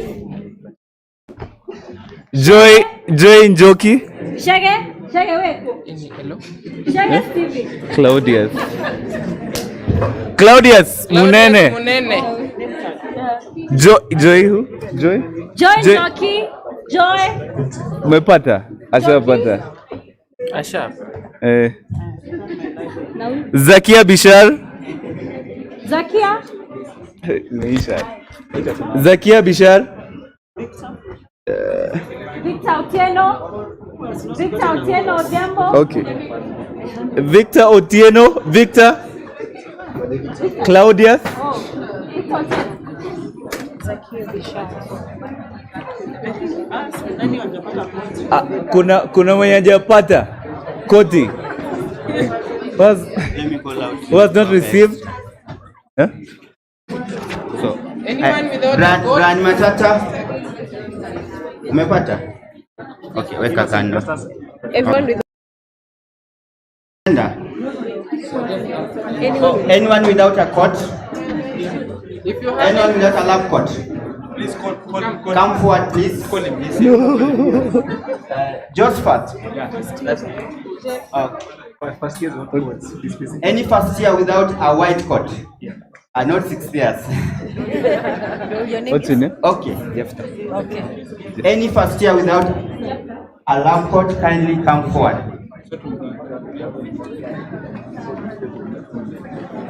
Any first year without a lab coat, kindly come forward. You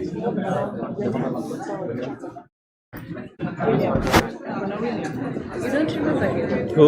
William. Huko hakuna William. Oh. Your brother. I know him.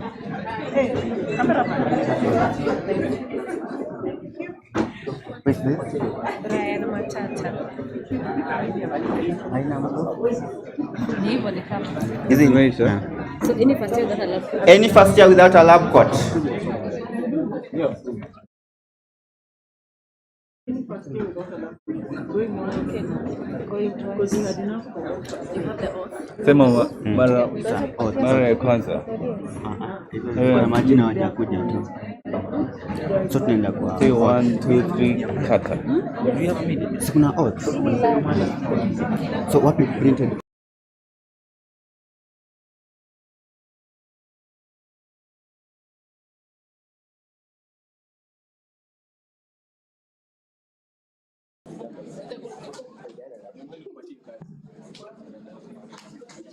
Okay, so we are going to next stage, which is oath taking.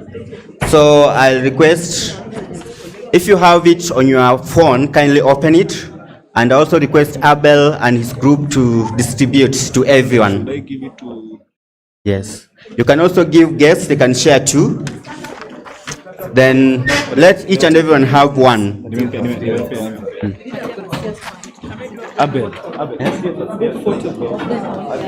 Then photographer, kindly, this is a very important session. Ensure you capture everything.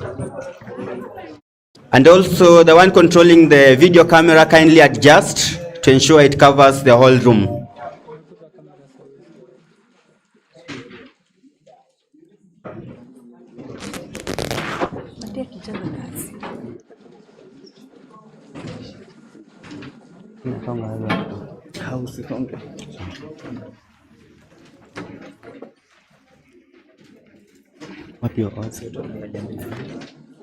Okay, ensure you face forward. Ensure you face forward. Ensure you face our guests.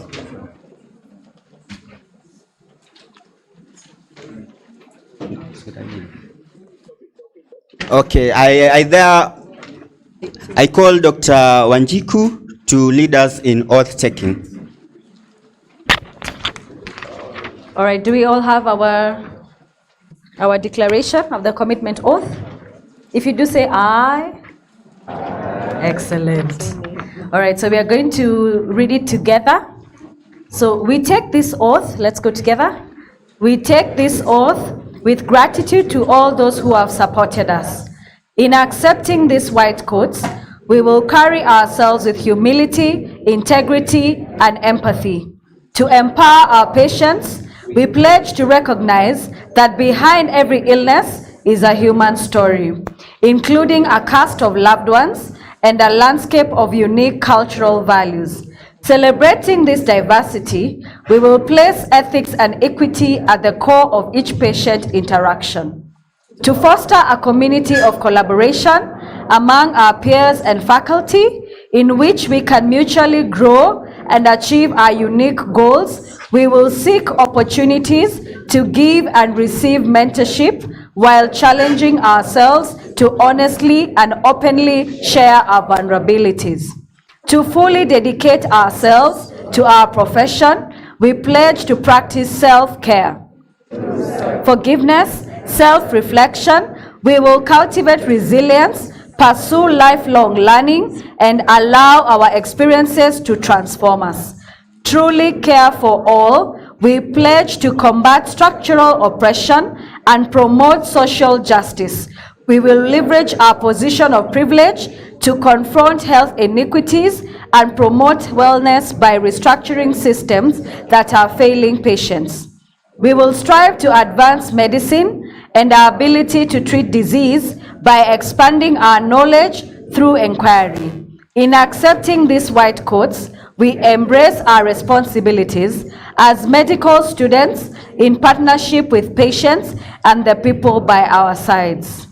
Very well done. Very well done. Very well done. Very well done. Congratulations.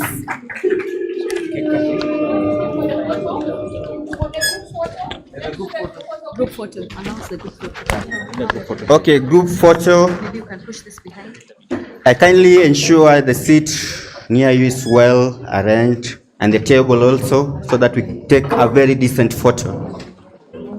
Kindly, the one next to that table, kindly straighten it. A few of them, like 2-3 tables, because of the commotion. You take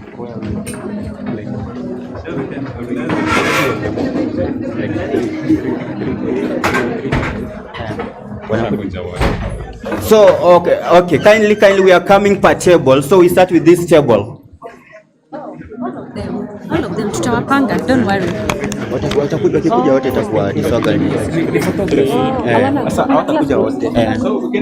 So we start with the first table. Okay, sawa. Okay, sawa. Okay, sawa.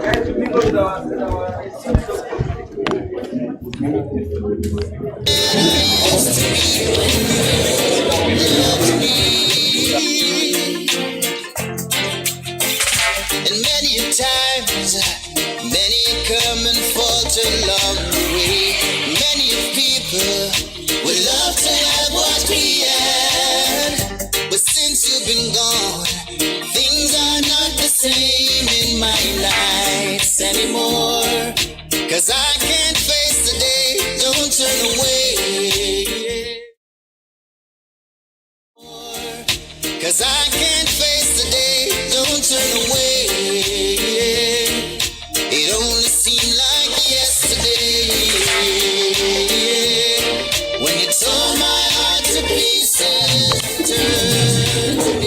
Okay, our photographer, time to start.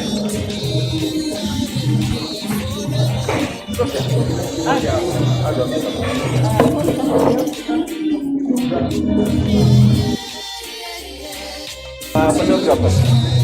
Okay, can take one. Set.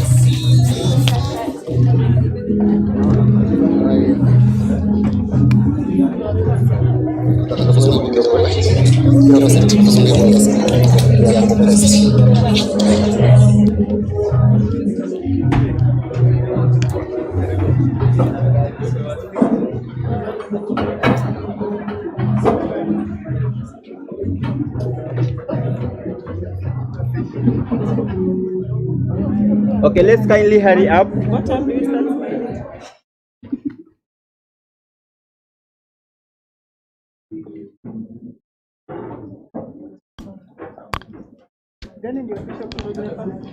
So, second group, kindly let's do in a hurry. Second group. Second group.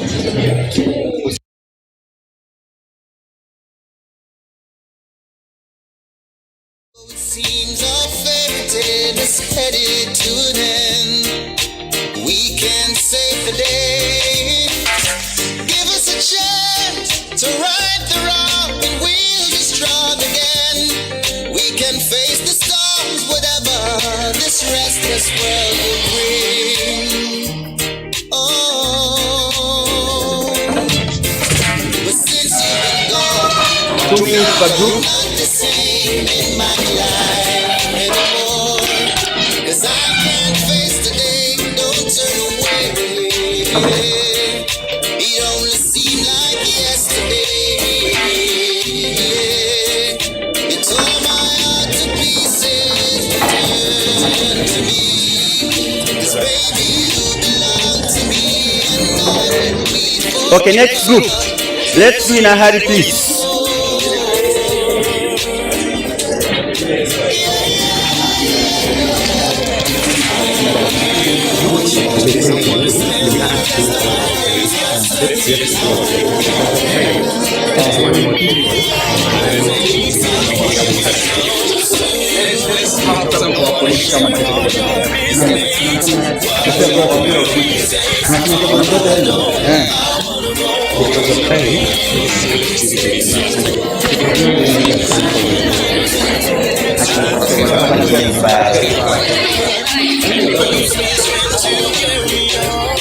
You understand what it means to love a man. So here it is, my heart in your hands. I wanna go home, darling. I wanna spend the rest of my days home with you. Protect me your heartbeats. I wanna be close to you. I wanna share all your mistakes, whatever it takes. All I know, I wanna go home with you. Next group. Next group. Let's save on time. Kindly, let's do it as fast as possible.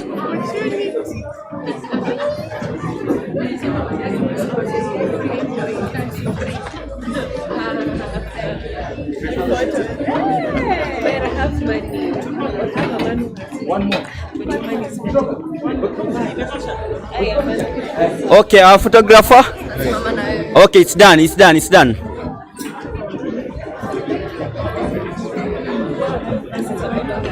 One person pale. One person pale.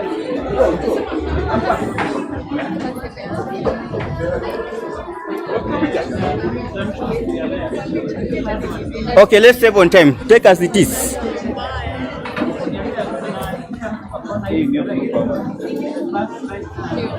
Next group, get ready. Next group. Next group. Okay. It's done. It's done. It's done. It's okay. Next group, let's do in a hurry, please.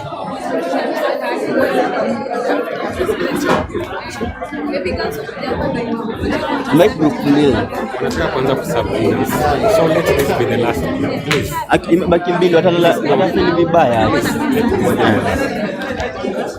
fill the space. Aki watafill vibaya. Just ama tuwapatie 1 minute, 1 minute. Okay, next group kindly stand.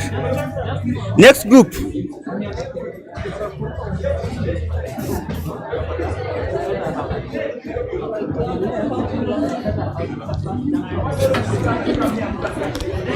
The following groups kindly come.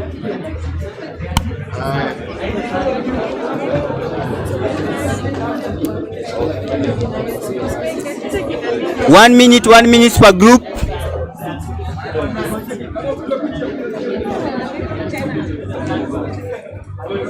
Okay, it's set. So we shall exit that direction.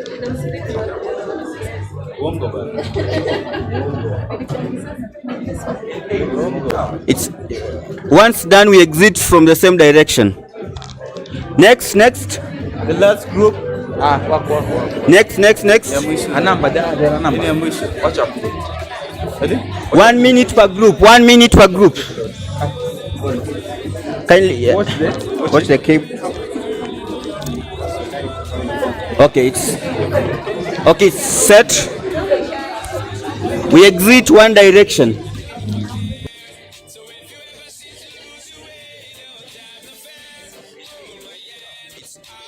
Once done, we exit from the same direction. Next. Next.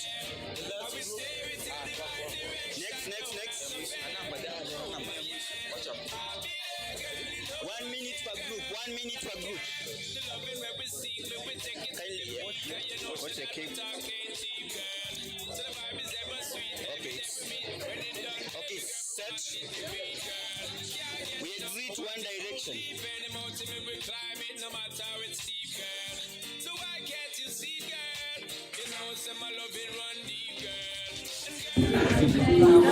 It's done. One direction of exit. Let's come in. Next group. Angalia waya.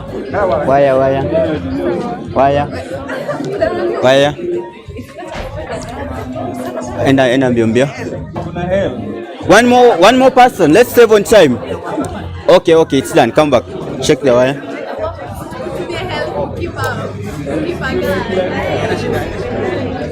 Okay, we are set. We exit from one direction. Umepiga picha.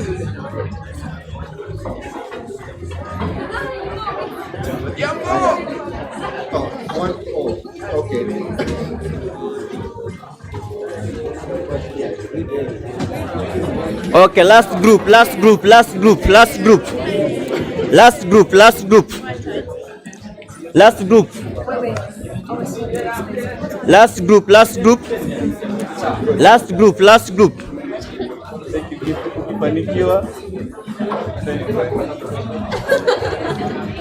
Okay, next.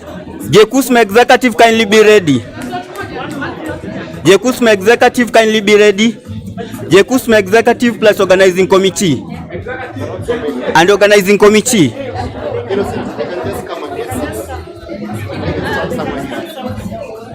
Okay, come. We squat. We can squat.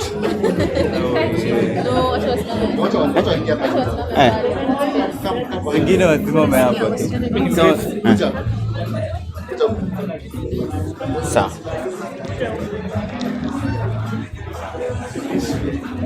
Okay, executive Jkusma plus organizing committee, white coat ceremony.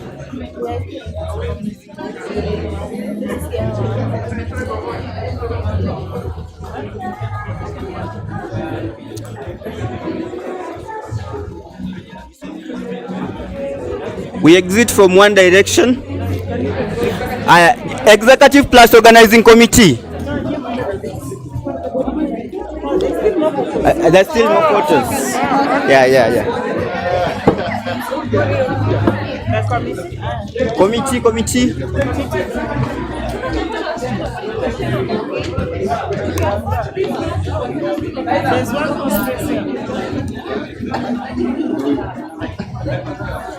The next will be our lecturers plus alumni. Next. The next. Hii ni ya huku ya recording, si ya hapa, ni ya kurecord. Sacha.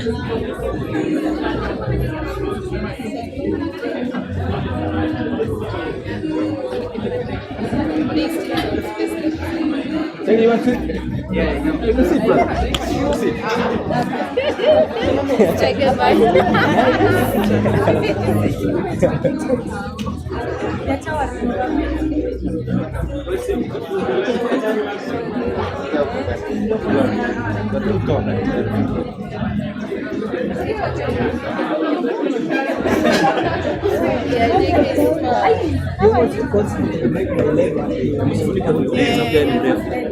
The dancing have two left legs, so that was a lot of fun, yeah.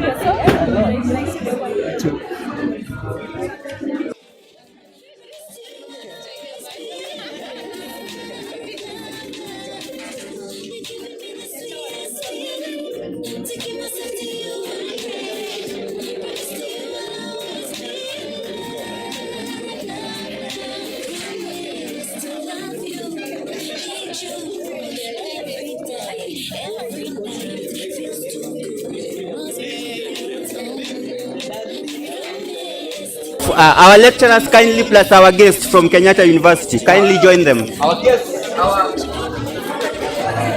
Come forward. Our alumni plus lecturers.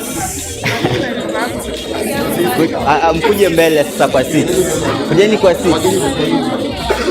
Kuja kwa seat. Dr. Masi, kuja kwa seat. Our lecturers kindly. Our lecturers.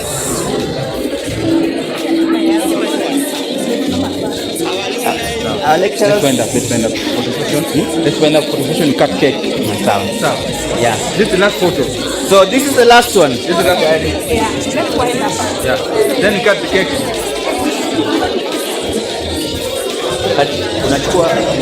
Unachukua cut cake utaongea.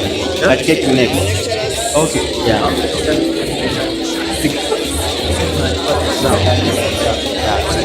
Cut the cake. Cut cake. Say after this, cut cake. Bio. Please lead us.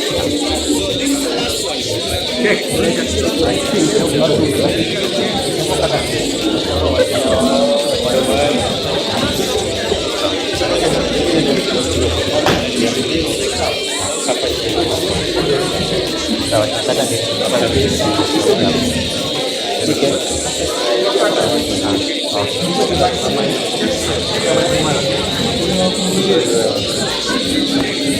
Ina kitu kando. Unachoma.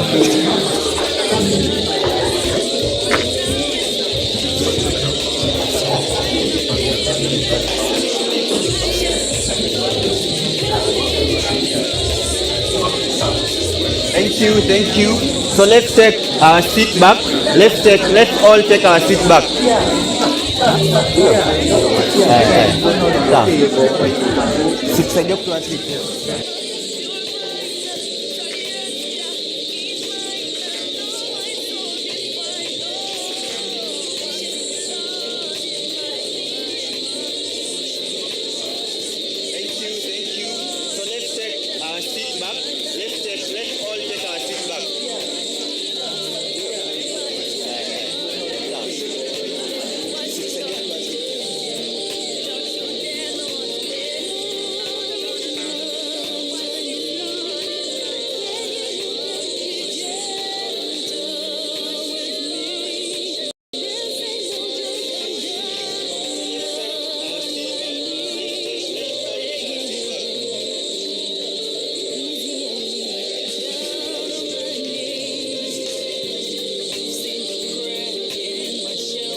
So kindly let's take back our seats. Kindly get seated. Get seated kindly where you are.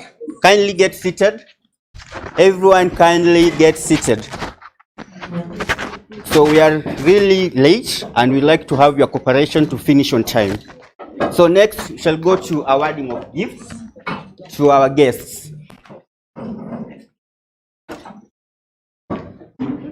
Awarding of gifts to our guests. So I call upon Abel. Kindly get seated. So the first one we have Dr. Njongo, our lecturer.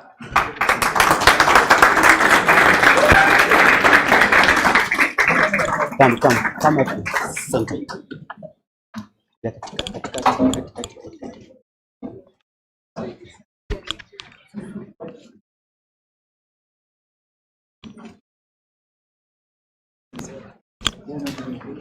Next, Dr. Jkusma, our patron for the white coat ceremony.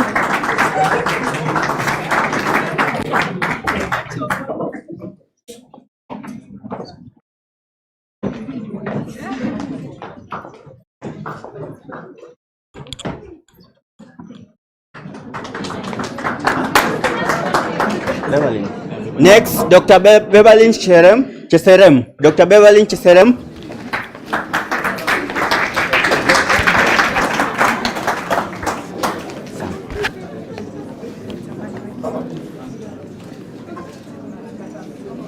Next, Dr. Margaret Kagwe. Unfortunately, she left. Next. Dr. Jkusma can take it on her behalf. So we call Dr. Jkusma to take it on her behalf. And next. Okay, we go to our sponsors next. Life Care Hospital. Life Care.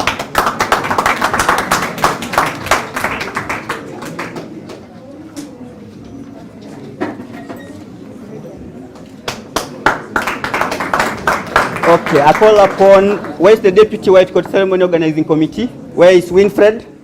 Okay, be ready. So, next, come. Okay, who's next?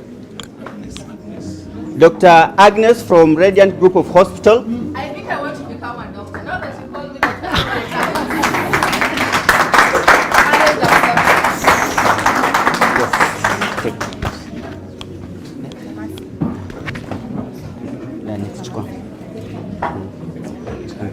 Thank you, Abel.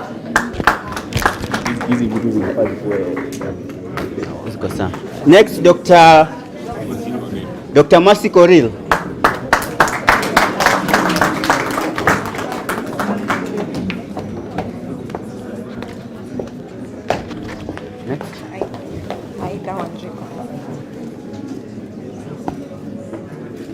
Next, we have Dr. Aida Wanjiku. Dr. Aida Wanjiku.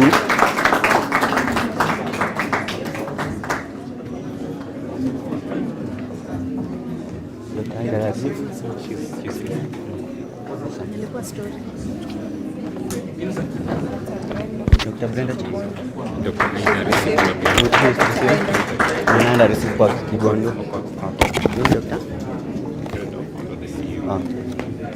Okay, Dr. Aida, kindly don't go far. Next will be the CEO for KMA, Dr. Brenda Opondo. So Dr. Aida will take on her behalf. Next.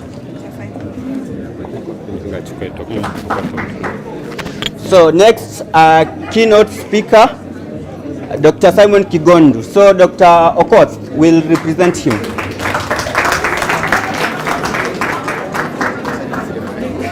Next week, we'll start KMA president. And that's Lenny? The team. Now, how am I looking now? Ngoja kwanza. Dr. Simba. Dr. Njongo.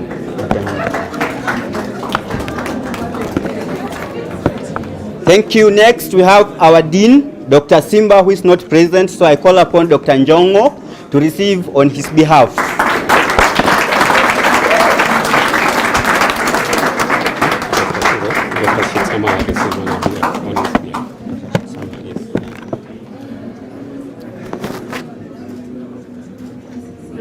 Next, our college principal, Dr. Thuo. He wasn't here, so Dr. Jkusma will take on his behalf.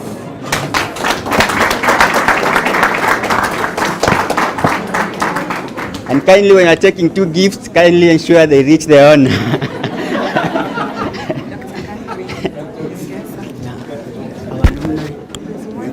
kimoja nimepatia na ni kumaliza.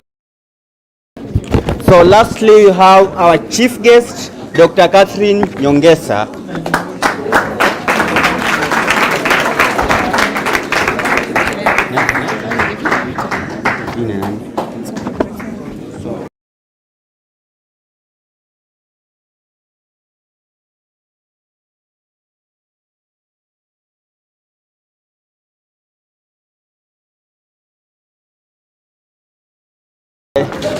One last one.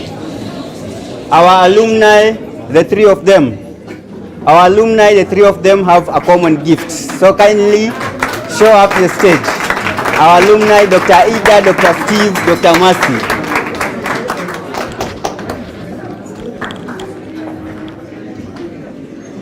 So you have a very big task deciding who will go with the gift, since you are three of you.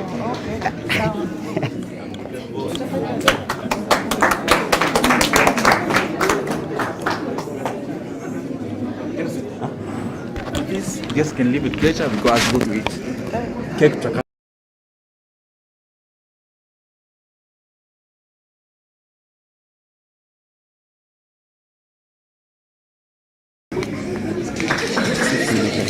regarding the cake, there's one.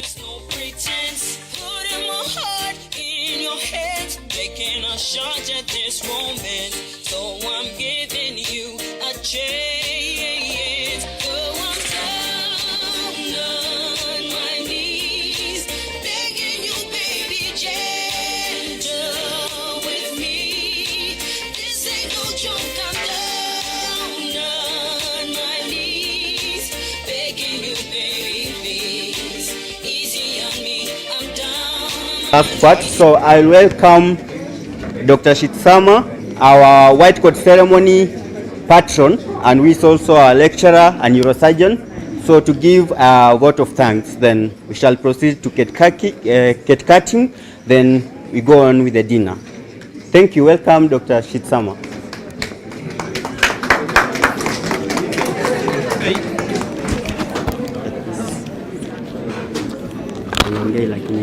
No problem. Okay. Good evening, everybody. I'll make this very short and simple. It's my job to say thank you for those who have honored our invitation. So first, I'll start with the planning committee. In the first white coat ceremony, we worked. I was all up into the business of running this white coat ceremony with Nyariki, and it was a success. And I can say this time, the child is walking. So as a patron, I'll take a further back seat and let you guys run it. So congratulations for a job well done as the planning committee. Wapigie makofi. Then I want to thank our guests. In my language, you say you can cook food and then nobody comes. Then you're left with all the food and you wonder what you'll do with it. More specifically, our sponsors, that is Life Care Group Hospitals, Radiant, Texas Cancer Center, Victoria, and before I mention KMA, for me KMA ni mama na baba. I joined KMA Sacco as an intern, so I was saving them for last, KMA Sacco, but I'll mention them as repeat guests. There are those people, every time you need sponsorship, you always go back to them. Sometimes you even forget that they sponsored you last week. You're asking for sponsorship. They are the ones who remind you, but I gave you money last week. You're like, yeah, I had that project. Okay, sponsor again. Thank you so much for KMA Sacco and Texas Cancer Center. You did it last year. You've done it this year. And I would request that you do it every year. You're impacting the medical space, and we are grateful. There are also speakers who have come as repeat guests. Dr. Chesere, Dr. Kagwe, Dr. Catherine Nyongesa, and the Sacco, so Mercy, you represent Dr. Ogada. Thank you so much for always honoring our call to come and talk to our medical students. It is my hope that you picked a word or two from them. I personally learned a lot, and I'm grateful for having taken their time to come and talk to us. We're also grateful, to wapigie makofi. We're also grateful for the administration. We were honored that our Vice Chancellor sent a representative. The Dean was also represented. We also had faculty represented by Dr. Njongo and Dr. Ondieki. As you can see, it's Department of Surgery. Ebu tupigie makofi. we take mentorship seriously. And for us, we look at White Coat Ceremony as a place where we get to meet the students and for them to know about the mentorship program that we run. It is my hope that as you come through med school, don't assume you're in this journey by yourself. And since we are many, if you don't approach us to raise the issues, we may never know. If you see someone struggling, please let us know. As part of College of Health Sciences and School of Medicine, and also as surgery. Tupigie makofi.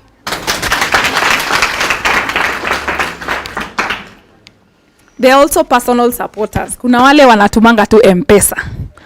Oduki anawajua, Nyariki anawajua. They are always sending money to support and then they say, don't mention my name. We say, asanti sana. Hebu tuwapigie makofi. So the last thing I'll say, the one statement you're going to be telling us as a medical student is, I am busy, I am busy, I am busy, I can't come, I am busy. One day I told my father, I am busy. My father told me, we make time for things that we matter the most. See you at 4 p.m. Let's just say I showed up. But I took the lesson that we always make time for things we value.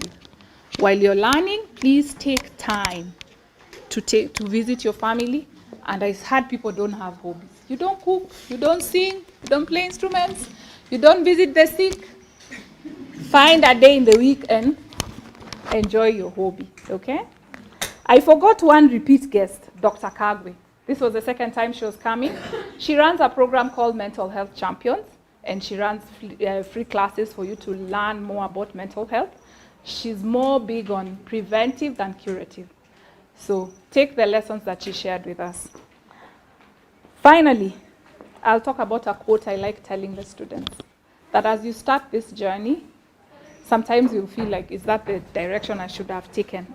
I like this quote by Roosevelt, and it says, it's not the critic who counts, not the man who points out how strong the strong man stumbles, or where the doer of deeds could have done them better.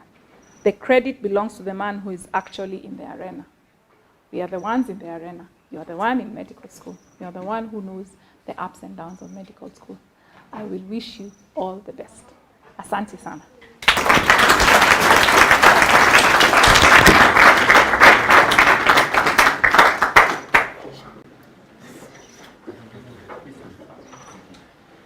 Thank you so much. Thank you so much, Dr. Jkusma, for taking us through that rendition and always. This is the second time that she's giving vote of thanks, and actually she's one among the people who normally support us even financially. So thank you so much for that. So we've had a beautiful evening. Sorry that we've spent so much time, but it was important. I know you guys will look back to this and remember that this thing happened when we were in first year. So I hope that you take the lessons that you've learned today. Before I give another vote of thanks, so allow us to mark this ceremony by cutting the cake. And I'm going to request the chief guest, Radiant Group Hospital, the class representatives, that is the female. I hope you have class representatives already. Are they? Yes, please come, please come.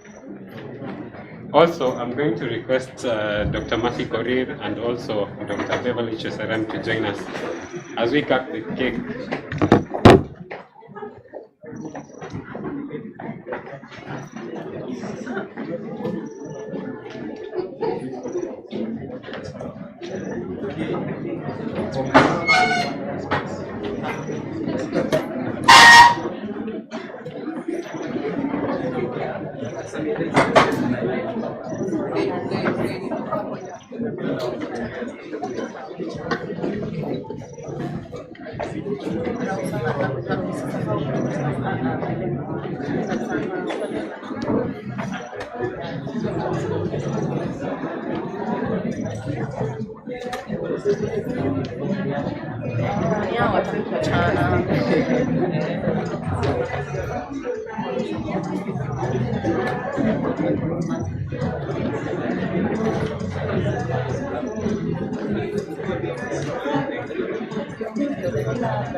Mwenye ataongea anaweza tumei for live.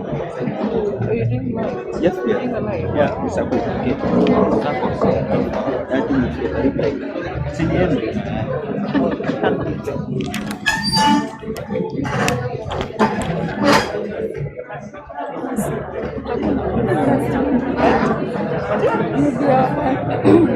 Broadcasting has been cut.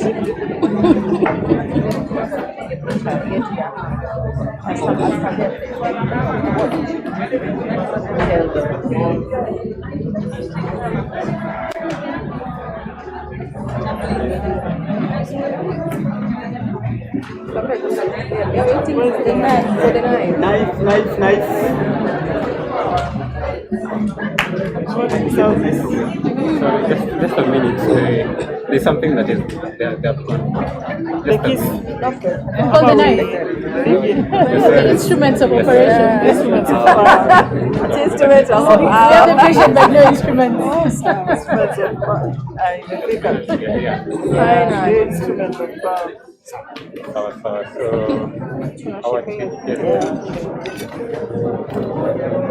Kindly take a photo. She's the one. Radiant is the one who sponsored the cake. Kindly tashikilia wote chief guest and Radiant. All of us sponsor lab coats. There's no way to Kata keki tukule sasa. Keki sio ugali. Ile keki tukule sasa. Tumekata. Tumefanya kazi yetu. You are leading us. You are leading us. Hapa tujafanya kazi ya anti wa keki.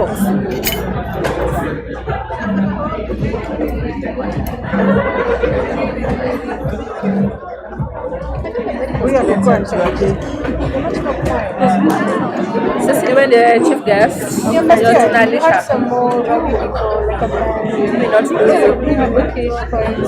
Thank you. So take a good photo. You're very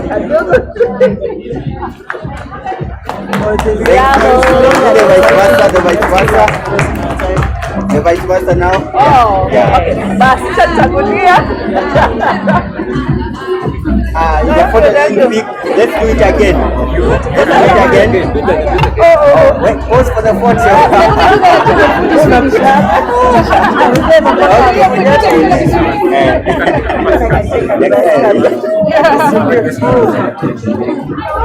You can have some for the students.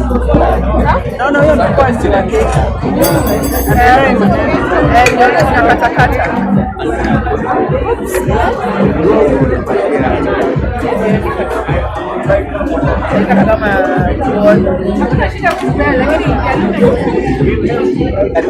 I would like to be fed by the chief guest.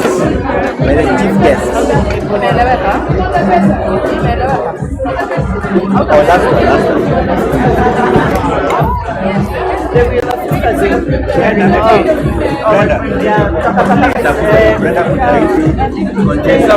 Let's have some for the students. Please don't forget the students.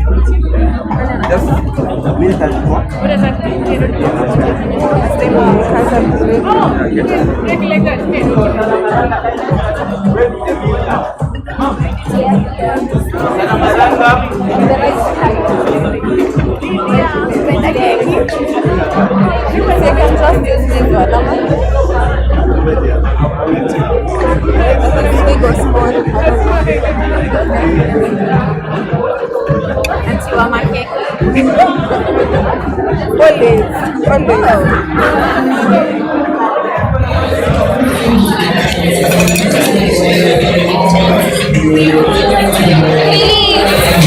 told you.